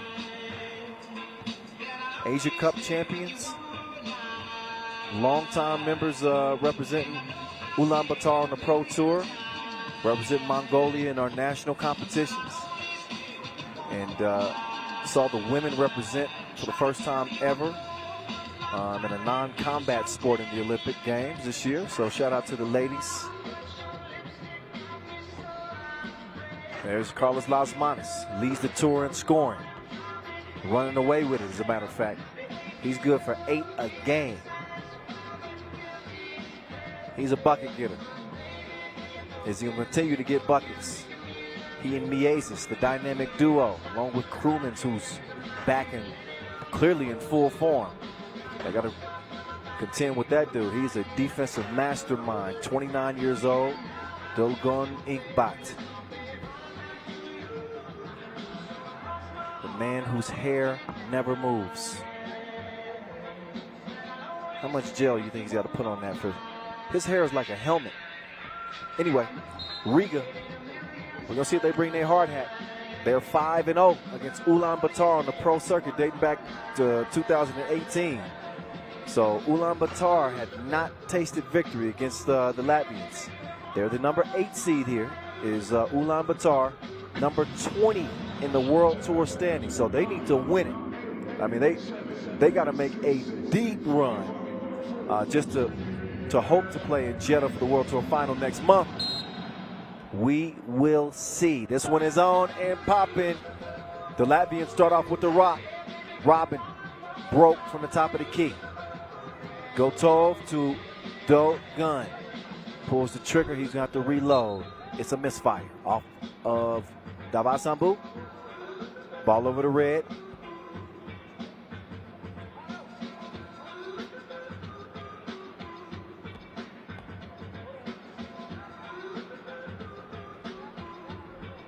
And the 2 is missed. Las Manas couldn't get it to go down. Oh, swishing like some mouthwash. Gotov. 2-0. Ulaanbaatar. Chavars hands it off to Batman. Las Manas moving to the right. It's the right decision. Leads to the easy lay. Davasambu will hand it off and set the screen. Oh, Dogun. He's going to miss the mark. He'll check out. Taiwan will check in. Ulaanbaatar with only one appearance on the tour this year. That was the 6th place finish in Abu Dhabi. Easy.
When you give up 18 points per game, they got to get some more consistency from beyond the 2-point arc. I know they've only played in 1 Masters this year, but would you believe that Ulaanbaatar is 4 for 40? 4 for 40 from 2-point range. Oh my goodness. That's rough. That's rough. They got to clean that up.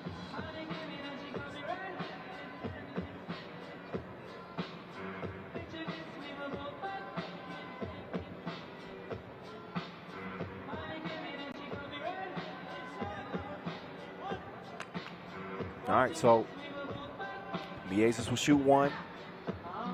Tour's leader in key assists, and he's good from the strike. I think Ulaanbaatar was accidentally awarded that point.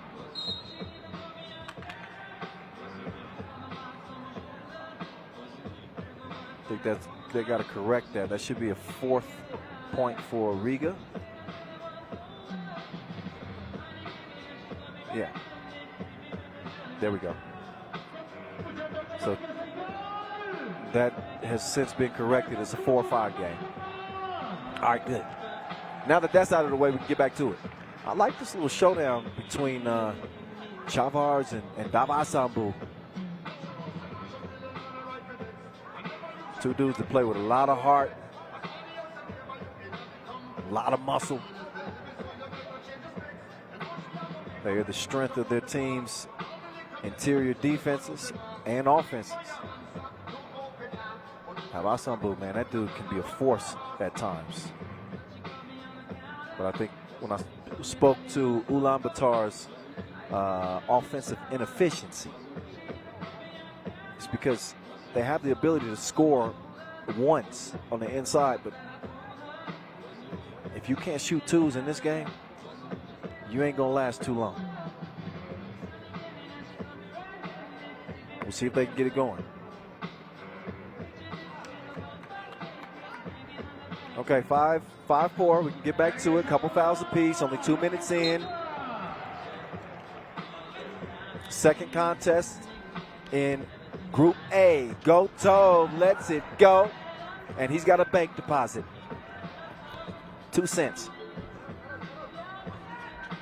Mayaguez. He comes up abbreviated on the 2 from the logo. Goup lets it go. It's a no. Mayaguez out to Krumans. Krumans, step back. Come over here with me. I got something. No, I don't. He thought he had something for him. Chavars is then whistle for the foul. Or Chavars draws the foul. There we go. That's more like it.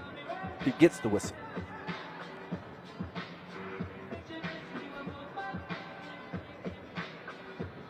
Chavars, league's leader in rebounds. Lane violation.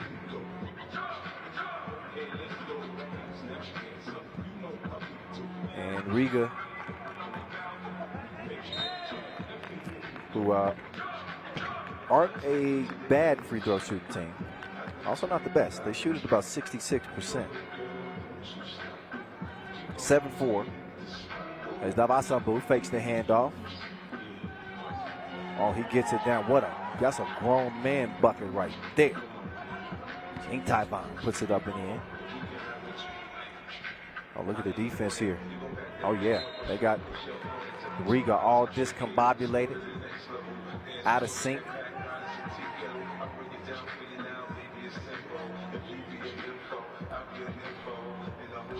So Untitled will start with it on the right elbow. He hands it out to Davasambu. Davasambu in the deep end? You don't see Davasambu taking very many twos. That was a narrow miss. He almost got that one to go down. Instead, it's over the red. There's Robin with a human face. He might not be human. He's half man, half amazing. Amazing. Oh, man. Anyway, Inkbot. Oh, man. Missed it point blank, but he was able to draw the foul. He had hoped to get that first one to go down, but that wasn't the case. 8-6 game. He took a shove in the chest.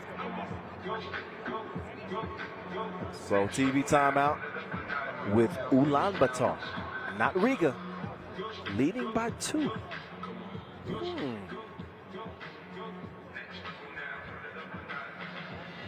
You got a strong federation in Mongolia, and they've really taken 3x3 to heart. The level of interest there has really grown in years past, and really become maybe their favorite sports pastime. Anytime Goup stroke was broke, Untitled, he's gonna let that one go. He probably should have kept it. So Untitled out, Davasambu in. Goup defending Mayaguez at the top of the key. Norris. Step back, hand up. Ball just rattles off the 10. 6.5 to play. Ulaanbaatar still trying to add to this 2-point advantage. That one deflected by Chavars. Oh, but Davasambu was saying that no, Davasambu went down on both knees, begging you, please. It's like he was trying to win his girlfriend back. He didn't win the argument. Ball stays with red. Oh, and Krumens is down. Taiwan can't believe it. But look, I'm going to give Krumens the benefit of the. Oh, okay, never mind. I was going to give Krumens the benefit of the doubt because he's a warrior. I don't know. Maybe he took a shot somewhere. Meantime, there's a double shot. The party's just starting. It's happy hour. 8-8.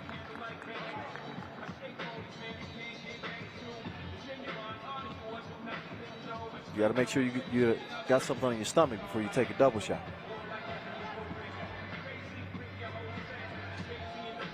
Big Taiwan setting up shop. He's going to hand it off. Go Tove. No, too strong on the release. Krumens. They try to come away with it. Oh, yeah, he got called for the travel. He was a little bit out of sorts as soon as he got the rebound. He didn't really know where to go with it. You could just sense a travel was on the way. 8-8 game. 8-8 contest.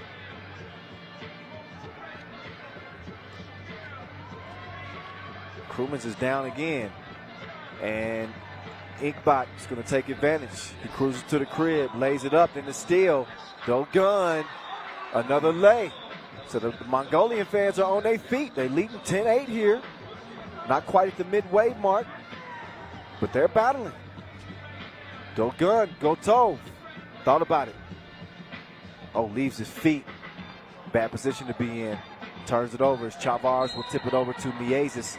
Oh, offensive foul called on Chavars. He was moving. Foul number. I think that should, is that 5? No. Foul number 4. And remember earlier I was mentioning that, you know, Riga playing those 2 additional games, having to earn their way out of the qualifying draw, playing in this elevated altitude, thinner air, you get tired more quickly. So it's not quite as easy to regain your wind here in Mexico City. Meantime, they better catch wind to Go Tove. He is a shooter. 13-8 as Mayaguez tries to respond back. His 2 comes up short. Davasambu tracks it down. Taiwan going down to the post office. He couldn't deliver. Go Tove. Up fake off the glass. No, ball finds its way back to Go Tove. Go Tove will clear it. Davasambu. Oh, this is a mismatch if I ever seen one. He makes easy work of Mayaguez. Now Mayaguez says, welcome to my world. Dos bien, as it's 14-10. 4-point lead for Ulaanbaatar. 4:21 to play. If you had asked me before this game, if I thought Ulaanbaatar would be leading 14-10, beyond that 5-minute mark, I would have likely said no.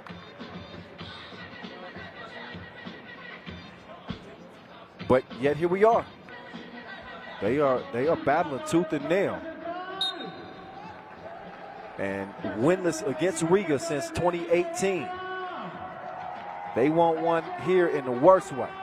And they most definitely want to earn their way into the World Tour Final. Only 12 slots in our last Masters of the season. Dogun puts his head down. Spin move, choreography. He missed the step. Down low to Batman is poked away. Davasambu making things very difficult. Lasmana stands about 6'7". Davasambu at about 6'5.5". Lasmanis, deep 2, no. Ball finds its way back to Batman. Batman steps back, socially distanced, count those. FaceTime. 2 is going to count plus the foul. Riga within 2. pending a free throw from Batman. Batman. So TV timeout. We're just under 4 minutes to play. Riga get a spark from their superhero, Batman. Carlos Lasmanis will step up to the stripe and he'll shoot one and try to make this a one-point game. So, as well as Ulaanbaatar has played, they still have not been able to get rid of this Riga team. And they are the 1 seed. So not that you would expect anything different.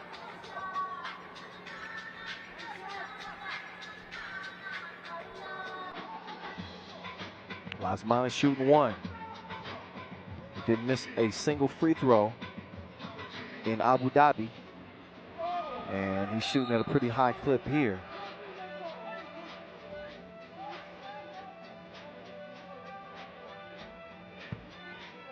(14-13) game. So Ulaanbaatar MMC Energy will take over top of the key. Inktaban patiently getting into this offensive possession. Dogun Inkbot. I like that action right there. Wide open lane. And he drove right to his destination for the easy finish. 15-13. Lasmanis with the whip. Chavez with the nene. Or the lele, I should say. 15-14. Dogun. Ooh, runs into some traffic. Got D'd up. Lasmanis. Give me those cookies. Lasmanis.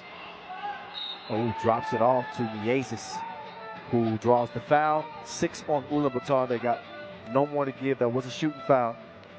So up steps Mayaguez.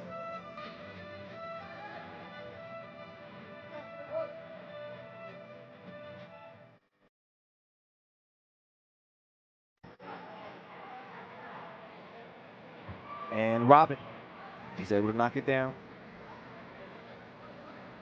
15 all, 3:12 to play. They get it to the bull, Davasan. He finishes with the scoop. Mayaguez crossover dribble, lets it fly. Not that time. Oh, Lasmanis took his eyes off of it for a moment. I don't know if the sun played a factor in that, but a missed opportunity. Not quite crunch time yet. But under 3 minutes to play, Ulaanbaatar still in front. There's Davasan going to work. Oh my goodness. So crafty with just uses one hand and is really able to utilize his size. Krumens can do the same as he goes to work on Goto. Dogun. Oh, contact. So we're seeing Riga kind of make some mental miscues that they don't normally make. And Ulaanbaatar, they got to do their best to take advantage of the opportunities here. And every single possession is critical for them. Lead by 1. As Inkbot is able to knock down the first of 2. Ulaanbaatar working on maybe an upset. I don't know, we'll see. Krumens got the step, but he didn't get the lay. Davasan snatches the board. Goto up top, looks off the defense, he lets it go. Missed it to the left. Krumens clears it himself. He's got Batman coming around. Davasan trying to stay in front of him. He does a good job. Is that going to be off of? Yeah. Yeah, that's off of Lasmanis. Lost it out of bounds. Ulaanbaatar take over. Here's Mayaguez in hot pursuit of Inkbot. Turn around, miss. Follows his own miss. Up fake, drops the shoulder. Gets his own board, puts it up again. But Chavez told him the kitchen was closed. And Dogun misses yet another one. Lasmanis coming clear of it. In and out. Nowhere to go. Goto playing some pretty good defense here. As Batman runs into Davasan. He's going to get behind that 2-point line in the corner. Still a miss. Back to Lasmanis. Fresh shot clock to work with. He's going to hand it over to his partner in crime, Mayaguez, with the hezzy, the drop off, and an easy finish for Lasmanis. That transition defense, though, for Riga, a little bit slow. They're lucky that Davasambu couldn't make that one count. 18-17 is where it stands, minute 24. And Batman, he's running out of steam a little bit. See what he's going to give it up. This time he's going to let Robin have a turn. And he can play hero sometimes too. Mayaguez gets the two-piece to go, and Riga are out front by 1. Davasambu down to the torture chamber. Spinning, but not winning. Both teams are gassed. Mayaguez wants to put it away. Can't do it. Under a minute to play. It might be Batman time. Is it Gotham City here in Mexico City? It's game point. I know that. Ulaanbaatar can tie with a 2, and Goto does it. The double dip.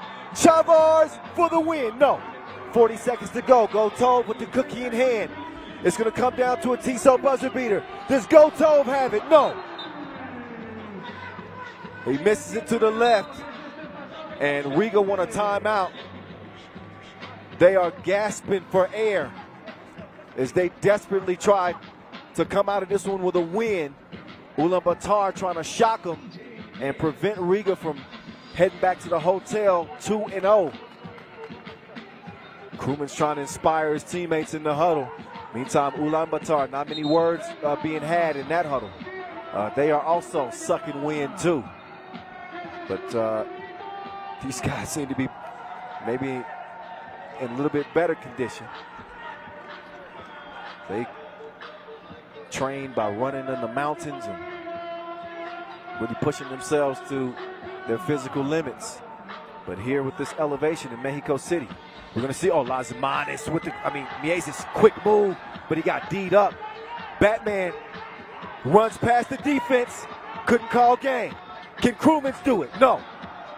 Mayaguez tracks down the rebound over to Batman. 1 ain't enough, he need 2. No, he does not. Goto, he'll have it over to Davasambu. You know where he's going, to the post. Can he deliver? Tissot buzzer beater from the Bull. And Ulaanbaatar pull off the shocker over Riga. 21-20 with a Tissot buzzer beater on the back of Davasambu. So Riga will not be undefeated in pool play. Ulaanbaatar get their first victory over the Latvians in 3 years. A 6th place finish in Abu Dhabi, and they seem to be riding the momentum here into Mexico City. One more look at your Tissot buzzer beater. The Bull, Davasambu, flexing on him. He was stronger than pneumonia in that game. They had no answer for him. And Ulaanbaatar pick up a signature win over the Olympic gold medalists here in Mexico City. Let's look back at how that one went down. Ooh, wait. This one had the makings of, one of those type of finishes from the very beginning, from the outset. As I said, Ulaanbaatar they're going to fight. They're going to fight you tooth and nail from the opening possession to the final possession. Does not matter what the score is. They were a lot more efficient offensively than what we saw in Abu Dhabi. They were picking their shots better. They were able to get a couple to go from downtown. Some tough shots taken and some tough shots made. Intavan, Davasambu, Goto handling business from distance. How about Dogun Inkbot continuing to put pressure on that Latvian defense, driving to the cup. Davasambu using that big frame to shield off the defense and hooking that one in for the score. Past 2 Latvian defenders. There's a reason why we call them the Bull. Because the defenders look like they just glass in a china shop when the Bull is going to work down low. Saw some big shots made from Riga towards the end there as well.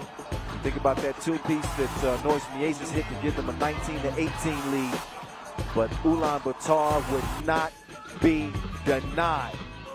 The Warriors take one from the Latvians here in the Torreo Mall as the day continues to roll on. Day 1 of our final Masters of 2021 here in Mexico City. We got another good one on the way. The Serbians of Liman linking up with the Russians of Gagarin yet again. Liman already with a win under their belt. We're going to get our first look at Gagarin. And again, Liman, we will see them at the World Tour Final. That is not in question. Where they end up in the final standing, though, is in question.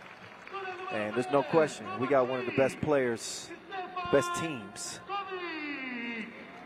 the best collection of players in the league in Liman. There's Mr. Robot, Stefan Stojic.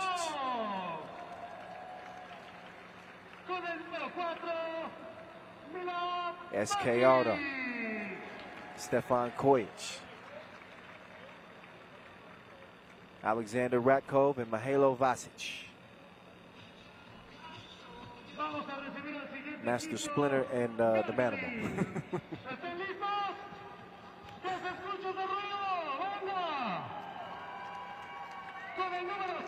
So up next comes Gagarin.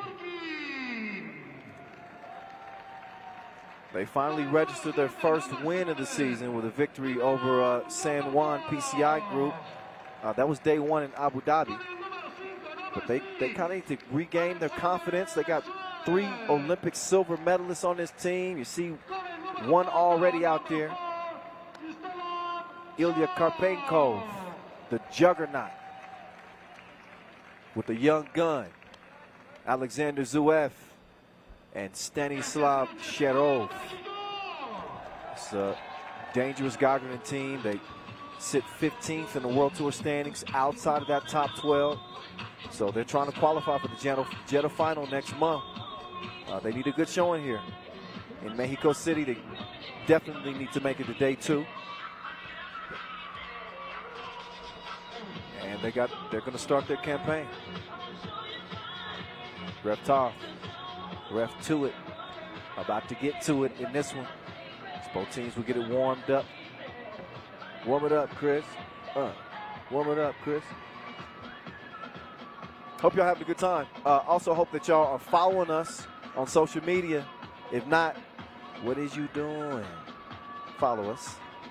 It's okay to be a follower. We can't all be leaders all the time. At FIBA 3x3.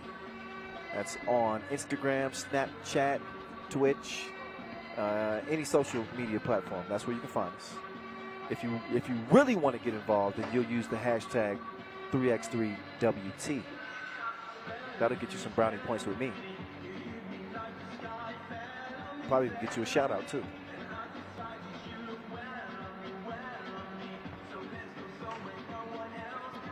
Looking forward to this one.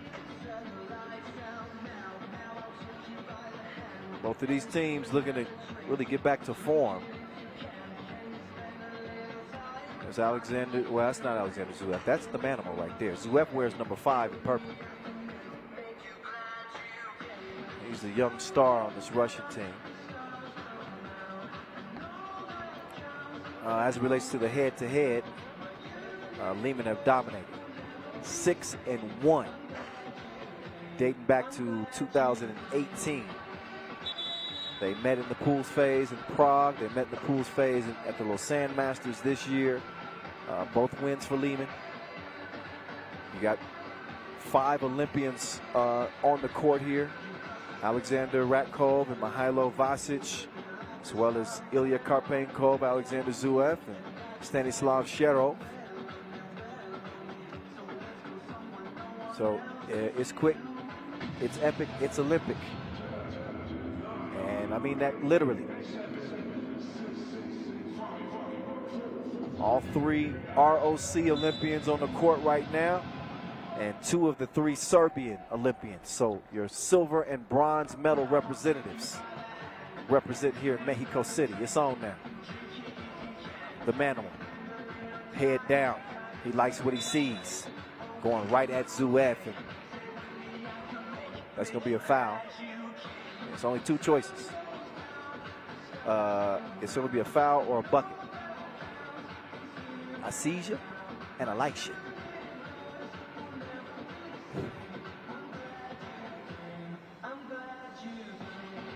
Oh, Vasic too strong on the free throw. They get it down to the juggernaut. Oh, and Ratko said, I think not. But I think he's going to get called for the foul. Thought it was some good defense initially. But did not maintain it.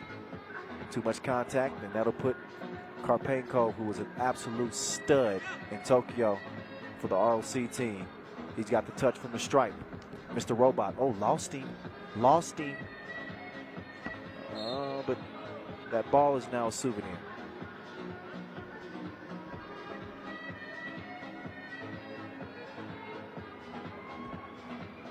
Dmitry Chiburkin. Let me show Chiburkin some love too. I'm talking about the Olympics. Chiburkin's a baller too on this Gagarin team. Oh yeah. What is that, Velvet? Soft touch from Zuev. But then he got took to the cup. Ratko doing the honors. Zuev trying to set something up against Mr. Robot, who has not been at full strength. Oh my goodness. He just got dropped off like the bus route.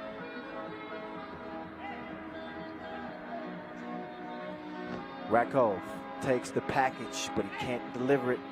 Look at Karpenko. That's some stand-up defense there. Textbook. They double dared the young gun, and Zuev couldn't make it count. Karpenko down to Chiburkin. He's able to get the score over Ratkov. Vasquez will take it himself and clear it, hands it off to Stojacic. Mr. Robot, former world #1 and World Tour MVP. Chiburkin cleared for takeoff. He's bouncy. And he's got the Pokeball. 6-1.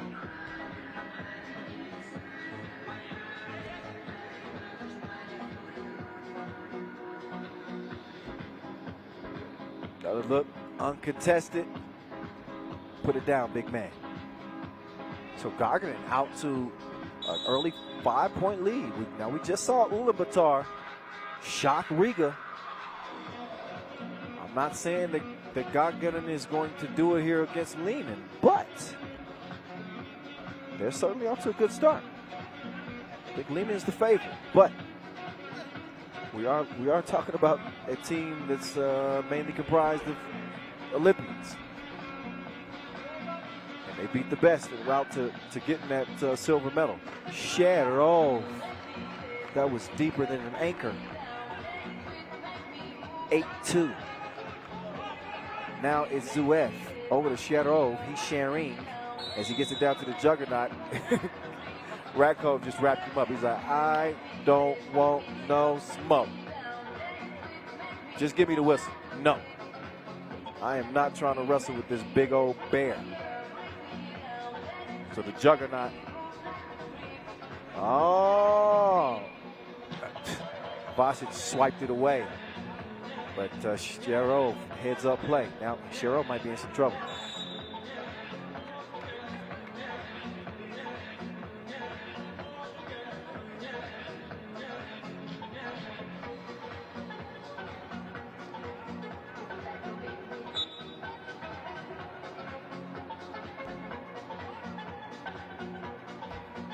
Up top, Koyet starts with it. Over to his longtime teammate, Vasquez.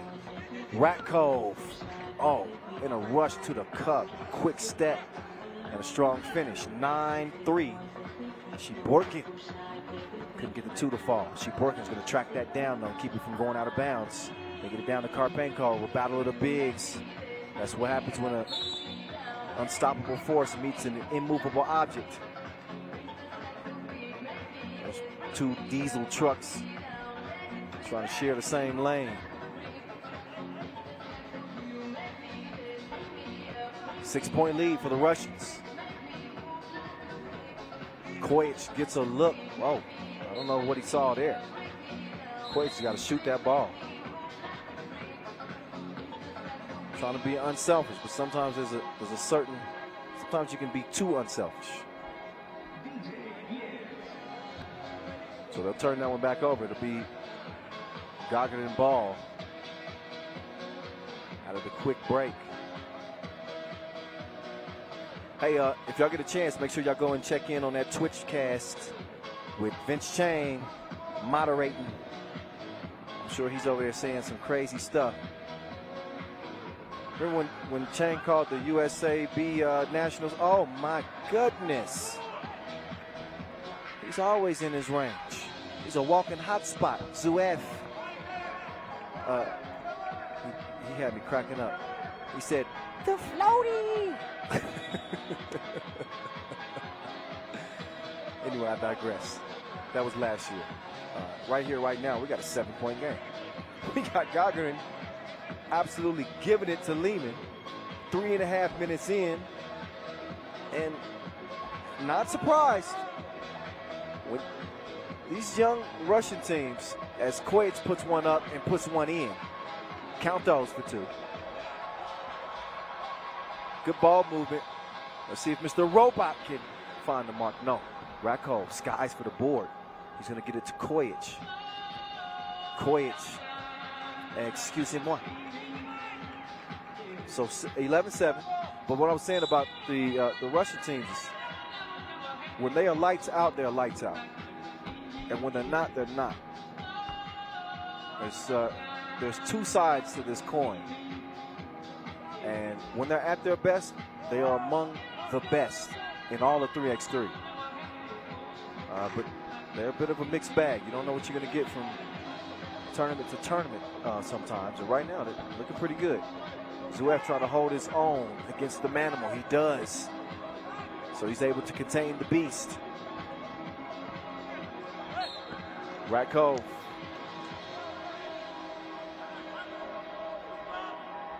My guy Chang just hit me up. He heard me. The floaty.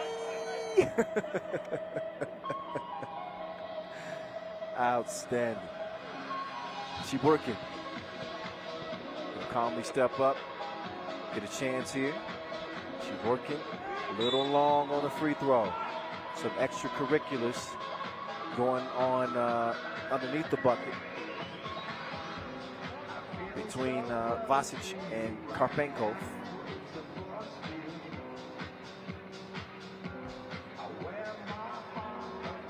So 5 fouls apiece. Liman will get the ball.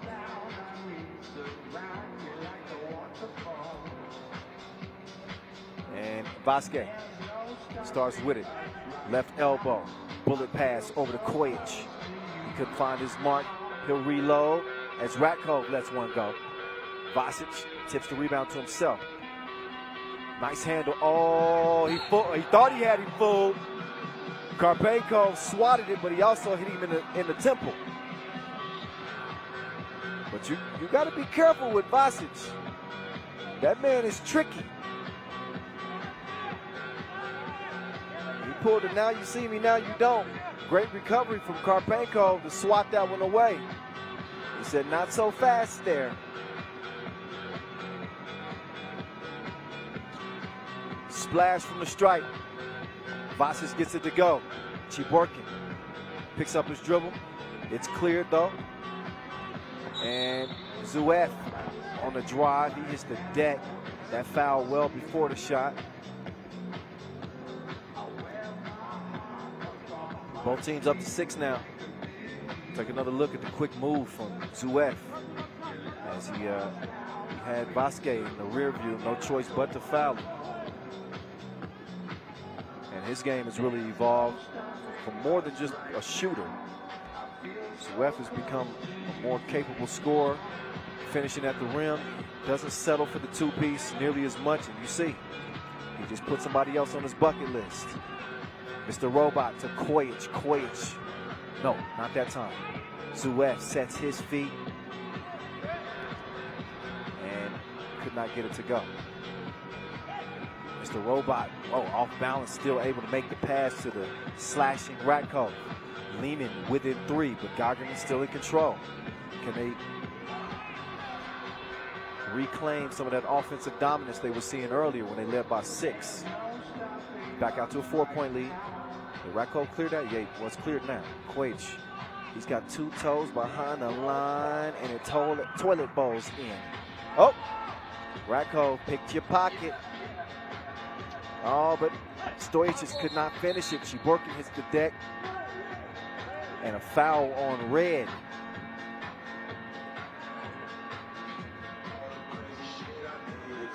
Number 7, so that means a couple of free throws.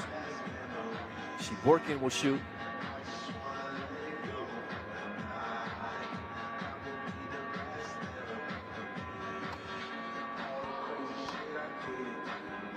Shiborkin is a big boy too, stands at 6'6".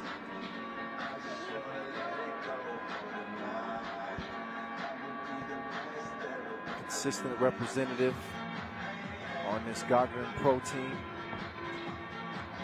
Did not play in the Olympics, but they had some tough decisions to make. They got plenty of talent to choose from over there in Russia. Kojic looking off the defense, flat on his release on the shot. Vasic going down to the post office, and he's moving some furniture out of the way. 15-12. Now it's the matchup right here. Vasquez and the Juggernaut. Oh my goodness, what? Hey, listen, that's a high degree of difficulty on that shot. Big man with great touch. Can't hate on him at all. Kojic sidesteps. He's wetter than swim lessons. 16-14. Shadrov, come on out in the deep end. I'm going to take it overboard. That he does. 18-14. Gagarin. Will we see back-to-back shockers? I don't know if it's an upset. Oh, no. It's the robot with another glitch. Stojic. It's tough. Now he's got a D up. Shiborkin. Oh. Offensive foul called. As Vasic did a good job getting to the spot. Also a great job selling the foul call. Not saying that he wasn't pushed, but a little extra acting never hurt nobody. But who has a more difficult assignment than Mihailo Vasic in this contest? He's breathing a sigh of relief that he didn't have to deal with Karpenkov, at least for the next possession or so. And Kojic is getting some good looks from long range. Oh, Rakov, catch up if you can. Oh, Shadov devastated him with the jab step. Zuev on the baseline, swings it. Shadov can't swish it. Rakov confiscates the board. Vasic, long look at that too, but he missed it.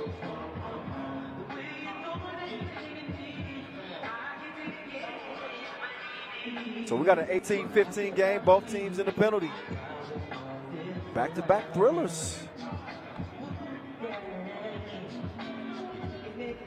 Pool A and Pool B. Shiborkin pulls up from the free throw line. Here's Stojic trying to set something up with Vasic. Front shot clock as that is a kick ball.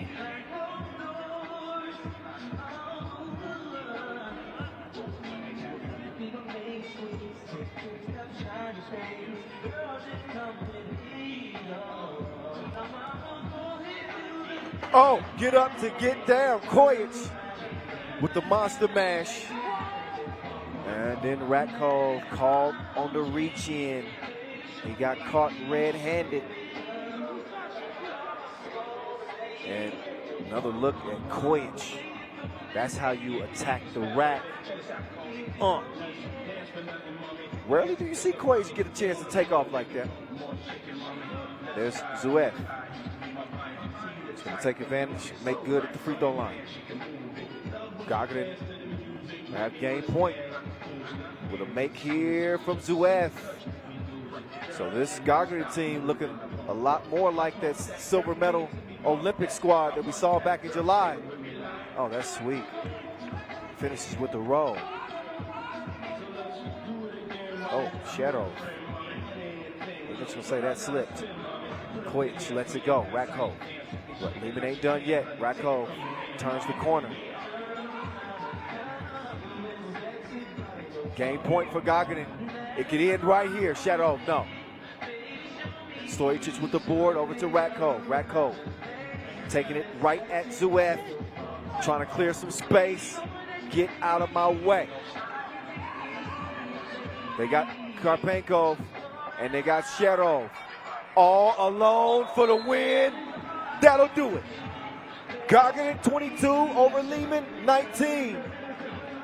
The Russians with a gutsy win right there as they hold off a very difficult Liman squad. Big win for Gagarin.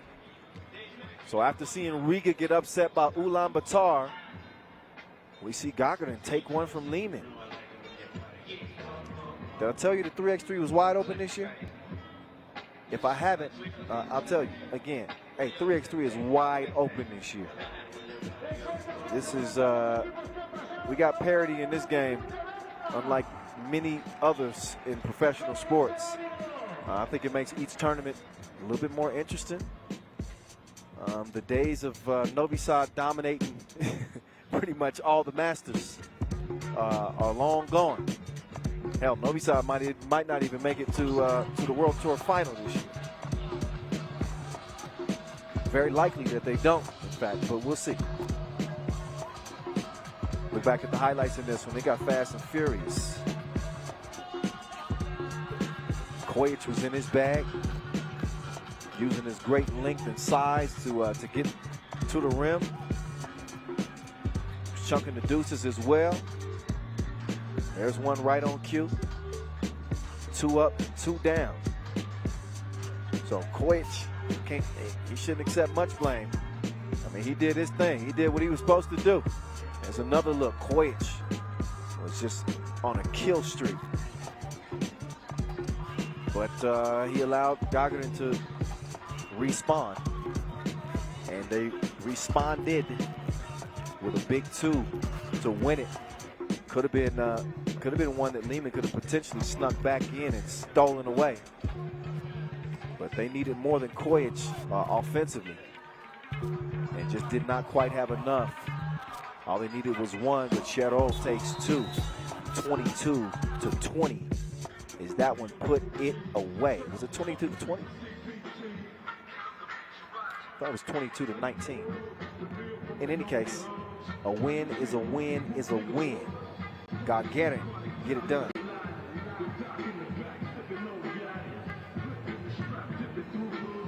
Compton, Long Beach, Inglewood. San Juan and Šakiai represent their hoods from completely different sides of the globe. San Juan representing Puerto Rico. Šakiai Gulbelė representing Lithuania. This is another one of those games. When I went through the schedule, I said, oh, that one's going to be a hell of a game. This is another one. I told you, Pool C is the pool of death. This whole group is ridiculous. Šakiai with a 22-15 win over Omaha out of the United States to start their campaign. They'll be looking to go 2-0 against the San Juan team that is retooled. And while they don't have Gilberto Clavel, who's going to be on the shelf for a little while, he's going to try to be healthy for the World Tour final. But they replace him with a 3x3 legend, Luis Pelacoco Hernandez. If my memory serves me correct, I don't think I've seen Pelacoco play since maybe the World Cup qualifiers in 2019, where that was held in San Juan, Puerto Rico. But in any case, we get a look at him right now. But representing Šakiai, you know those guys by now. Paulos Belavicius, Sharuns Vengales, Marius Ujupis, and Aurelius Pucalis. But out come the Puerto Ricans out of San Juan. There's Luis Pelacoco Hernandez. He is a defensive juggernaut. TJ Habanero Hernandez. Jorge Matos. Angel El Motro Matias. A monster he is. MVP of the Lausanne Masters. San Juan getting their first Masters win since 2012 when they won the World Tour final. And they are in the winner's circle here in 2021. One of our 5 Masters winners this year. Trying to get back to their winning ways. So, very vital opportunity for them. As, you know, they rank 12th. Let me double check those standings. I want to make sure that's right. They are definitely in the mix. They'll be one of the teams that are very likely playing in Jeddah, the World Tour final. They could obviously cement that by playing well here in Mexico. I don't know if they could stop Aurelius Bucalis, even if they put his feet in cement blocks. He is truly a force on this Lithuanian team. You get a nickname like El Motro, a monster, then you know you something serious. There he is right there. Let me tell you, don't let the size fool you. It's about the fight in the dog. And let me tell you, Matias is a straight up dog. I believe that's Preto in Espanol.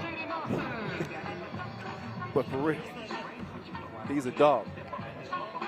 A lot more physical than most players his size.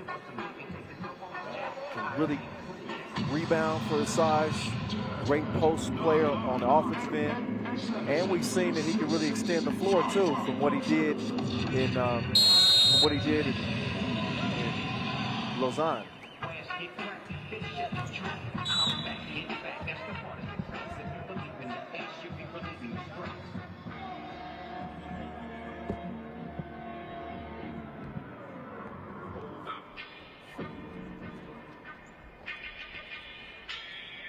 So Ujupis, Bucalis, Belavicius, and Bengalis representing the Šakiai team. Sometimes you just got to open your ears up. I'm saying it correctly. Fernandez, no.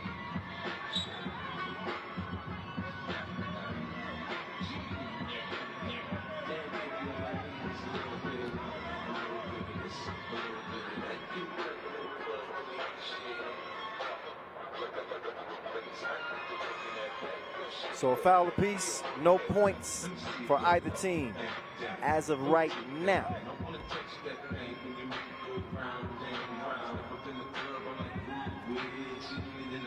Pelacoco, oh, halfway down. No.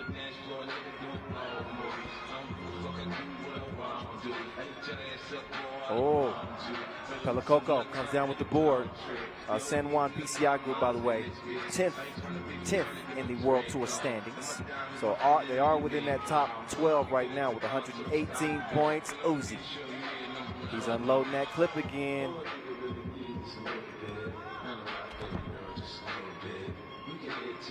Desperation heave. Pelacoco trying to come away with it with a shot clock violation. Pelacoco's out. Matos is in. Look at the bottom part of the top 12 in the standings. Idle Piran, Idle Novi Sad, very likely to be passed up. Lausanne Sport, just by virtue of competing here, gonna leapfrog them both. You got Gagarin coming in 15th. They got a shot to get into that top 12. Ulaanbaatar, NMC Energy, trying to earn their way in as well. Big win over Riga. As the picture is starting to become a little bit more clear as the action continues. It'll become even clearer once we get towards the end of the day and we see who the 8 teams moving on are going to be. Yeah, Uzi. Time to reload. I think that was that tipped? Yeah, Ujupis is saying that was tipped.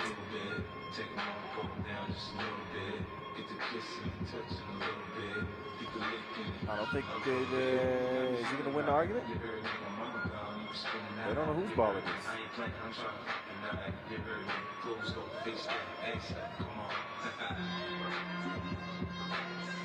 So it looks like they're signaling for 3 seconds left on the shot clock. So Belavicius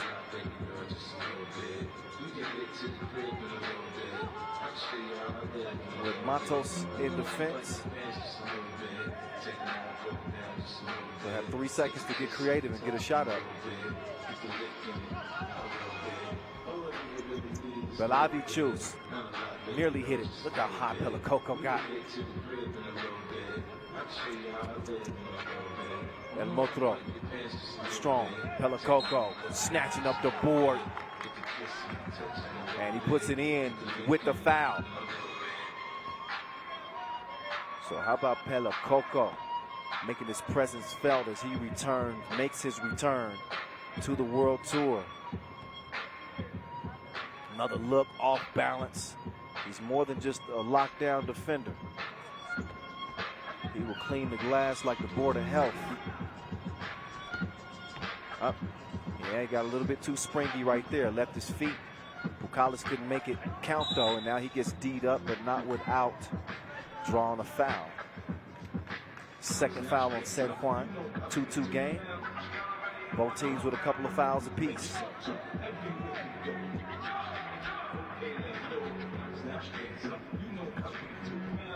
Belavicius to Uzi. Fires one. No. Nice box out from Matos. Ball over to San Juan. Your 2021 Lausanne Masters champions. Squad a little bit different. Matias, a carryover from that squad. Oh my goodness. Bottoms up. San Juan up by 2. Nice ball movement here as Vingalis is unable to hit it. Matias comes away with it quickly to the corner. Chunks the deuces again. That's a miss though. Bucalis to Belavicius. Foul black, number 3.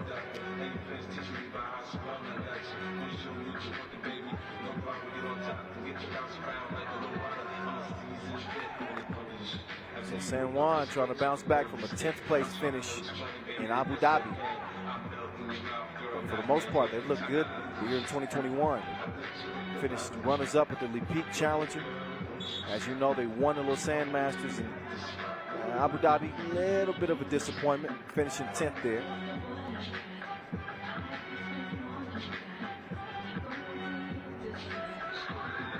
But as of now, it's a 2-point advantage for San Juan. Pool C action underway. Our last look at Šakiai Gulbelė here, day 1. Oh, nice setup. Precision passing from the big man, Bucalis. And this is where San Juan really feel like they can take advantage. They want to get it to Matias. So he's got Vingalis on him.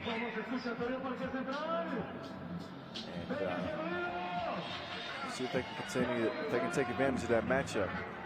But in the meantime, both teams get a rest. We're rolling right through here, day 1. Can you believe it's our last regular season Masters in 2021. 7 regular season Masters, and of course, we have the World Tour final remaining. That's where the top 12 teams in the World Tour standings will collide for the 2021 crown in Jeddah, Saudi Arabia. Oh, he telegraphed that pass. Just an easy steal from Belavicius. Uzi going to the spin move. Belavicius got the step. He elevates, swings it. Vingalis all alone. He's got reservations for 2 now. And here comes El Motro. Oh, he missed it point blank. He had the move right there. Used that size and that strength, and he muscled it up. Vingalis is checking his rib cage out. Ain't nothing buddy-buddy down there. And ain't quite friendly out in long range either. Can't let Vingalis get those looks. And Yeah, this is what Vinales has to do, because that aggressive attack from Matias, you know, in an attempt just to hold his ground, he's pushing back. You know, I'm no pro or anything, but I think you got to put that forearm out there, put that knee out there, let him come into you and just hold your ground. But I'm a 3x3 pro. I just talk about the game. Oh! Uzi finishes over Pelacoco. Matos missed it to the left. Tracks down the rebound, gets it over to Pelacoco. It's a no-no.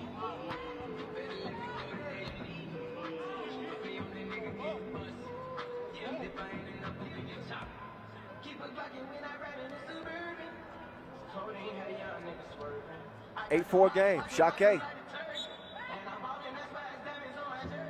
They've set their sights on a 2-0 record.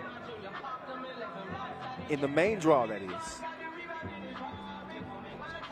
They already got 2 wins from the qualifying draw, as well as Angel unleashes it, but too long on the 2 attempt.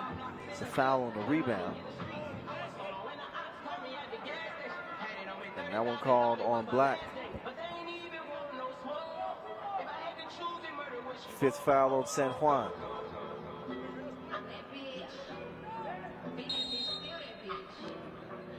Oh, no. I think that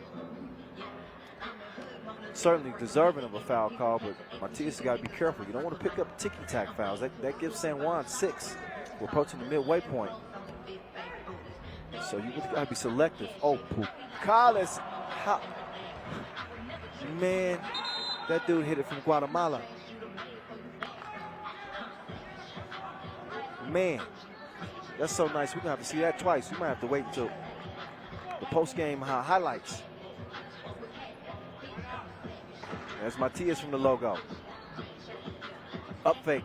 Matos, no. Fernandez, yeah. Uh-oh. Fernandez, he gonna have to send a smoke signal. Oh my goodness, Uzi. Shoot. 12-5. Is that a 7 on San Juan? Yeah, that is. Matias got whistled, got caught grabbing.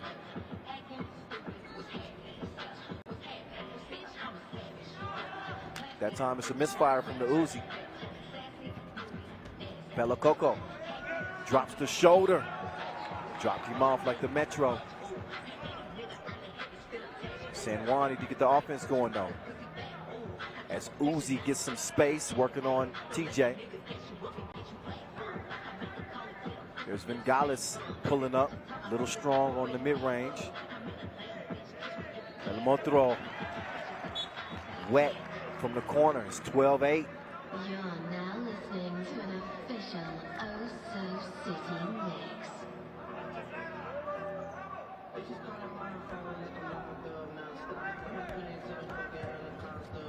Oh, Belavicius.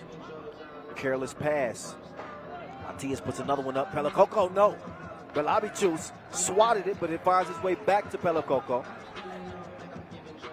3-point difference in this one. Oh, Belavicius.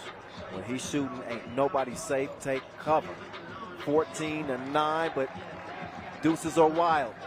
Back-to-back twos for each team. Belavicius. When they said save your money for a rainy day, this is what they meant. It's raining inside the Torreo Mall. 16-11 as Šakiai Gulbelė is in front.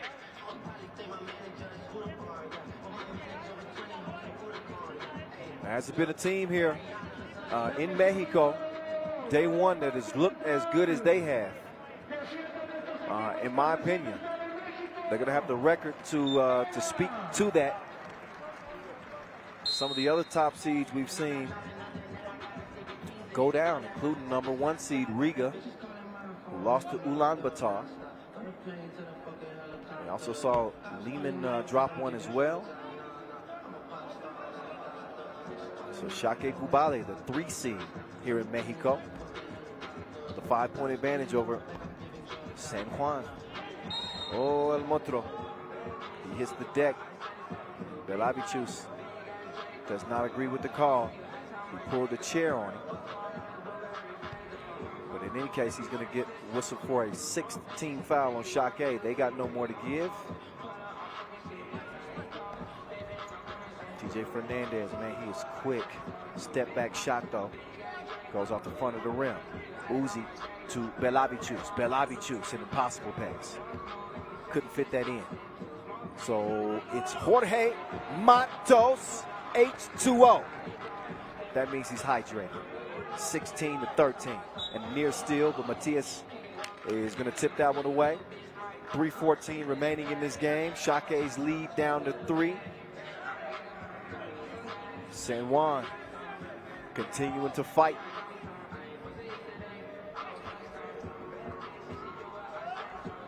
Uzi, no.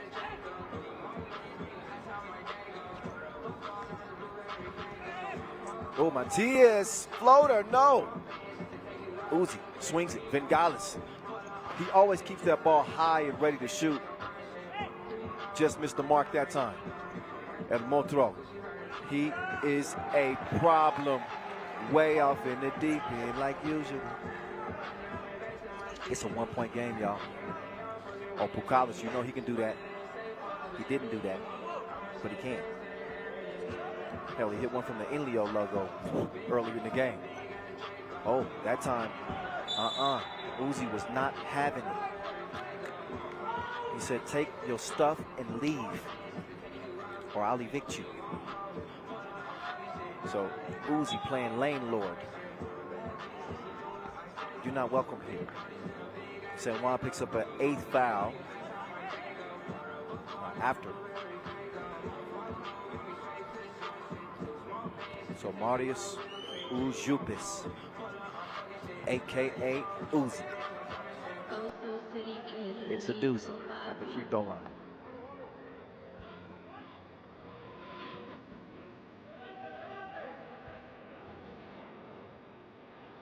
Uzi squeezes the trigger at the line. It's good again. Šakiai's lead at 3. TJ Fernandez. He's hotter than habanero. 18-17. Look at this ball moving here from the Lithuanians. Belavicius. He is not trigger shy. Game point, Šakiai. Bella Coco trying to get loco. Bump and the bucket. San Juan not quite done yet. He can shoot 2. That was a 7th foul on Šakiai. So 2 huge free throw attempts after a timeout on the floor for Luis Pelacoco Hernandez. Matos trying to give him some extra wind, cool him down some, so he can step up and calmly knock down these free throws. If he does, we got a 20-20 game. It's a big if.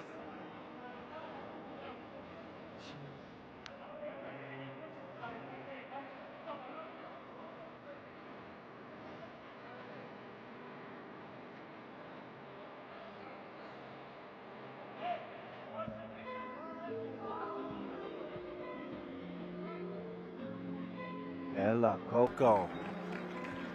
Cool as the other side of the pillow, as the late, great Stuart Scott used to say. R.I.P. And R.I.P. to that lead. It is all even, 20 apiece, point game, either team. Uzi making the move, leads his feet and throws it away. So will Šakiai remain unbeaten on the day? It's in jeopardy. It depends on what San Juan does with this possession here. I can tell you who they're very likely drawing something up for in the huddle.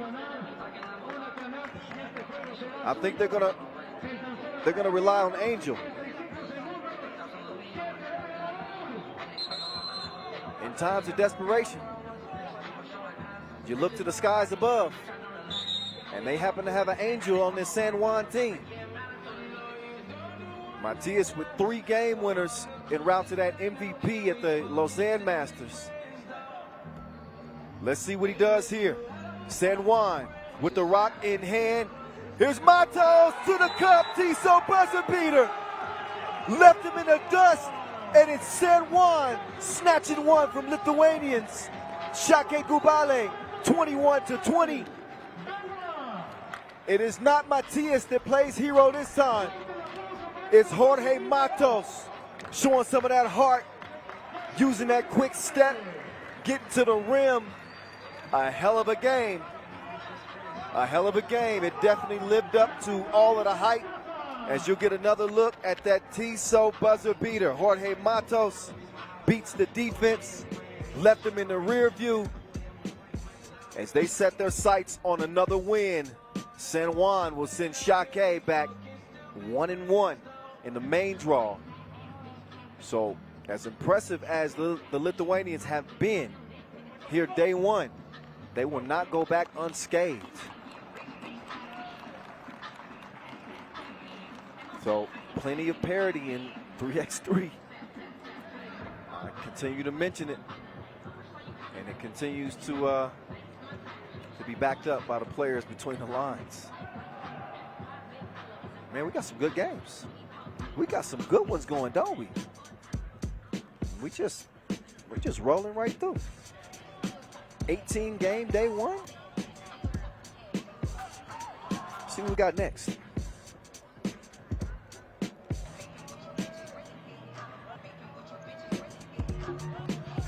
We will have Jeddah and Lausanne coming up next.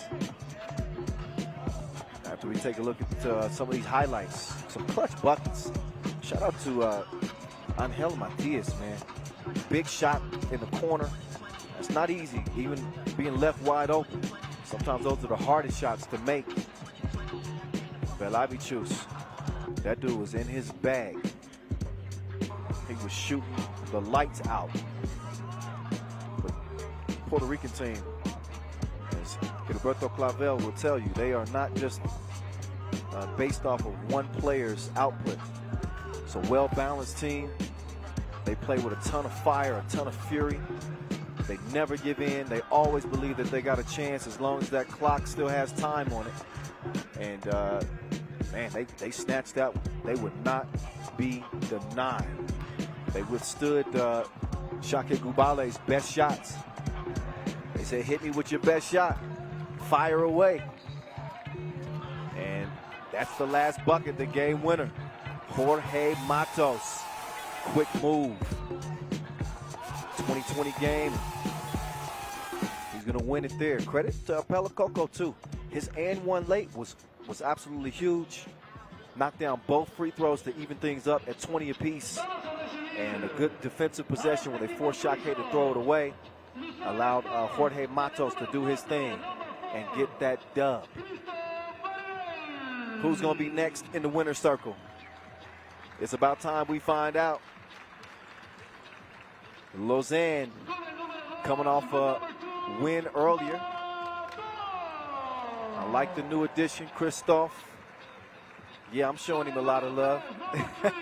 He deserves it. My guy is out here hooping right now. He's hooping right now. Badera top was able to get two-piece to fall, big two last game. I thought Marco Liman was outstanding on both ends of the floor. He's a two-way player.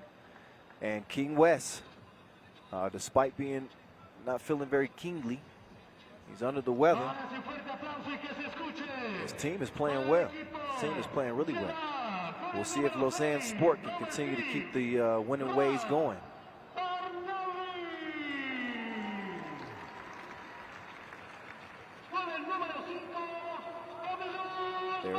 Their earlier win was over Mexico City. They ran away with that one. It was, I believe, a 22-8 final in that game. Our first look at Jeddah, one of our 5 different Masters winners this year. As Jeddah will try to regain form. Your Prague Masters winners. They got Ovidius Veranauskas. They got Kevin Hardcore, the Frenchman. Nemanja Draskovic, call him Draco. and a new addition on this Jeddah team, as they continue to kind of try to find the right mix of 4 players. And well, I guess we're about to find out whether or not that's going to make a difference. But Rod Barnawi is going to round out their 4-man crew on this Jeddah team in the gray tops and gray bottoms. Of course, Lausanne sport in the purple. Christophe Varidel in place of Gilles Martin has really been able to contribute offensively. Quick step on the drive, he's shooting the ball at a high clip, playing with great confidence. He's rocking a man bun. He got to be confident. So here we go. Lausanne, how big of a shock would it be to see them go 2-0 out of this group?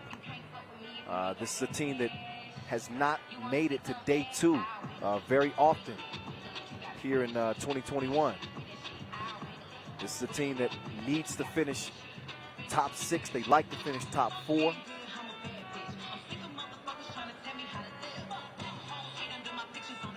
We'll see. But it's been a day full of kind of surprises. Think about Ulaanbaatar's win over Riga. Obviously seeing Liman fall as well to Gagarin. Not as big of a shock in that one. Gagarin, very talented, kind of up-and-coming team, but Liman is a staple, a perennial power on the tour. And, you know, we saw that happen.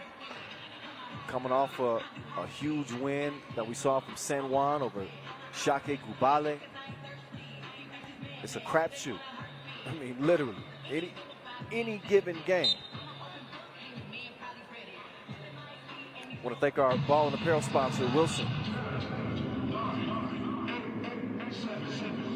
Our official timekeeper, Tissot, making Swiss watches since 1853. And here we go. 10 minutes on the game clock. It is Lausanne and Jeddah. Pool D action rolling on. Draco, he'll start with the ball top of the key. He's got bad top in defense. Draco making his move on the baseline. Oh, nearly hit it. He misses it. The juice man to King West. West shoots it long on the rebound attempt. A foul is called.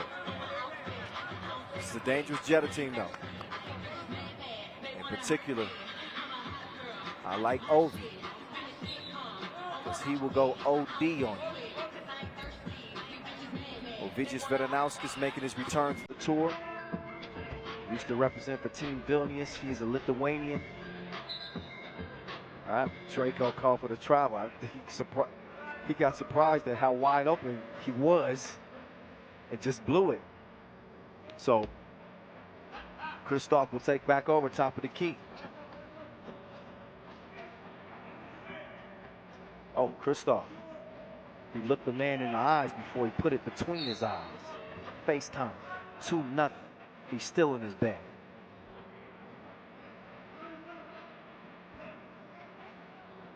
"30 seconds in, and Lausanne seemed to have a new weapon. And Christophe, we're going to see him in the 2-point shootout final tomorrow as well. As Kevin going hard again, but he couldn't hit it. Christophe defended well that time. Over to the juice man, Lennon fading away. He's going to miss it. Rebound.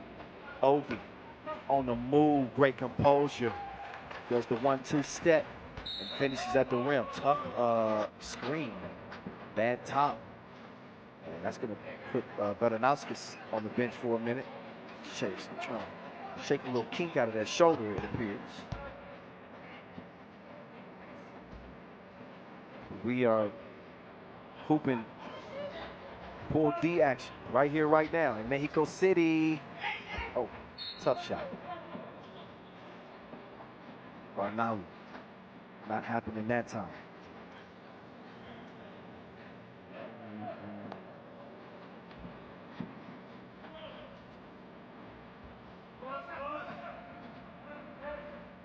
King West. Oh, yeah. Down on the block. He does his thing. It's going to count plus the foul.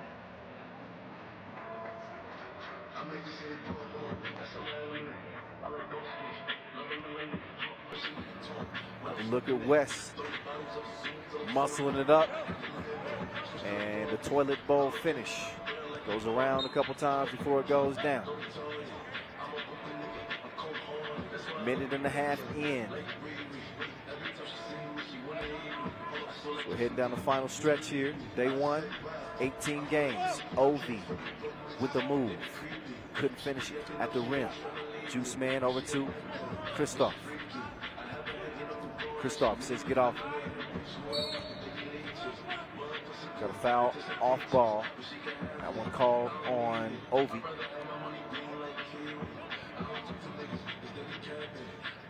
Couple of fouls on Jeddah. Of course, Jeddah will be hosting the World Tour Final next month. Again, love that city, love that venue off the Red Sea. And we're coming back. We're coming back in a little over a month's time. Now, which 12 teams we'll see competing there, that remains in question. We know 9 of them. We know 9 of them. 3 slots still very much up for grabs here in Mexico City.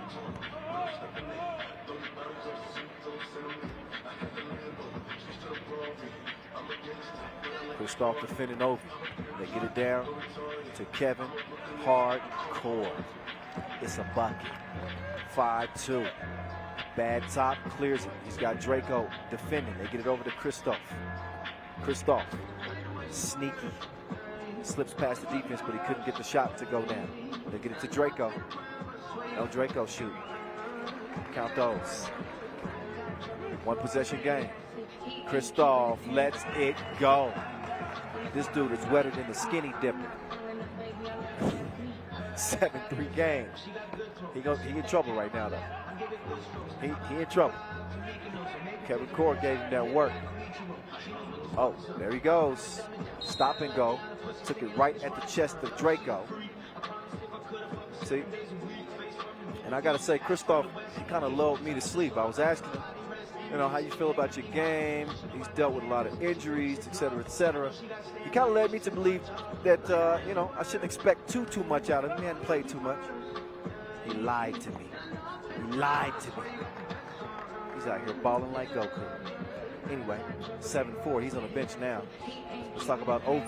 Ovijis Veranauskis. In your face. Sign it, King West. 7-5. West gives it up to bad top. That's a good pass. Wiped away. Foul on the floor before the shot. And the King wants an explanation. I'm the King. Tell me why.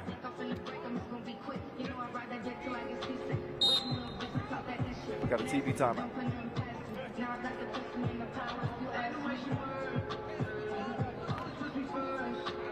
7-5 game. Lausanne in front.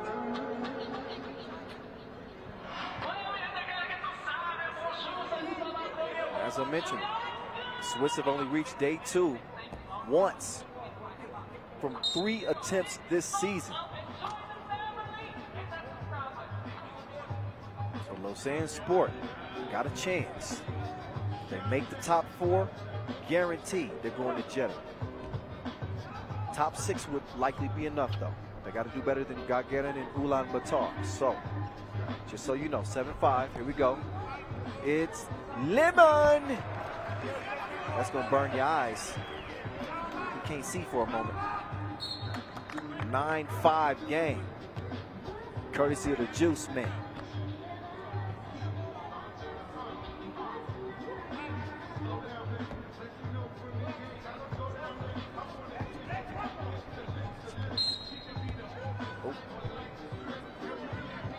But their top took a shot to the jaw.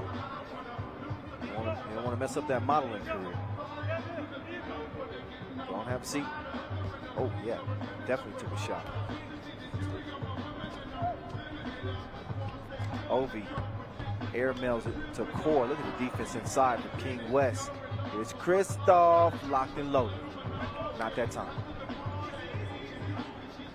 West, no. Front rim.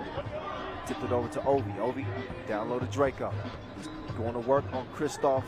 That's easy money right there. Count those. And a 3-point game. Here's Liman. No lemonade that time. Draco. Oh, no. Absolutely not. Oh, look at hardcore. Going hard in the paint.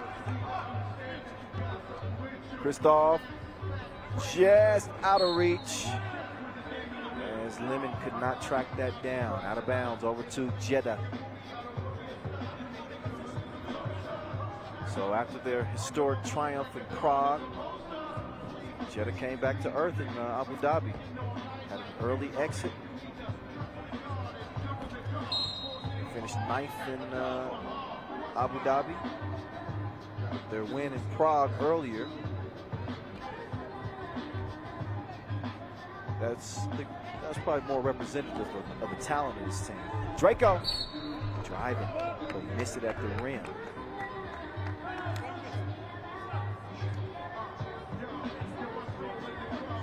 And again, the team's currently ranked 8th through 10th. It'll be Šakiai, Gulbelė, Jeddah, San Juan. Just by competing here in the tournament, even if they finish last, they'll get enough points to overtake Graz in the World Tour standings. He ranked 7th to 9th. Not only Graz, but Novi Sad and Piran. Christoph trying to cross him.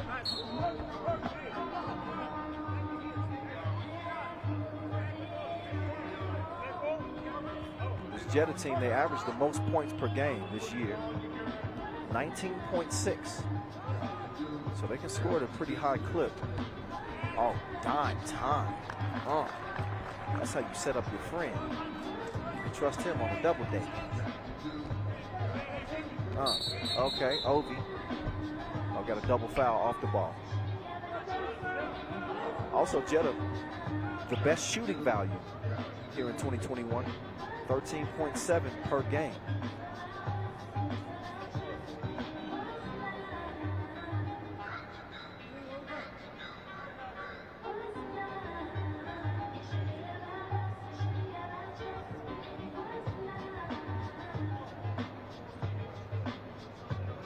So I mentioned that Graz may get leapfrog, but that doesn't mean that they are going to be out. They do have 127 points, so pretty substantial cushion over teams that are not in the top 12.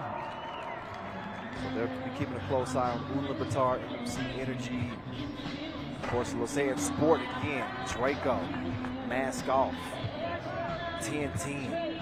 Here we go. We got another good one brewing here in Mexico City. King West trying to show him who's boss. He's able to pick up, to draw a 6th foul on Jeddah. They got no more to give.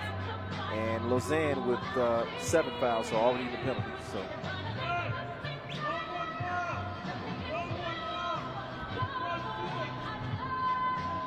Christoph Varidel starts the possession. Liman over to Varidel, lost footing for a minute, but that dude is quicker than Trinidad James' career. Out of there, scored it, 11-10. Y'all remember Trinidad James? All gold, everything. Where did that guy go?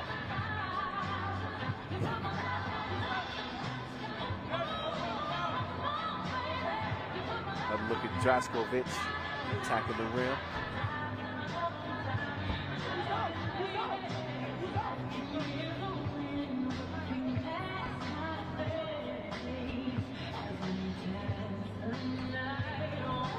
First and 2 was good.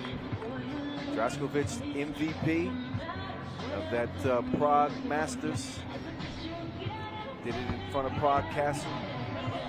Led in player value and scoring. Yeah, you sent Christoph to the ground. My chest is bigger than yours. King West inspected and rejected. Great hang time and outstanding timing as well. Look at that block at the rim. Blocking like an unauthorized user. Access denied, 12-11. Jeddah with a 1-point advantage. Christoph, he wanted the ball. A little long, but he's able to recover. Turnaround sauce. Oh my goodness. This dude is in his bag like lawn grass. It's 12-12. Oh, I gotta stop. 1-point game. Living. Oh! Didn't finish at the rim. But I tell you one thing that's interesting is here in Mexico City. Even though, you know, outside of cheering for their local teams, they are really locked into a Swiss team and a Saudi team. You're hearing the oohs and the ahs. They're definitely feeling Christoph so far. And the Juice Man, good at the line. Lausanne back out in front, 14-13. You gotta love this game. You gotta love this game. Ovi to the rack. Take that with you. King West will take it himself. Gets the bad top. He'll swing it over. Liman from the logo. No. Draco. Ooh, gotta watch those feet. Stayed in bounds. Oh.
the game. He is killing people for recreation. It's Squid Games, 3x3 style. He's the operator. He got the mask off though. How about Christophe Faridel, Tissot buzzer beater, I call game. This dude is a mass murderer out here. He has killed everybody in front of him. A welcomed addition on this Lausanne team, as this dude has been straight up balling. So Lausanne 2-0. 2-0 day one here in Mexico. Meantime, we'll get it down courtside where Esteban is standing by with King West after their 2-0 start. Down to you, Esteban. So, Wester, how is the team feeling here? 2 wins today. Yeah, that was the only goal for today. The only thing we could accept was to come here. We invest a lot on this, and we needed those 2 wins. We need to get at least 6th, 5th place, and we are going for that. That's a great team victory. Yeah, I'm happy. You have a new player here with you. What is he bringing to the table? I mean, he can create his shot. He's a crazy shooter. We have Marco already with a great shot, but Chris can create his shot more than anybody else in the team. So I think it's a good piece for us. Okay, thank you and good luck tomorrow. Thank you. Yeah, this Lausanne team is a squad on a mission. And they got their own version of Tom Cruise. There he is right there. Christophe Get Buckets Varidel. That's the new, there it is, this nickname. He's just been crowned Christophe Get Buckets Varidel, because that's all he does. A hell of a performance by, a hell of a game. We've had back-to-back really competitive, really exciting games between some pretty evenly matched teams. So Lausanne, who had struggled again, made it to day 2 once out of three attempts this year, and all of a sudden they look like the best squad in the field here day 1. They're doing it defensively. There's King West putting the D in disrespectful, telling Draco the kitchen is closed, no soup for you. And then we saw an incredible shooting display really from both teams, but in particular Christophe Varidel on this Swiss team. This dude is not a mirage. He is the real deal. But he does see double from the corner for the win. Game time. Yep. That man is dangerous. And he was loaded. He gunned him down. I knew he was thinking 2 in that corner. That's from one shooter to another. You know what I'm saying? That's from one shooter to another. Oh, anyway, I believe it's time for a break. All right, no problem. We will get back to the action at 4:30 local time. That gives us about 6 minutes, so a little less than 10 minutes. We'll get back underway with Ulaanbaatar against Runa as we get ready to wrap up day 1. But in the meantime, we'll step aside and allow you to enjoy some 3x3 clips before we get back to the action. Sit back and enjoy. We'll get back to it in less than 10.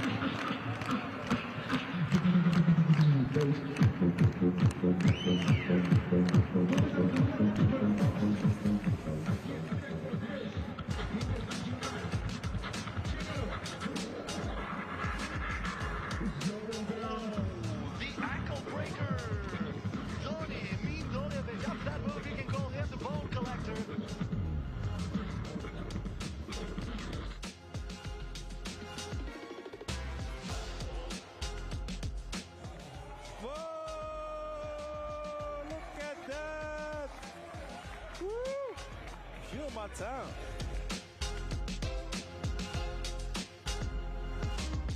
Stefan Stojacic makes Adin Kagic look like Bambi on ice.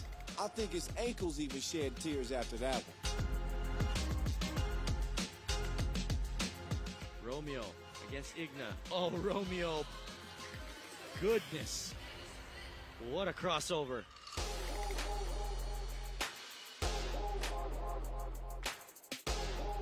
You got your, oh my goodness. Ankles gone. That's so nice, we gotta see it twice. Minya Touré putting pop on her backside with the Ginsu slice of the crossover, my goodness.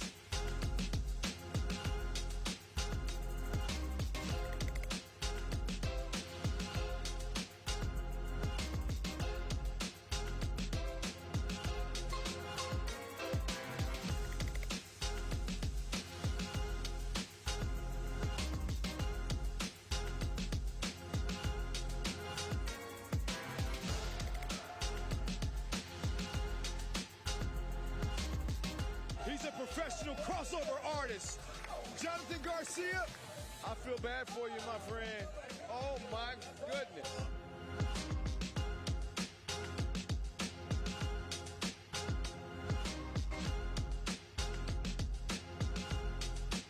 Oh, her ankles will never be the same. That was disgusting. Anastasia Shushik.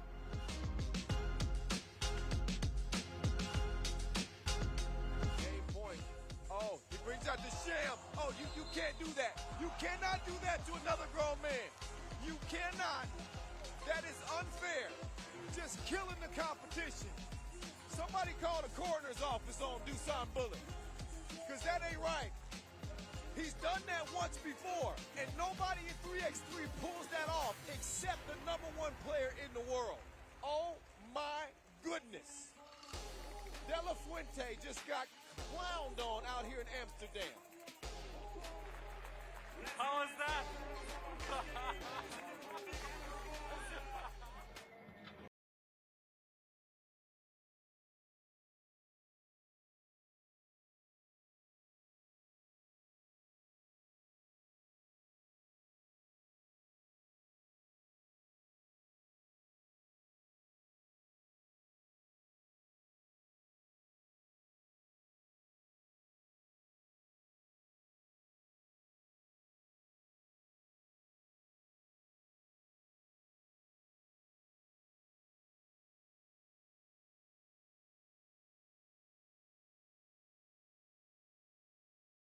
Top seed Riga.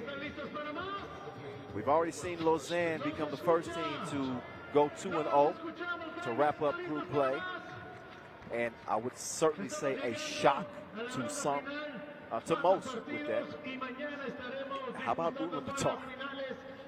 Ulaanbaatar have an opportunity here to also go 2-0 and win their group. We'll find out right here, right now, as they will lace them up against Runa. I'd say that Ulaanbaatar have a pretty good chance here. They are the more experienced team, but this Russian team do have the size, and they pack a punch on the interior. It certainly will not be an easy matchup for the Bull Davasambu, but he's handled bigger, stronger players before. There's Severin Gumbayar in Taiwan is going to lead the Mongolians out on the court. Gotov, quick to join him, sharp shooter.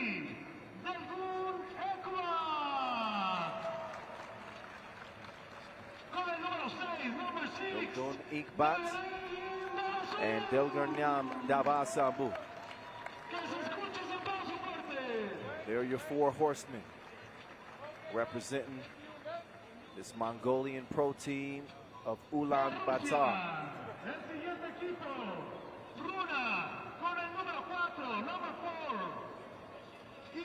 Runa, who dropped in their first contest to Riga, with a chance to potentially bounce back. And this group is not settled yet. The only way that it would be completely settled is if Ulaanbaatar get a win. Runa get a win here, and all of a sudden things become very interesting as we go to a 3-way tie, and the group will be decided on points, tiebreaker.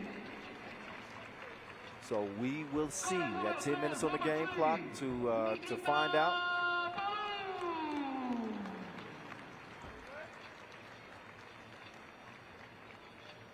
And both teams are now on the court. Team Runa with Ivan Pianzin, Nikita Padun, Pavel Alexievich, and Peter Stepanians.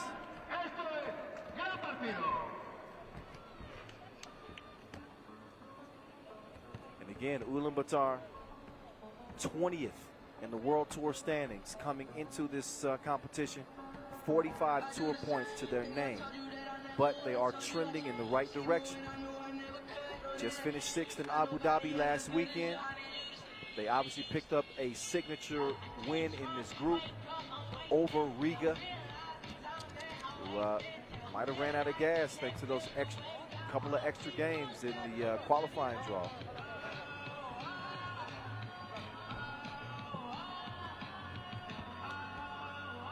The Runas had plenty of time to rest, and they should come out fresh and ready to go. I hope they're ready for a battle.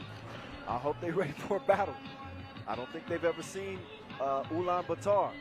I've spoken to their physicality. I've spoken to the effort and heart that they always play with. Maybe I don't speak enough about the skill that they have too. This is a skillful team, a smart team. They understand how to play 3x3. They are Asia Cup champs. That's Pavel Alexievich. Most dangerous offensive threat on this Runa team. Love his game. Great shooter, aggressive on the attack. Makes things very difficult on any defender in front of him. What Ulaanbaatar can rely on, I think, is the length that they have. So while you have a quicker player in Alexievich, who's channeling his inner gods apparently right now. That's an interesting pregame ritual. Anyway, that length kind of neutralizes that quickness. When a smaller dude gets a step on you, then you can just stick those arms out and kind of, keep them bracketed within the confines of the rules, of course. All right.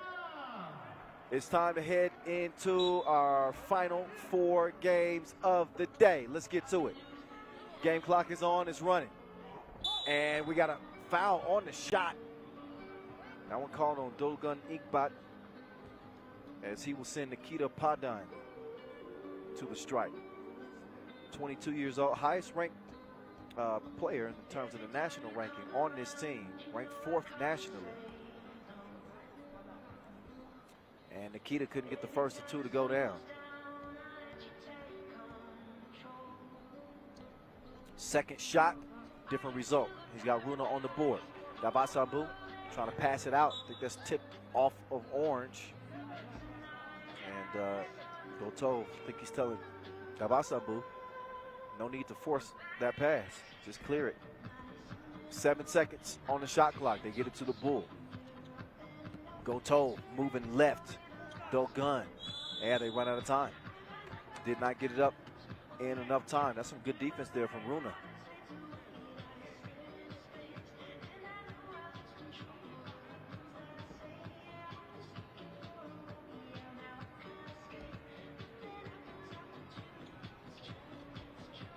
Nice action here. They must have been reading Lucas Snoy's 3x3 book. A lot to learn in that book. 1-0. Oh, Dogun's pass stolen away. So Ulaanbaatar not so sharp in the first 45 seconds, as Runa's jumped out to an early 2-0 advantage. Gabasabu spins into trouble and then gets out of trouble, but he couldn't put the ball in the bucket. Serangoon Bayar in Taiwan hands it off. Foul on Runa.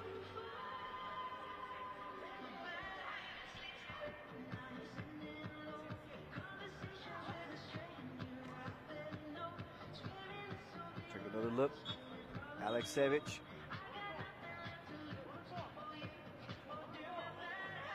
Oh, okay. Well, never mind. That foul on Ulaanbaatar, not Aleksevich. Yeah. They had me confused too. Oh, nice slip. I like your cut, G. Found him on the back door. 3 in the key. Call. Davasambu fell asleep.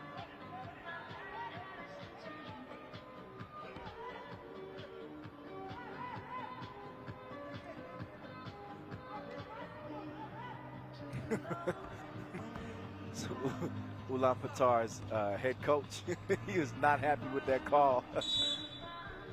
But he can, no coaching during the games. He can complain all he wants. Well, maybe not all he wants because he could get a technical for that. Maybe you ought to settle down. Got to put it in the past. Plenty to focus on, trailing 3-0. Oh, nice follow. Big finish from the big man. So Pianzin. He's got Runa out to a 4-0 lead.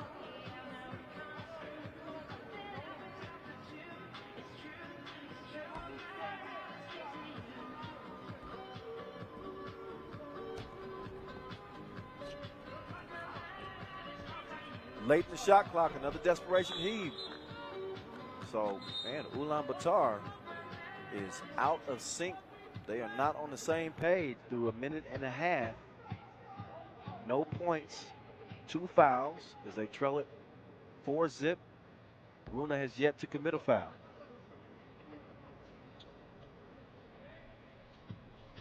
Aleksevich trying to come free and get around. Davasambu gets called for another foul. So 3 fouls in the first minute 40 seconds. Hard to slow down Aleksevich. Look at this action that they're running. A lot of misdirection, deceptive screens that Runa's running. Aleksevich is heading one way, then he screens opposite. I like what Runa's doing on their offensive attack.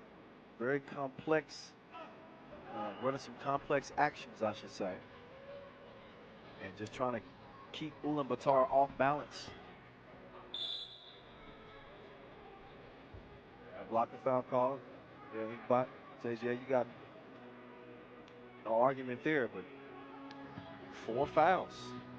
2 more to give for Ulaanbaatar. We're just 2 minutes into this game. So as well as they played against Riga, they are starting the opposite here in this contest against Runa.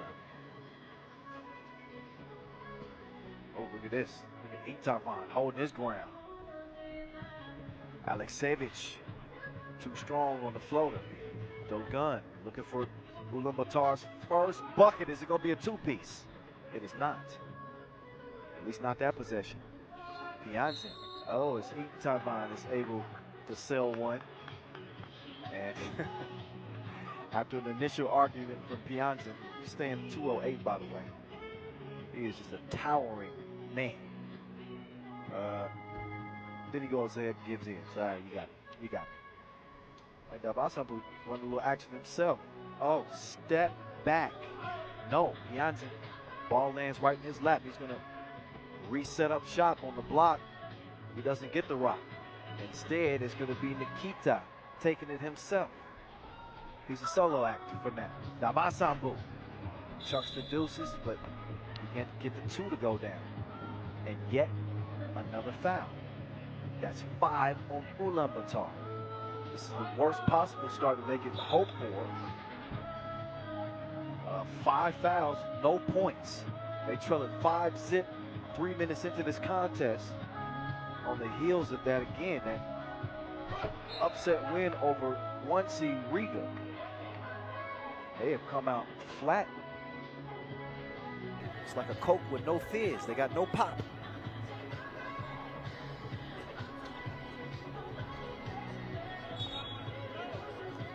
And a turnover. Man, they are completely discombobulated. With a real Ulaanbaatar, please stand up. And coach, go ahead and sit down. The real Ulaanbaatar needs to stand up, and the coach needs to sit down. Don't get your team in more trouble than they're already in.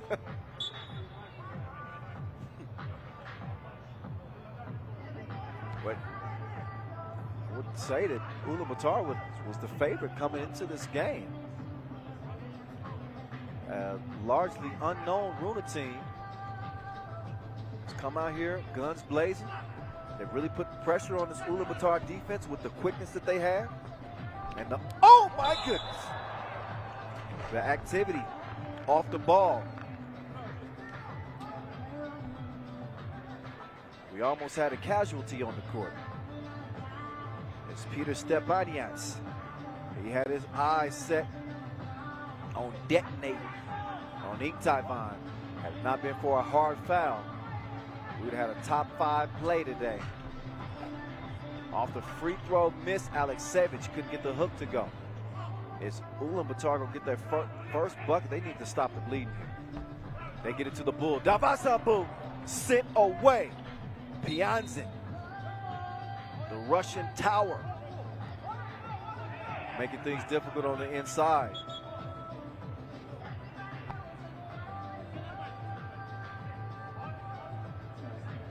.6:30 to play.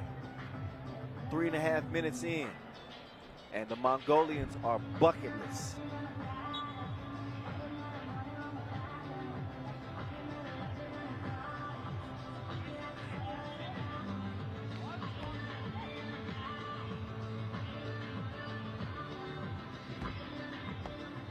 All right, we get to it. Runa takes over. And again, it's that off-the-ball player movement.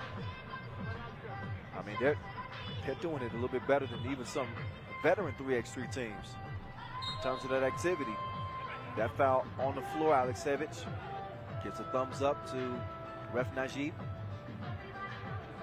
Something's got to give. But, man, Ulaanbaatar in all kinds of trouble. No points and no more fouls to give. Go gun. He's gonna fire a blank. That he got some help though. That was tipped. They got a finger on that. Out of bounds off of the Russians. That'll leave 9 seconds to shoot. Go gunning back. Top of the key. Davasambu. Time to do some work. He'll swing it over. Go Tove. You're not going to get a better look than that. 5-0 it stays. Janssen. He hands it off. He's going to try to set up shop on the block. He's going to let the guards do work. Nice little look. But he airmailed that one. And finally, Ulaanbaatar is on the board. And they do so with a 2-ball. So Runa wasn't exactly able to run away with this game, considering Ulaanbaatar's drought. That 2-pointer makes it a 3-point game. Oh, what touch. Feathery touch, feathery soft.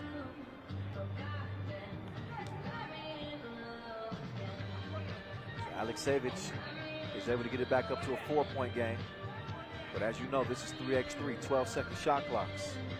We're going to see an abundance of possessions. Aleksevich, he's unconscious. He's wetter than Dasani. 8-2 game. Oh. Tove gets it over to Inktavan. Inktavan, wow, he got some help on that bucket. Pianzin kind of blocked it in. Oh, speaking of blocks, that's a block and foul on Inktavan. That is number 7 on Ulaanbaatar. So not only does that stop the clock, it is a 7th foul committed on the Mongolians. 2 free throws forthcoming for Runa, courtesy of Nikita Padun. Padun knocks the first down of 2. Homegrown talent out of Russia. They are quickly rushing into 3x3's forefront here in Mexico City. There's Inktavan.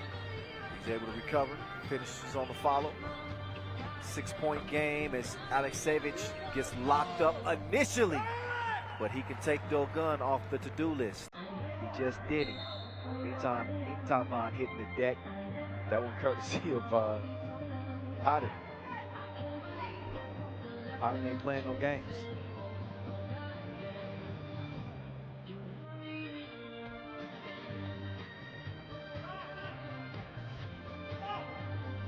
Preto lets one go. Put the 2 up, but he couldn't put the 2 down. He's going to try again. Oh, look at that board from Gagarin. Still couldn't make it pay off. Aleksevich says swish. 2 to the head. And he might be in the head of Gagarin. Little celebration there after that 2-piece to the face. 13-4. Runa. Top 2 from each group move on to play day 2. This Pool A is, man, who saw it playing out the way that it is?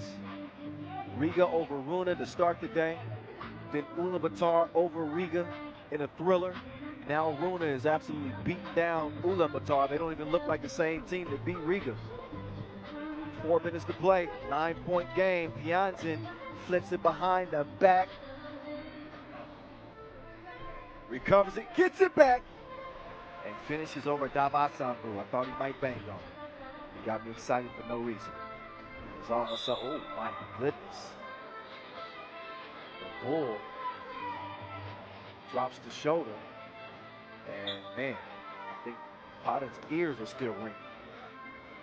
Ring, ding, dong, ring, ding, ding, ding, ding, dong. Man, he sent him on a pirouette. It's a big dude coming your way. Offensive foul, 8th on Ulaanbaatar. No free throws as a result. But man, it's a 10-point game, y'all. It is a 10-point game.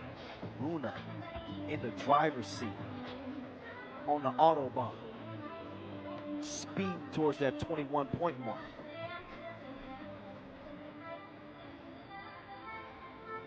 Davasambu.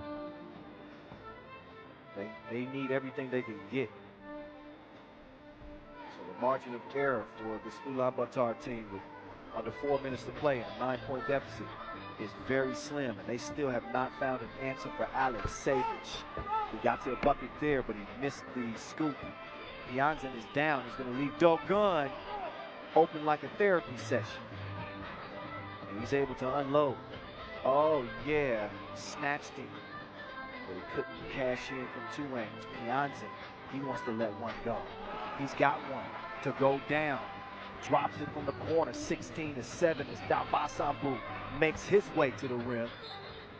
And Pianzin needs a sub. So I need a breather. I'm out of gas. Somebody come get me right now. Timeout on the floor, 3:09 to play. Still a comfortable lead for Runa, 16-8. They got a foul to give, and they've been giving Ulaanbaatar the business with no business to. Ulaanbaatar was scoreless. They were scoreless through 3.5 minutes to start this game. Scoreless with 5 fouls. In all kinds of trouble. So they put themselves behind the 8 ball in a big way. And sometimes when you dig a hole that deep at the beginning of the game, it becomes too difficult, honestly, to climb out of. We'll see, though. It's a lot of time, though. And it ain't over until it's over. And Potter doing his best to put him away, though. This dude has been unstoppable. The guard play from this Runa team has really been exceptional. You look at Potter and you look at Aleksevich. This is a dynamic duo. Look at Aleksevich to the crib. They couldn't hold him with a rubber grip. And now he's going to try to stay in front of Gagarin. He does not. Ink Tyvon up fake. He's going to finish with the reverse, but that's still an 8-point difference as Runa is still on the attack. Oh, the Euro step.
Runa. And not only did they need a win, they needed a win by 7 or more, and they're going to get it, it looks like. Off the miss, we'll see. Don't want to give it to them just yet. They got an 8-point lead. Dogun, fight, trying to get there. Davasambu passes up the 2. He's going to give Dogun a good look and trying to defend that 2-point shot. A foul call. So let me retract that. This game ain't over yet. Had Runa won with that last possession, that would have certainly given them enough to get in. But let's see what Ulaanbaatar can do.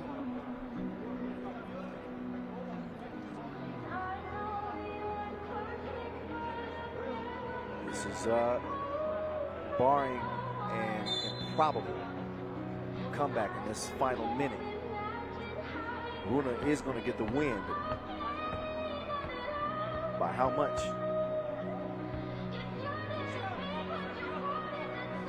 That's the question. Big free throws here from Dogun Inkbot. He's able to knock the first of 2 in.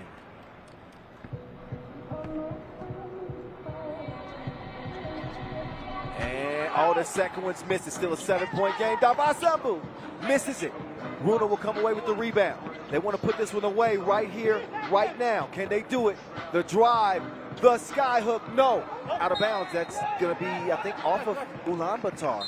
No, it's actually ruled off Runa. I think this is a smart challenge by them because from my angle, that looked like it was off of Ulaanbaatar. I don't have the best angle in the building, so don't hold me to that. We'll look again. Off the hook, just long. Ooh-wee. It's a tough call right there. If it is ruled inconclusive, the call on the floor will stand, which will be Ulaanbaatar. 49 seconds to go. And a reminder, Runa will need to win by 7 to put themselves through and eliminate Ulaanbaatar. I'm sure Riga is watching. Probably a little nervous. That was a good challenge. So that challenge was 1. So another reason why you should save your challenges. So Runa with a veteran with a 200 IQ challenger. My son would like that. Happy birthday, by the way, to Makai, my now 14-year-old. Turned 14 yesterday. Okay, here we go. Aleksejevich, he's the most dangerous man on the court right now. He's got the rock in his hand. He's moving left, dropping it off, and that is it. That is all. Pianzin puts it away, 21-13. And despite Ulaanbaatar's shocking win over Riga, they will not be playing on here in Mexico City. It's an 8-point win for the Russians of Runa, who will be moving on to day 2 along with Riga in a thrilling day of action. Pool A is officially done, and Ulaanbaatar, wow.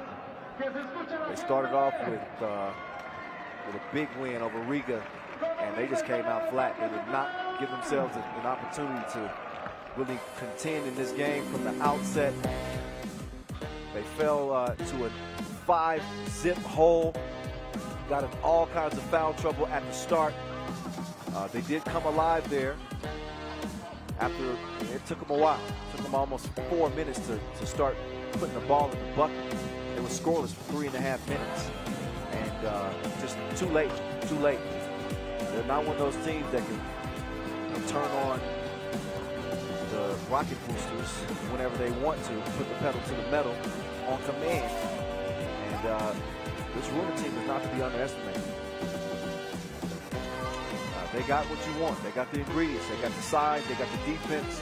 They got outstanding guard play, quick guards that can shoot it, and obviously bigs that can shoot it too. Pianzin on point from the corner, and Aleksejevich, he was wreaking havoc throughout the entire game. Aleksejevich and Nikita Padin, that's a nice backcourt duo, and great vision to set up what would be the game winner. They knew exactly what they needed, and they went and they got it. Runa is in. who's next. Gagarin and Utrecht got next. Haven't seen these dudes since well earlier in the day. For Gagarin, last time we saw them, they pulled off a 22-19 upset over Liman. I think the word of the day is upset. It's been crazy throughout the day. Meantime, for Utrecht, they lost to Liman 21-15. And much like the last contest, depending on how this thing plays out, we could be looking at a potential three-way tie. Unless Gagarin take control and win this game easily, then they could make this an easy decision in the group. Gagarin win, it's simple. They're the top seed out of Pool B. Lima would be the number 2 and will play on tomorrow. But if that is not the case, and Utrecht can bounce back and get a win here over Gagarin, then again we go to a three-way tie, and total points would decide that group, this group, right in front of us. So Gagarin featuring their 3 silver medalist Olympians. They are on the court. They are ready to go. We're going to see what this Dutch team can bring. They got the offensive weaponry and the size down low as well.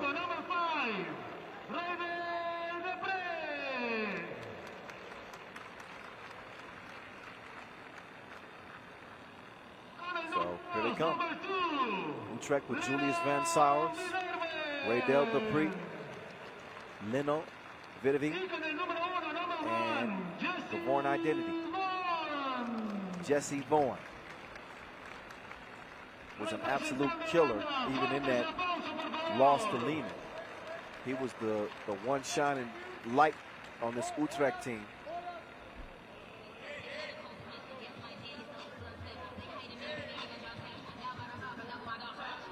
So we'll see if he's still bringing that heat here in their second and final game of the day.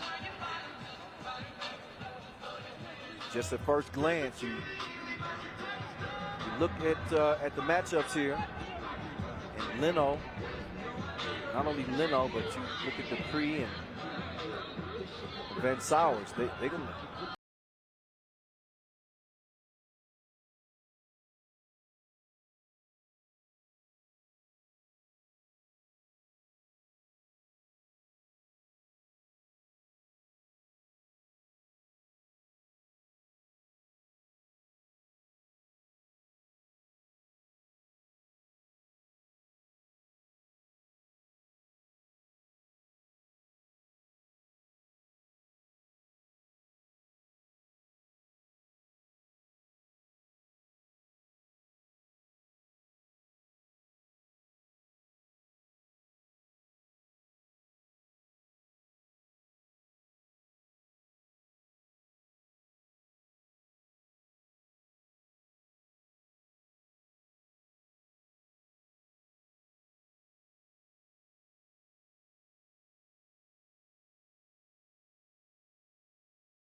Time to get it started.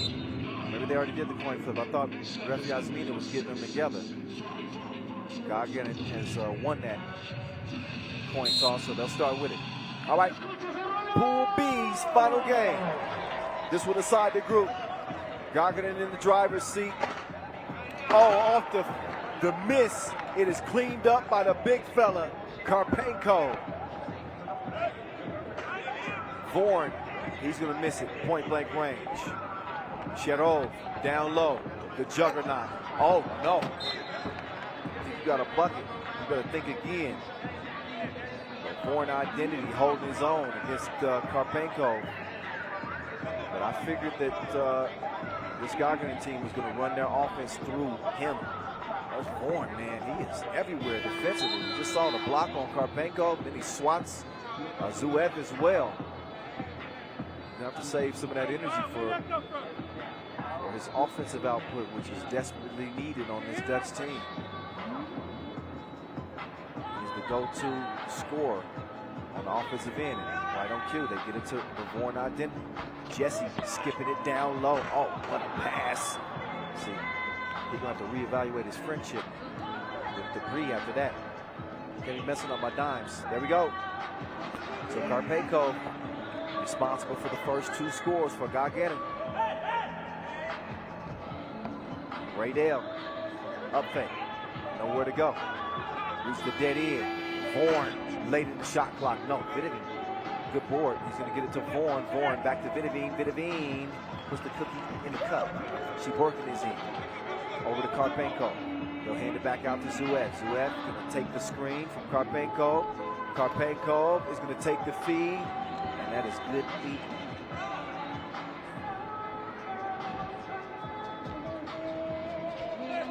Oh. Miss from Dupree. Shiborkin, excuse me. Oh, excuse you. You missed the layup. Oh, good defense. Quick on his feet as Shiborkin could not save him.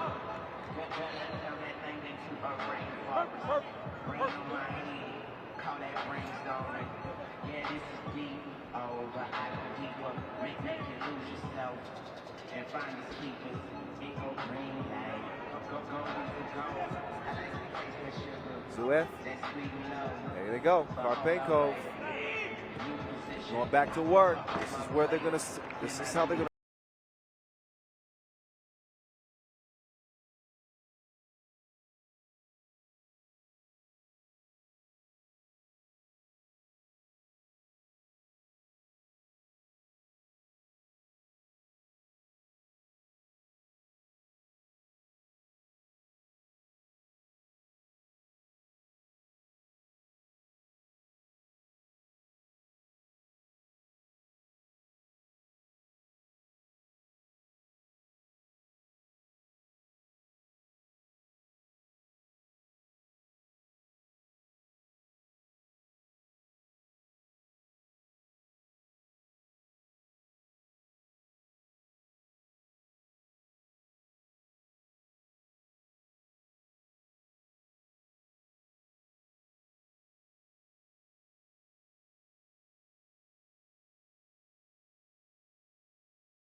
That wasn't in the process of the shot, so the Dutch Olympian will step up to the strike. It was a 12th place finish for Utrecht in Abu Dhabi. The only other Masters that they competed in here in 2021. So Vaughan finished 5th in those Tokyo Olympic Games. He's seen his share of this Russian team. They helped send him to that 5th place finish. Meantime, off in the deep end is Raydale Dupree with day 2. Karpenko, yeah, saw Vaughn. He's like, hey, I'm trying to foul him. Blow the whistle.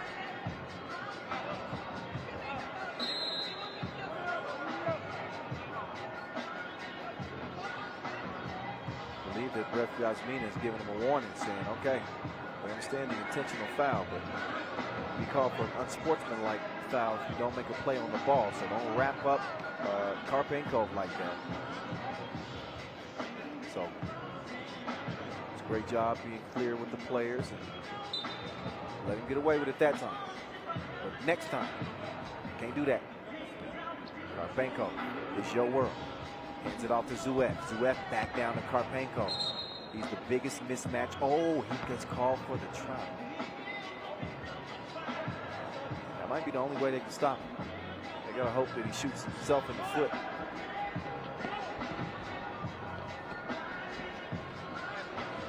Oh, nice ball movement off the miss. Van Sowers was climbing up to the top shelf. He couldn't put that back. Zuev, dive time. And the one-handed flush from Shiberki.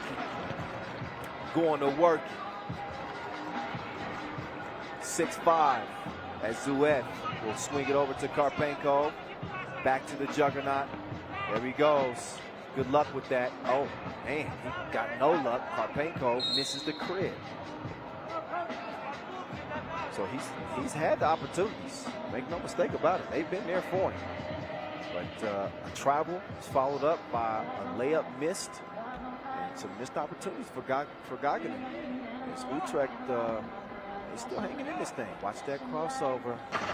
Oh, shooter's touch.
Juan starts the possession.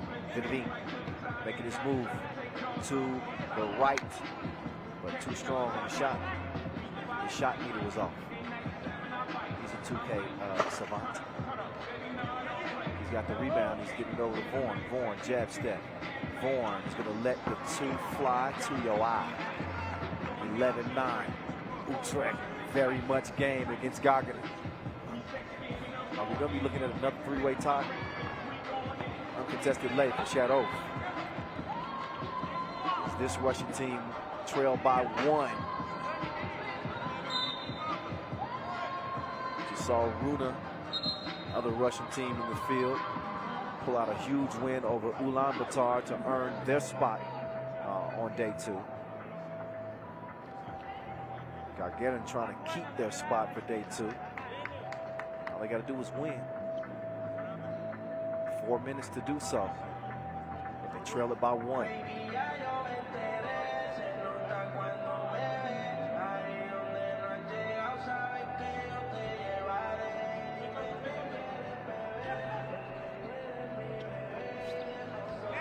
And she working. He's had a tough time keeping his eye on the ball. A little frustrated with himself. He's getting some love from Zuev, saying keep your head in it. But yeah, that's been a couple times. She working. He's just not been able to handle the ball cleanly. So Gagarin, they've had great opportunities, and this is his highlight of the game. Working the pick and roll with Zuev. Nice little throwdown. Had the momentum going, but we've seen several miscues. Karpenkov has had the position. We've seen him whistle for a travel. And he's missed a couple of layups. They've missed him on some easy passes to set him up for scores, and Utrecht has just stayed steady in what they've done. Now she's working.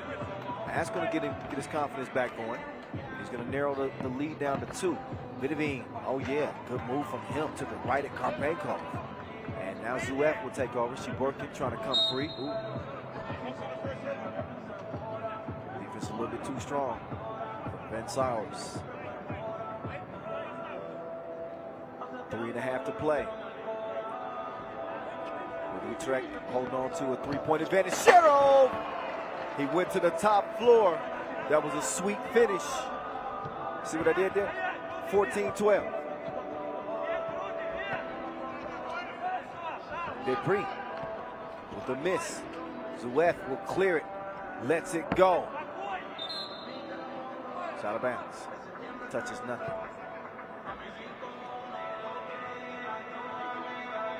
So 1 possession game. Sherov showing us some of that bounce. The takeoff and the throwdown. And then Juan is going to just miss the mark. But shooters got to keep shooting their shot.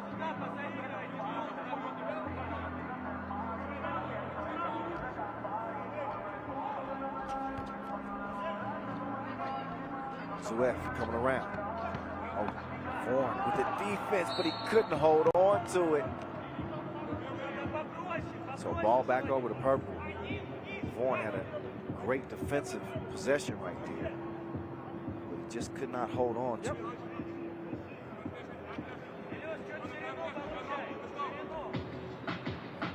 So Shiborkin and Karpenkov going back to work. Karpenkov, get out of my way. Clear some space, and then the jump hook lands. 14-13. Debris. Vidovin, the late show. 16-13. Working. Foul on the drive. He's going to shoot 1.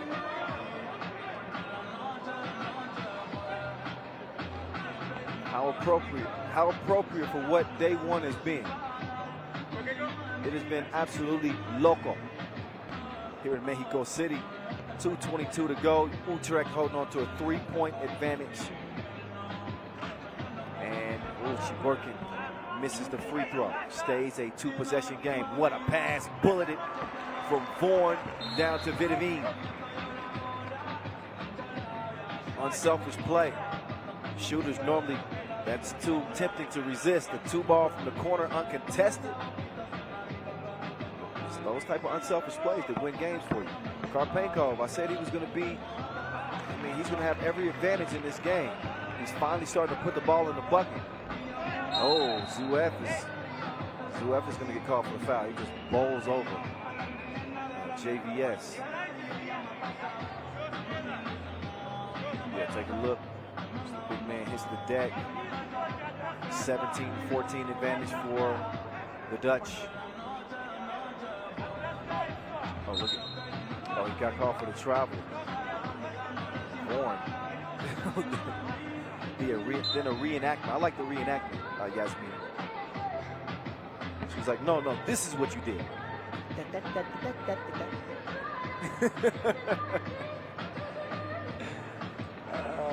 Anyway, about the highlights, couple of throwdowns. We got one from Chiborkin, we got one from Sherov.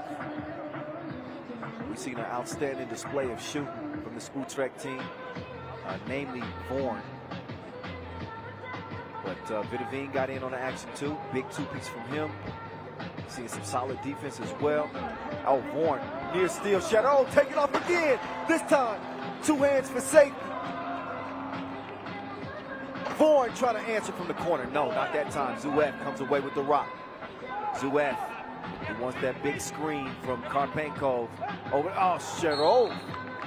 How many miscues have we seen from this Gagarin team? Shiborkin has let some possession slip through his fingers. Karpenkov has been called for travel, a couple of bad possessions on his side as well. I tell you, if Gagarin lose this game, they got nobody to blame but themselves. So Vidovin, he fires that one out of bounds. Minute 25 to go.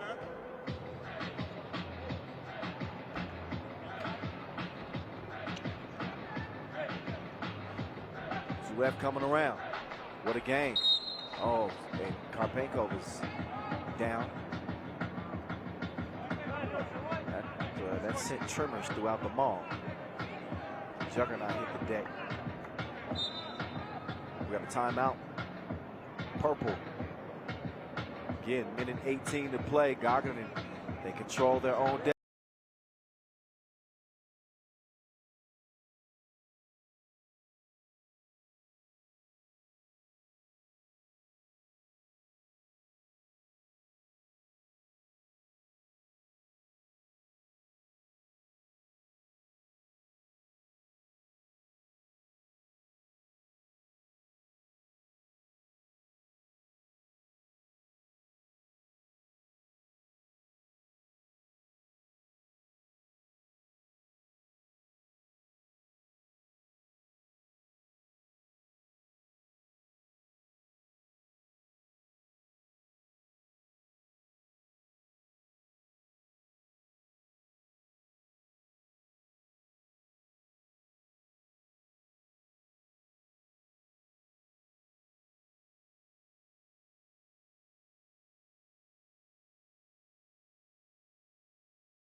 I was wrong. Ball to Utrecht.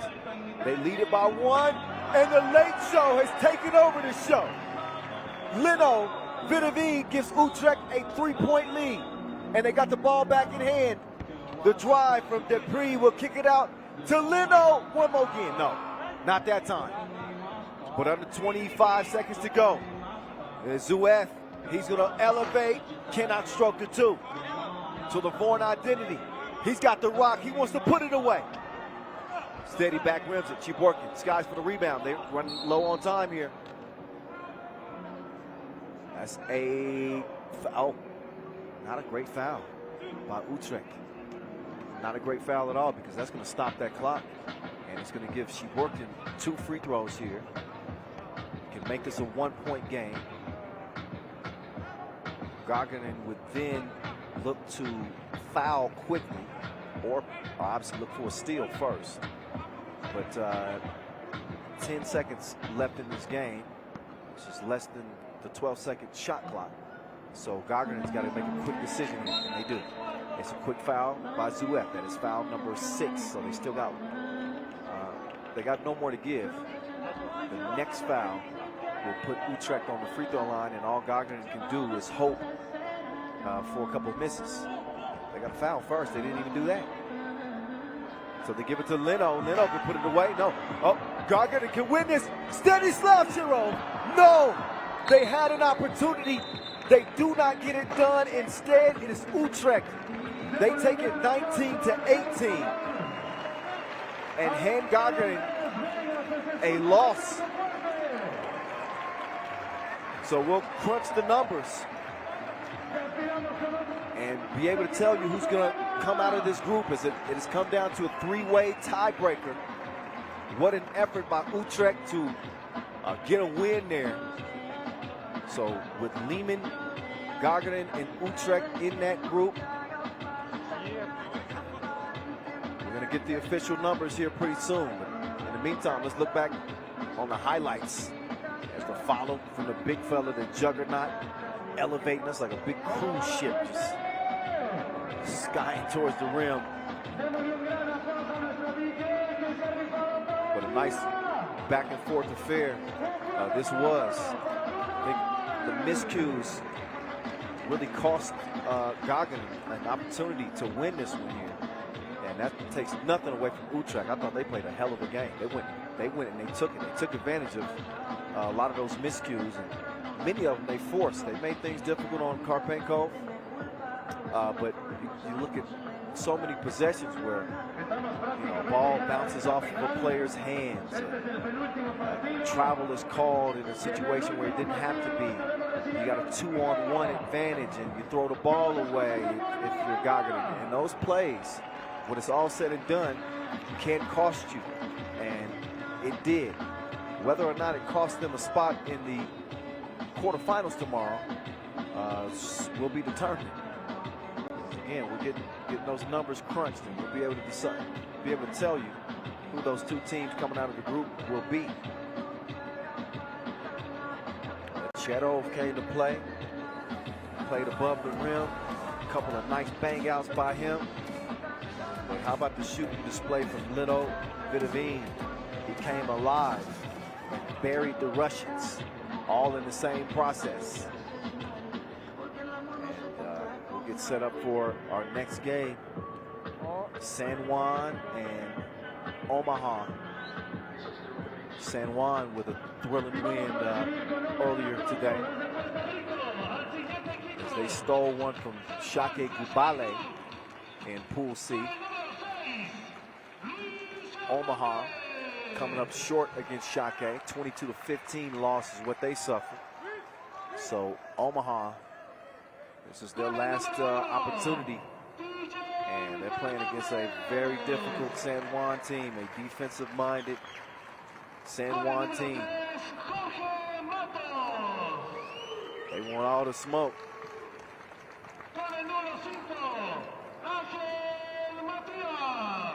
going to have to deal with double trouble that Omaha possesses. And Dylan Travis and Trey Bardsley, Trigger Trey, and the real deal. Ahora directamente de Estados Unidos, vamos a recibir con un gran aplauso al equipo Omaha Freedom. So there they go. At least two of your reigning 2021 Red Bull 3X USA national champions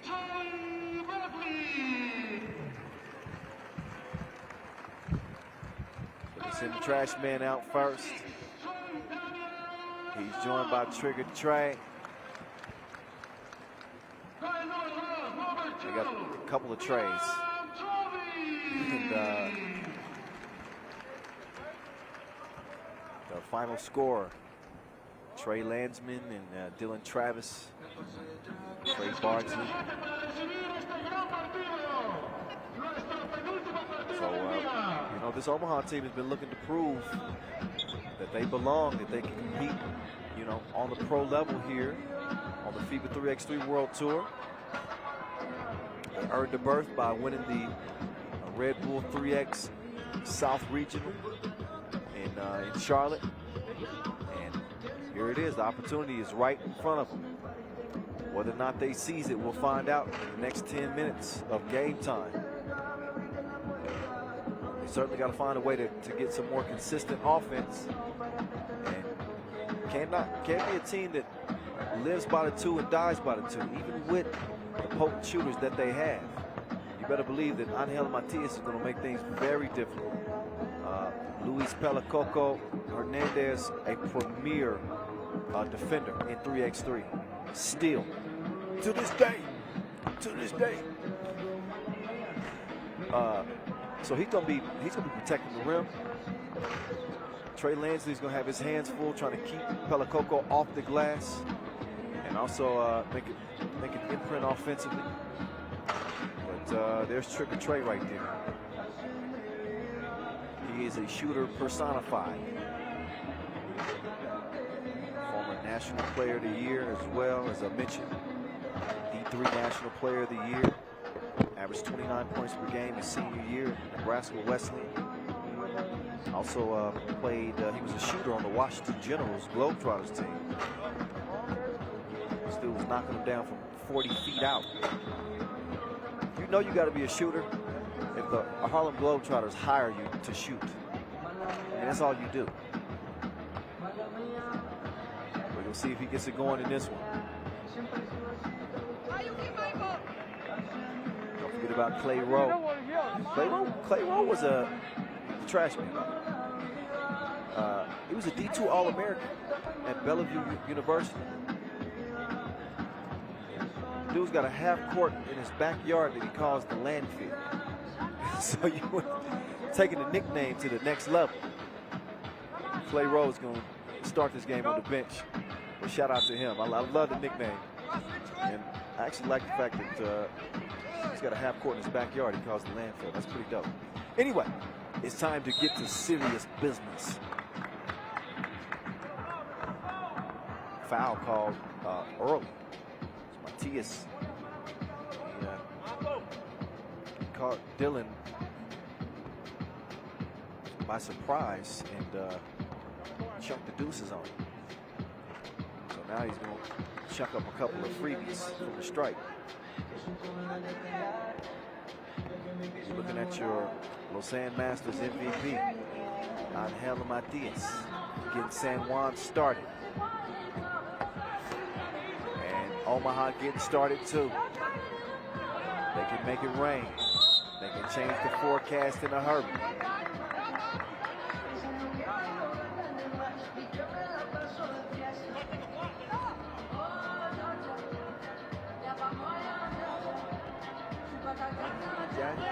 Oh, DJ Fernandez to Pelacoco, but he shuffled his feet. Yep, I saw that trouble a mile away.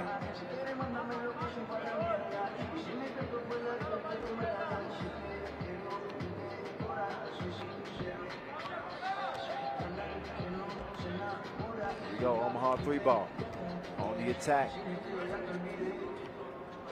Lansley, Trigger Trey, down to the trash man. He ain't afraid to get dirty. That foul on the floor before the shot. Rowe going to the hole strong. There's Rowe. He's going to hand it off to Trigger Trey. Off the miss. Put that back. Trey Lansley sticks the landing. And Matias is going to respond right back. Trigger Trey letting another one go. And that one is a miss. Lansley is able to draw the foul. Like, he's pumped up. He's pumped up.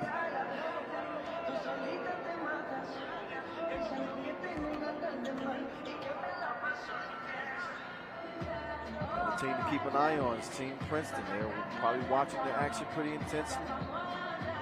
Sixth in the standings, 143 points. There's 2 puntos for Hernandez. Oh, big bank, little bank. 5-5. Oh yeah, the guards are going at it. Trigger Trey looking for another one. Rolls off the 10. But a total of 6 teams ranked lower in the standings than Princeton. Chance to leapfrog them in the standings. But worst case scenario, Princeton would rank 12th and get the last ticket to Saudi Arabia. So they aren't too worried. But again, there are other things involved in terms of the final standings that you'll pay attention to. Here's Lansley on the attack. He drops it off to the trash man. Puts it in. Pelacoco. 2-piece. What? All right. 8-6. Oh, there he is. The real deal. 2-piece, no biscuit. It's 8 up. They got twin flames on this Omaha team. Travis hits the deck. And Fernandez called for the flop. He thought he had a foul, but the refs are really nailing that down this year and saying, nope, if you try to bait the official with a flop, you're going to get hit with a technical. And yeah, TJ Habanero Fernandez, he got the whistle that he didn't want. Free throw's good.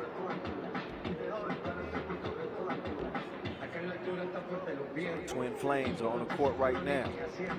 The Bucket Bros, Trigger Trey, and the real deal Dylan Travis. Oh, he's getting tricky on him. Did he plan that? And oh, technical looked like it's called on Matos. But oh my goodness, look at Trigger Trey. Ran into trouble. Oh my, that is an unconventional nutmeg. Just how he planned it. So up steps Trey Bartley.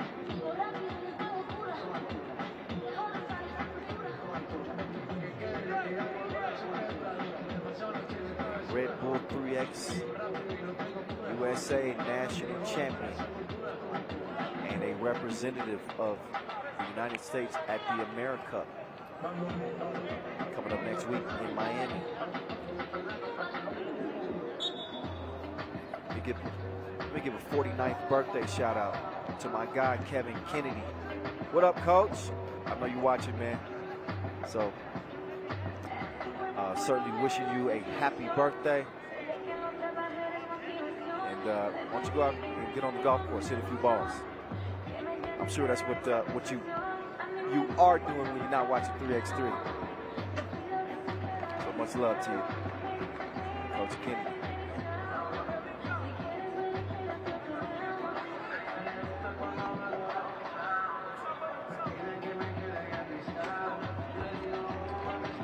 Trey good at the strike. That's going to put Omaha out by 2.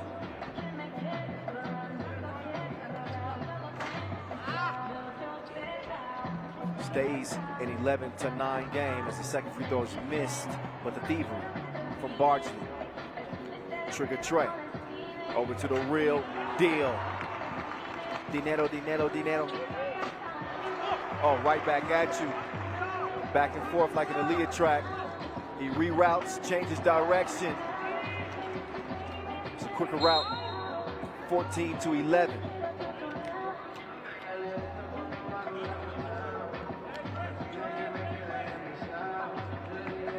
Got another intense game as Pool C is about to be decided. Play call for the foul there. He's going to get a breather. Fernandez on the bench as well. Hernandez going to the cup. Pelicoco. It's a no-no. Trey Lansley packed it like a vacation. Sent that one far away.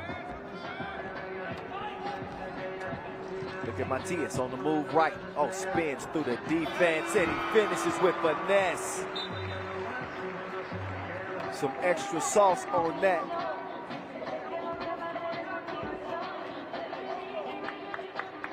Little guacamole here in Mexico City. Trigger Trey from the logo. No. Matos, who got the Tiso buzzer beater in their earlier win. He's unable to get that layup to go.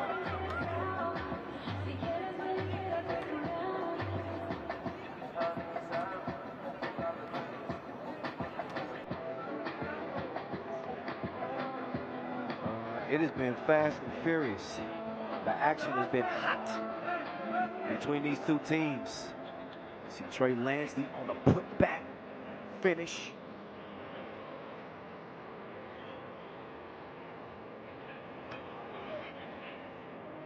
A 1-point advantage for Omaha. Listen, you want to talk about an electric scoring pace? Think about this. We're only 3 minutes into this game. And we got 27 points scored combined. These teams are lighting it up. Travis Cook knocked that one down. You've seen San Juan. He's seen Matias. He said he's too little. That has been the case. Trey Barnsley. Whenever they can get him in the post, they're gonna go at him. Pelicoco elevates for the rebound. Got a non-stop motor. Foul yellow. As Matias had established position. Take another look. Oh yeah. Hey, nothing buddy down there. Ready for an ice bath. Battling on the block. It's Puerto Rican team. Oh, Fernandez trying to put it up to Pelicoco. Stolen, the real deal. Down to Lansley. He can't get the layup to go. So Pelicoco will clear it himself. Or did he? Did he clear that? It's going to count. Maybe my eyes were deceiving me. But it's a 14-14 game. Just a furious pace here in this Pool C showdown between San Juan and Omaha 3-ball.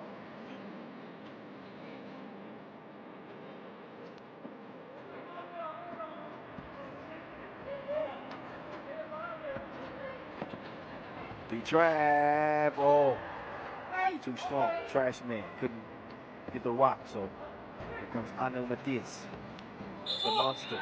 Oh, he's in the offensive foul here. Gotta watch that offhand. And anytime it even looks like you're swinging it for an advantage, yeah, that's an attempt at a hook. And that's an easy whistle. So the real deal. Moves left, gets it right. Trigger Trey. He gets some space, and he gives him a taste. He's connecting like cable. 16-14. Omaha is back in front. Neither team can foul without free throws being the result. 6 on Omaha, 7 on San Juan. What a day it's been.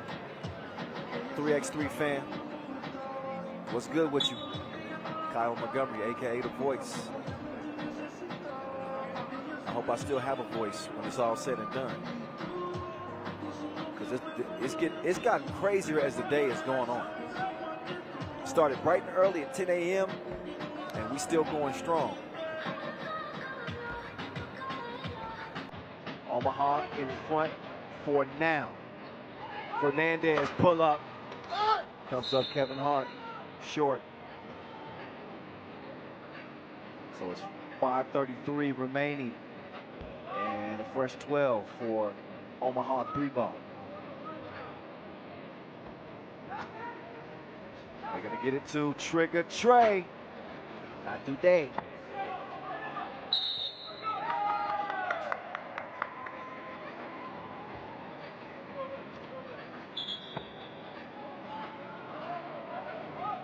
Take a look at Lansley trying to fight his way through. He's called for the travel. That's some sound defense there from Matias. Stood his ground. Textbook D. Possession to San Juan. So the Puerto Ricans take it at the Americans. Matias, stroke his bro. So the real deal. He should come with a warning label. This dude is dangerous with that rock. Oh, but he called for the travel. And also, would have liked even a 3 in the key call on play roll as well because he was camped out.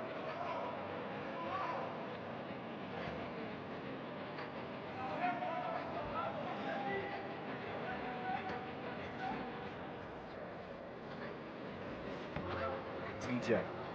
Man, that dude is quicker than Nestle. It's 16-15.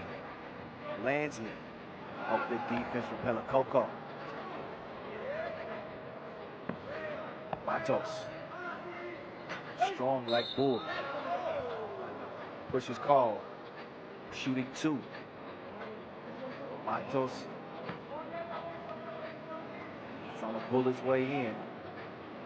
Instead of getting a bucket, he gets whistled for a foul. We'll have to watch Dylan Travis shoot 2 here. First goes down, 17-15. Omaha with a little bit of breathing room. There's your D2 national champion. The Florida Southern making good at the strike. It's a 3-point advantage.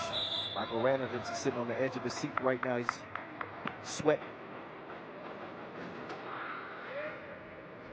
Put a lot of time into helping build this team to what it is and be able to compete here on the FIBA 3x3 World Tour. Right now, they lead it by 2 points. Pending this next free throw, San Juan ain't going nowhere. This was going to end before the limit. I'm going to go out on a limb and say that. It's a 1-point game. Trigger Trey trying to get some space. Steps back with Pelicoco with the defense. Lansley, good move. Not a good result. Fernandez over to El Motro. The monster might be haunting this Omaha team in their dreams. The real deal, defending. Coco blocked him like Legos, and Fernandez is saying, please give me a jump ball. Please. Not going to get the call. Take another look. Tried to keep it alive, but yeah, that's the right call.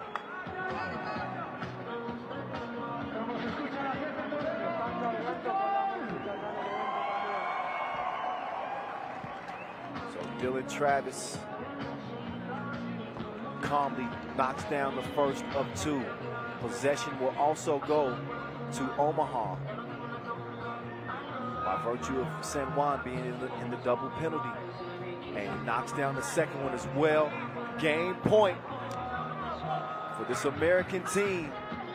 Omaha 3-ball. Are they going to be playing on day 2? We'll soon find out. They got double trouble. You got to try to check the real deal, Dylan Travis, and you got to try to check Trigger Trey. They check and self-check. Travel. And a technical. So they add insult to injury. Wow. So now, key free throw here for TJ Fernandez, as he can even this thing up at 20 apiece. And right on cue, that's exactly what he does.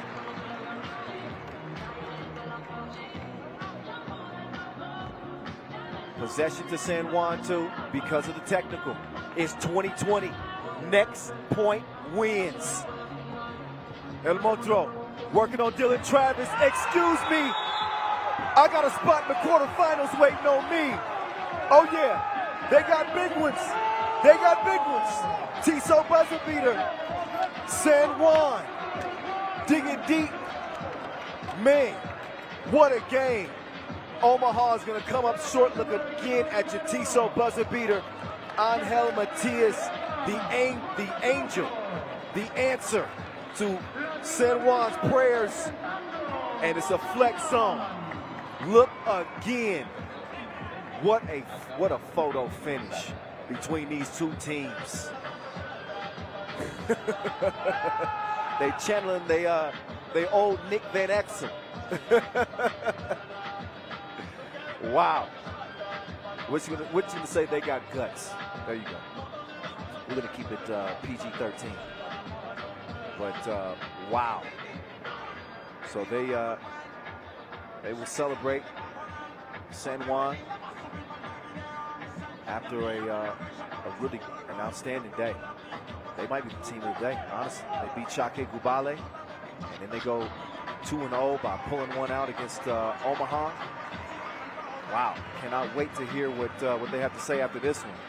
As Esteban Gonzalez is standing by with Angel Matias with another game winner. Tissot buzzer beater under his belt. Esteban, down to you. So, Angel, another game for you, another Tissot buzzer beater. First, I got to thank God for giving me the strength for me and my teammates to do what we love, to compete every second, and all the glory to God. You had two close games today. How is it feeling after playing here in Mexico with this altitude? Well, at first it's a little hard. We're trying to get some air. We know it's difficult because the altitude, but we're getting used to it game by game, and we're just going to get better. We're going to keep getting better, and we're going to keep playing hard. Congratulations and good luck tomorrow. Thank you so much. Thank you, everybody. Thank you. Gracias. De nada. Man, Angel Matias is getting the job done for San Juan, and unfortunately for Team Omaha 3-ball, their journey ends day one here in Mexico City. It is Šakiai Gulbelė who will be the number 2 team out of the group. As we get another look at the highlights in this one. It was crazy game. Just an absolute mind-blowing game. No shortage of scoring in this one. They was going off fireworks. Each team, how you want it. Tulane, you want the dirty buckets from the trash man underneath? What? We got it any way you want it. Angel Matias, quite comfy from long range. The real deal. Dylan Travis was getting his bag as well. The Bucket Bros, they came out firing on all cylinders. There's something to be said about the toughness of this San Juan team. They are tough. They are skilled. They have a never say die attitude. And, you know, you got to say this too. As Trigger Trey knocks down the 2. Omaha 3-ball shot themselves in the foot there at the end. Arguing on the traveling call. They got hit with a technical. And at those moments in the game, you've got to keep your wits because every possession is so critical. And you got an absolute killer. Ironically, his name is Angel, but he's a killer. And he gives them the final blow. The score on the inside that put it away. The Tissot buzzer beater that will send San Juan to the quarterfinals unbeaten. Still some unfinished business. One more game to go. This is game number 18. And this will decide the quarterfinal bracket. Take your picks right here, right now. Is it going to be your Prague Masters chance, Team Jeddah, or the locals of Mexico City?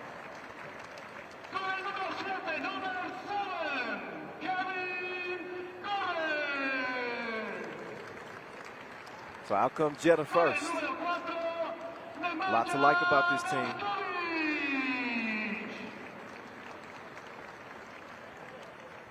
Mexico City and Jeddah both suffering losses to Lausanne today. So a play-in game. Winner gets in. So it's time to step up or step down. Final game of the day. And the local team will have the crowd behind them. They'll try to ride that wave of energy against a Jeddah team that is pretty proven on the FIBA 3x3 World Tour.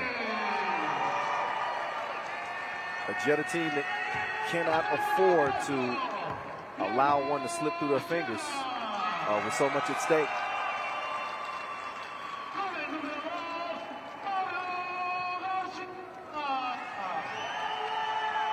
So Mexico City has now joined Jeddah on the flow. Jorge Perez, Julio Ruiz, Diego Sierra, and Pablo Garcia.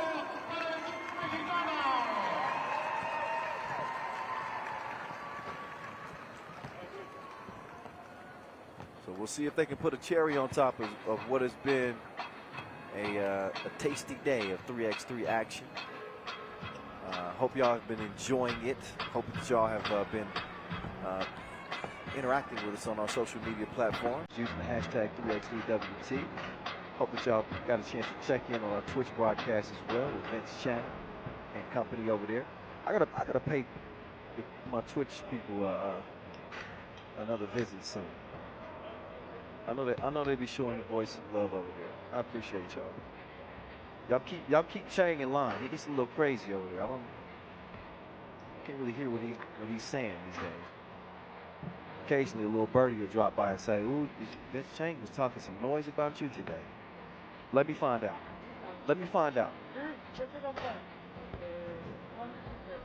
I digress. Serious business here at hand. Julio Ruiz of Team Mexico City. He's a brute. Not afraid of the contact. Has a nose for getting to the rim. Gonna have to deal with Kevin Core though. He's the biggest dude on the floor. They got an MVP in Nemanja Draskovic. They got a cold-blooded killer in Ovidio Varanauskas. Not to forget about Rod Barnawi. He's the newest addition on this Jeddah team. Well-coached team by former Ljubljana great Alex Kuntz and two-time World Tour final winner. See if they can utilize some of that coaching. Have it translate between the lines. This is the final countdown of the final game of the final regular season Masters of the season. Day one. Elimination rounds will begin tomorrow. And of course, we'll show you all the brackets, quarterfinal brackets before the day is up.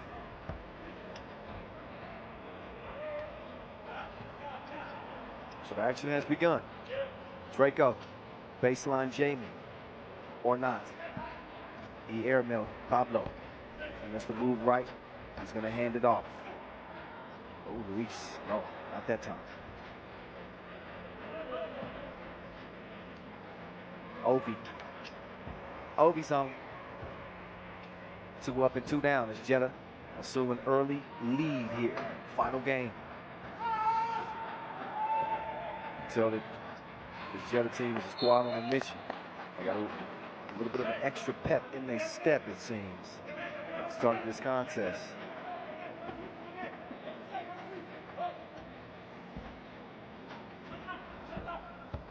Varanauskas. Foul on the floor before the shot.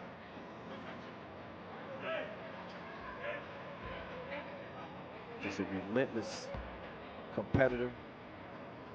He's got some dope tattoos as well. Oh, Varanauskas elevates. Gave him the scoop. Ooh, foul. changed up the pace there, slowed the speed at the rim, threw the defense off just enough to get him in a bad position. And now Ruiz will step up and shoot one. And the 24-year-old cashes it in. Mexico City is on the board here in Mexico City. The steal. Oh, nice dribble move. Passes up the screen. Instead, he's going to just take it. And a wild shot, but it's followed by a wild pass. Kevin Core just threw it away. We don't want it. So Diego Lopez will start the possession, top of the key. He's going to screen away. He's going to receive the rock, top of the key. Core defending. It does not matter. He's made another bank deposit. 2 for $1. Oh, Veranowskis got peeled. So Mexico City, a little bit of a momentum swing. And a foul call, number 2. Got one on the floor against Jeddah.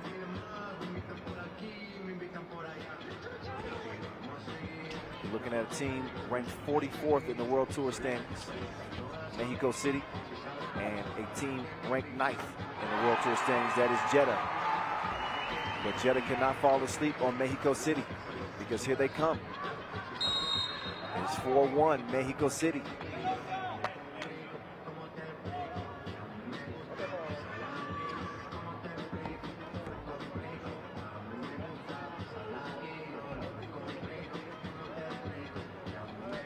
Oh, nice slip there from Ovi. That's just a high IQ play. But Veranowskis gets to the bucket, even things up at 4-piece. Round comes Ruiz, making his move. He got D'd up initially, but Barnawi is actually going to get called for the foul. That was in the process of the shot. So free throw coming for Pablo, or actually Ruiz, excuse me.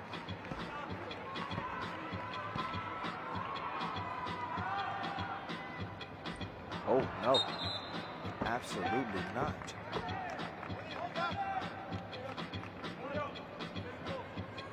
Shot that one like Spice Adams. That was from the Shaquille O'Neal school of free throw shooting.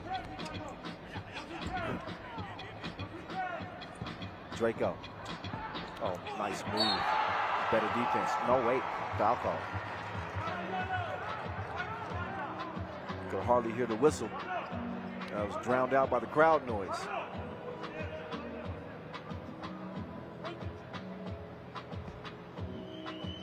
Draco. Free throw. Yes, sir. Oh, long ball from Ruiz. He tried to sell it. Got to be careful. Kevin Core. 6'4" now. Pablo smells an advantage here. Wow, he broke his own ankles. Where'd they do that at?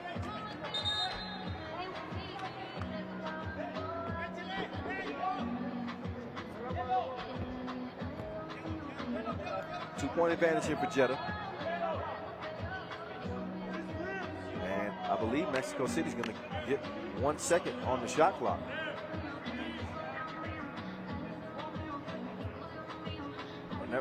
Okay, I was confused there. I don't know what the call was, but okay, I think the right call was actually made. Jeddah ball, but they can't put the cookie in the cup. Oh, nice steal there, Draco. But Veranowskis looks the defense off, but he can't put the rock in the rim. Nice passing, maybe too much passing. 3 in the key is called. Got to get that shot up. We got a TV timeout. We're under 7 minutes to play in the 6-4 contest, the final of the day. Mexico City a little bit sloppy with that possession. Of course, the local Mexican fans would love nothing more than to have a local team competing tomorrow here in the Torreo Mall at the 7th edition of the Mexico City Masters. First time ever here inside this venue in this mall. It is stunning. I got a pretty good view from my room too. If y'all check my Instagram, that's 3x3 The Voice, by the way. Follow your boy. I'm campaigning for new followers. People make fun of me all the time. They're like, "Man, you step your follower name up." I know. Y'all tell a friend to tell a friend. Anyway, 6'4". Drasko. Oh. Offensive foul. What a play from Pablo.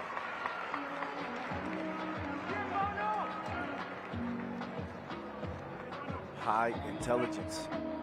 Slid his feet, got to the spot, sacrificed his body. He's going to earn the possession for his team. Jab step. Oh, what a finish. OMG. So Lopez gets his team within one. This Mexico City team is just pesky.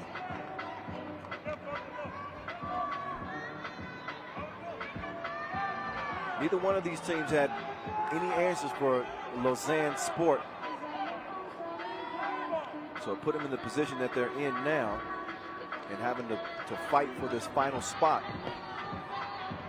This is essentially, this is a playoff game before the playoffs begin tomorrow, an elimination game. Barnawi to the cup.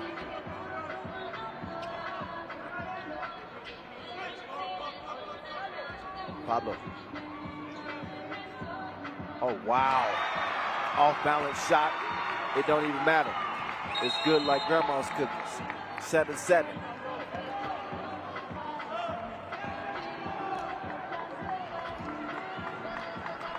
Pablo with a fist pump as he heads to the bench. No, Drasko. They double dared him. He ain't never scared. 9-7. Oh, yeah.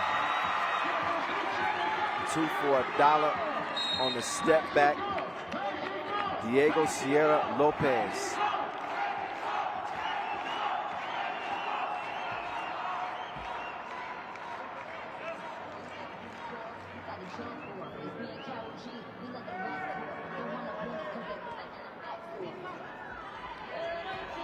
Drasko, Hezzy, drive. Oh, nice ball movement. Adjusted midair and finished at the rim as Jeddah reassumed a 1-point advantage. So 5th foul called on Jeddah. An interesting collection of players from all over. Lithuanian and Veternauskas, the Serbian and Draskovic, the Frenchman and Core. They don't have that rim protection that they would have if Core was in, so really smart of Mexico City to really attack the rack, create some opportunities, either draw fouls or get better looks at the rim, close range, without that size Kevin Core possesses. So they got the rock now. Veternauskas trying to do work. He's going to hand it off to Draco. Draco going to the crossover. 2 crossovers. Had him all mixed up. He had him all shook up. Cue the Elvis track. Bump and the bucket. Take another look. Lost him. Great concentration to finish at the rim. Although that was a pretty good defensive effort right there. Got to that spot, but man, just a tad late. Just a little bit. Draco, no. Free throw. Rolls off the rim. Ruiz spinning, but he lost the rock. He's able to get down and tie it up. But yeah, that's as good as a steal. Jump ball is always awarded to the defense. So a heads up play. And Draskovic is Ref Najib said, hold up. Don't be swelling up on me now. Have a seat. I know the rules. I'm an official. Yes, jump ball, always awarded to the defense. Possession did change. Draskovic had it. Oh, Ruiz trying to clear some space. He gets nothing. Says you'll take nothing and you'll like it. Barnawi. Quick step, but he missed the crib. Pablo will give it up. Lopez will give it over to Pablo. Pablo. Oh, Pablo, he's out of there. Vamos. 11-10. Veranowskis lets one fly. And he missed it to the right. So Mexico is giving Jeddah everything they can handle in this last game of the day.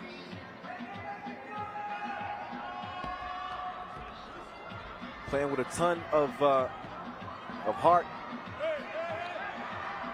You can see the corazon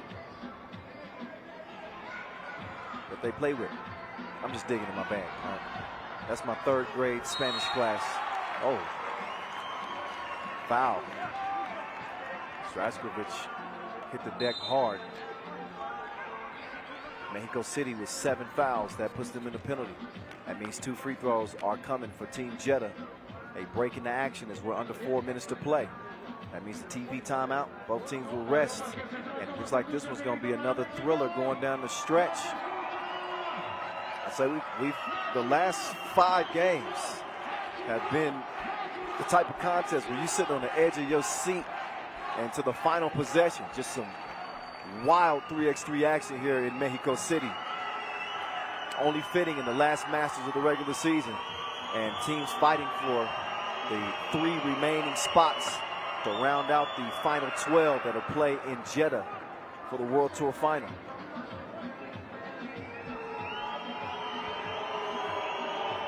And Draskovic, good on the second as well. It's a 3-point cushion. Pablo lets it go. No.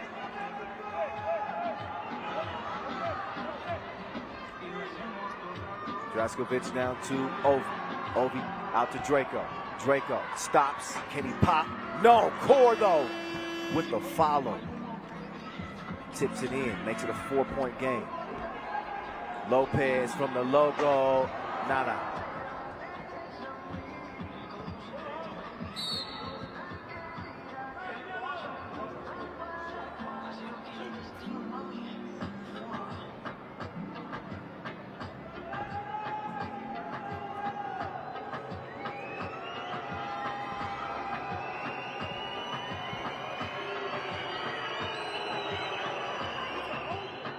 Core, soft touch from the Frenchman. Ooh la la.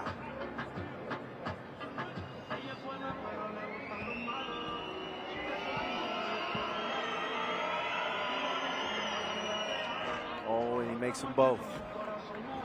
Do for do at the line. Oh, nice feed. Can they take advantage on the drop step? No, but Jeddah couldn't hold on to it. They're going to give it right back over. 3:18 to play. Jeddah with a 6-point advantage. They're trying to dim the lights on the local favorites who have been game up to this point.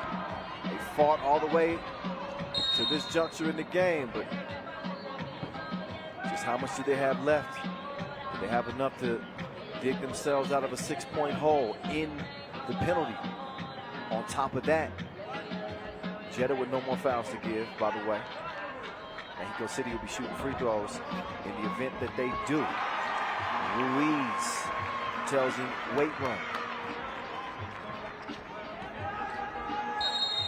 Oh, Veranowskis. Before the shot, that was a foul on Yellow. Off the ball, so it is a 9th. 2 free throws will ensue. Core will step back up yet again.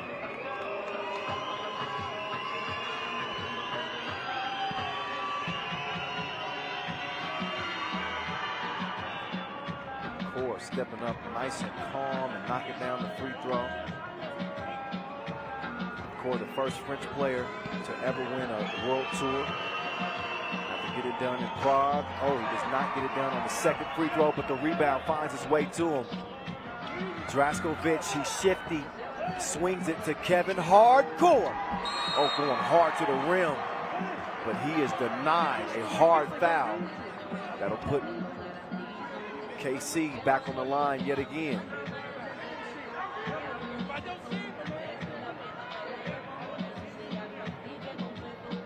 That was some friendly fire right there.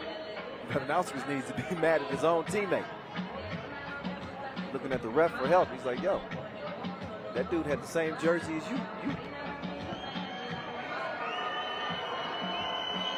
Court. Oh.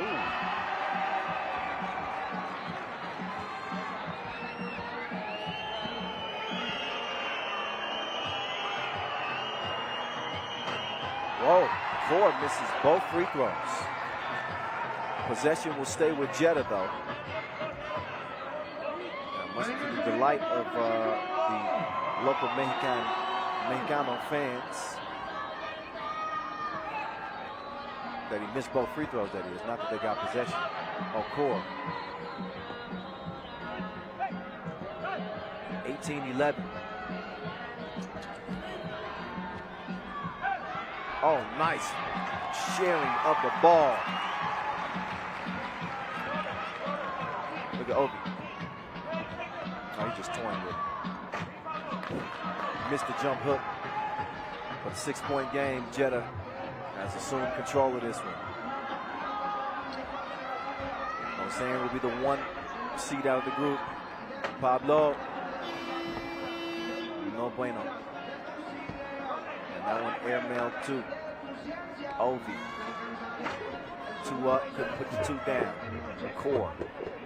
Get it to Draco, and Bernowskis gets whistled for the foul. He's been checked himself out of the game. That's 7 on Jeddah. 2 free throws will follow for Mexico City.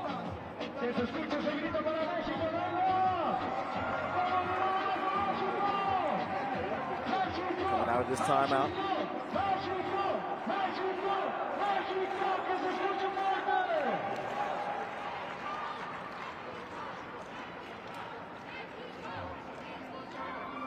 Look back at some of the dirty work that has been done.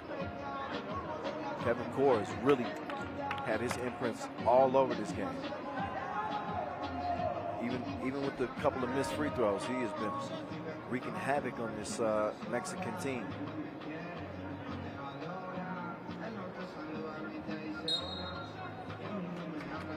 Great crowd, fans of all ages come by to see this 3x3 action. We're inside the Toreo Mall, the Toreo de Parque. The lights are shining bright, stars are out. Pablo, it's a no. Already trailing by 6 with 1:51 to play. And it don't look good. Second one is good. Shout out to my guy Noah. Bernowskis is going to miss it, but now Bernowskis decides to drive. The shot is a miss. Pablo with the triangle Vámonos. He's going to kick it out. Pablo. Dos. Muy bien. 18-15 is Mexico City. They aren't done yet. Draco. He brought his blicky. Game point for the Saudis. Lopez step through. Perdóname. No way. He's traveling. Ball back over to Jeddah. Game point. They got the rock in their MVP's hands. Why not? Draco left all alone. Misses the 2-piece. Pull up. Lopez. No. Ooh. You have to check the backboard after that. Bernowskis, he wants to end it. And that is over. The last chapter for Mexico City in their own backyard. Ovi puts the final nail in the coffin. That's it. That's all. Jeddah earn a spot. They'll be playing tomorrow. They're the number 2 team out of Pool D after Lausanne goes undefeated in the group.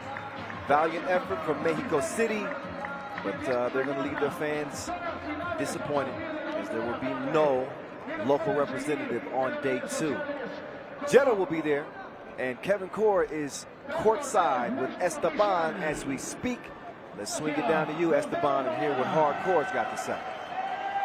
Kevin, after being eliminated in Abu Dhabi, how was the mentality of the team coming here in Mexico? It was difficult because it never happened for us with Jeddah team. But after that elimination against Ulaanbaatar, we talk with each other. No one point the finger to the other one. So I'm really glad, I'm really happy to play with those guys because first of all, they are good human people. Can you explain to the people how difficult it is to play in Mexico with this altitude? Really difficult, I never see this. We came really early here, Monday. After 5-6 days, still the same. We really need to get used to. Hopefully tomorrow gonna be better. Congratulations and good luck for tomorrow. Thank you, good luck. I want to say hi to all the Saudi people and all to the people that following us into the world.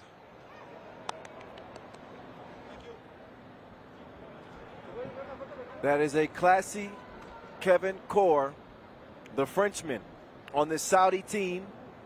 As they got in a little battle there with Mexico City. But, yeah, they got a chance to kind of regroup after a disappointment in Abu Dhabi losing to Ulaanbaatar. They had what you would call a come-to-Jesus moment. And they had some tough discussions. They hope that the good times keep rolling come tomorrow on the final day of play in our final regular season Masters again of the year.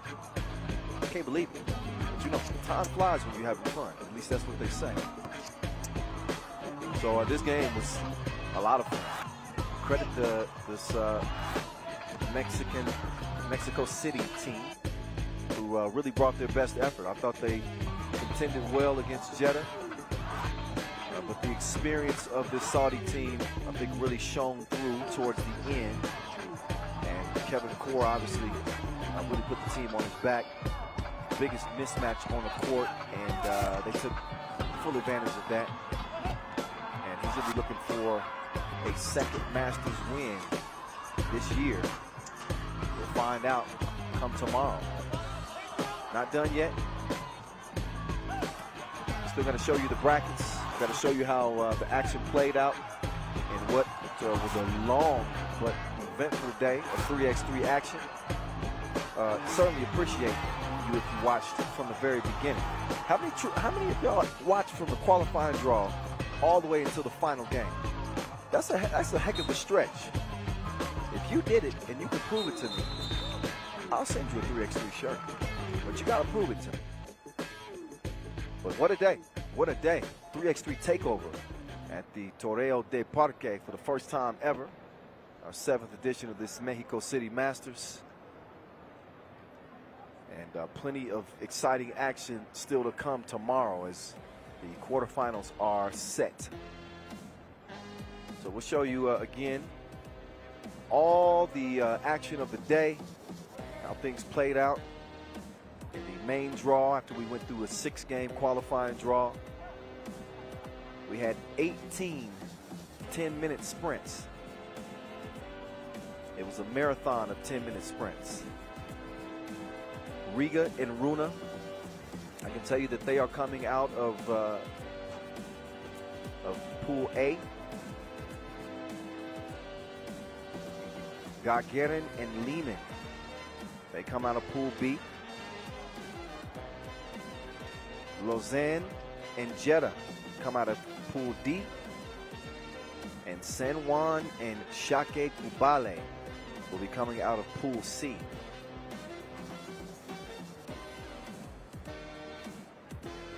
So that should be Riga lacing them up against Šakiai in a quarterfinal.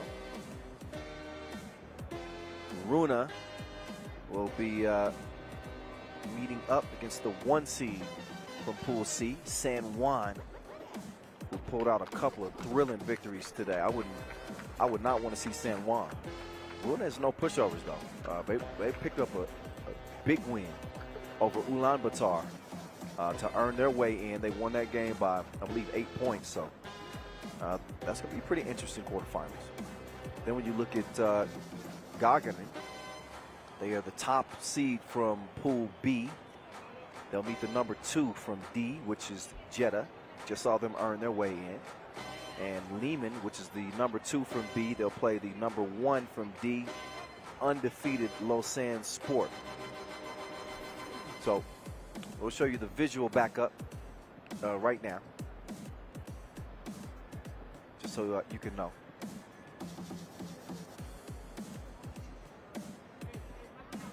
And get you set for tomorrow. The action will begin at 1 p.m. local time. There we go. There's the standings. Riga come out of that 3-way tie. They were the top scoring team. And Runa, the second team, Ulaanbaatar, they lost out by 1 point. Wow. Another 3-way tie in Pool B. Liman actually the top seed. I missaid that earlier. I said Gagarin was the top seed, but actually Liman scored the same amount of points, but due to ranking, Liman is going to get the advantage there in that tiebreaker scenario. No quarrels about Pool C. I thought this was a group of death, and even though Omaha goes 0-2, I thought they had a good showing. Šakiai Gulbelė, the number 2 out of that group. San Juan out of Puerto Rico, undefeated. Lausanne also undefeated.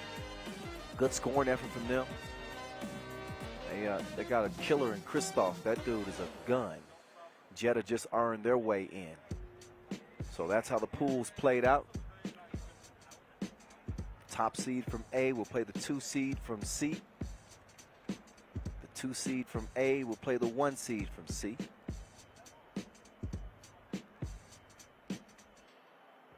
Top seed from B will play the number 2 from D. Number 2 from B will play the number 1 from D. Did you keep up with all that? I hope so. Brackets will be online. Just log on to FIBA 3x3.com or worldtour.fiba3x3.basketball. Whichever you choose. You can see the brackets for yourself, but we will return for day 2, the last day of regular season 3x3 action from here in Mexico, as we will crown our final regular season Masters champ and set our 12 teams for the World Tour final coming up next month in Jeddah. Going down tomorrow, 1 p.m. local time. I know y'all going to rejoin us. Don't make me come find you. But that's it for the day. It is Kyle Montgomery, a.k.a. The Voice, saying adios. We will see you tomorrow, 1 p.m. for day 2. Peace.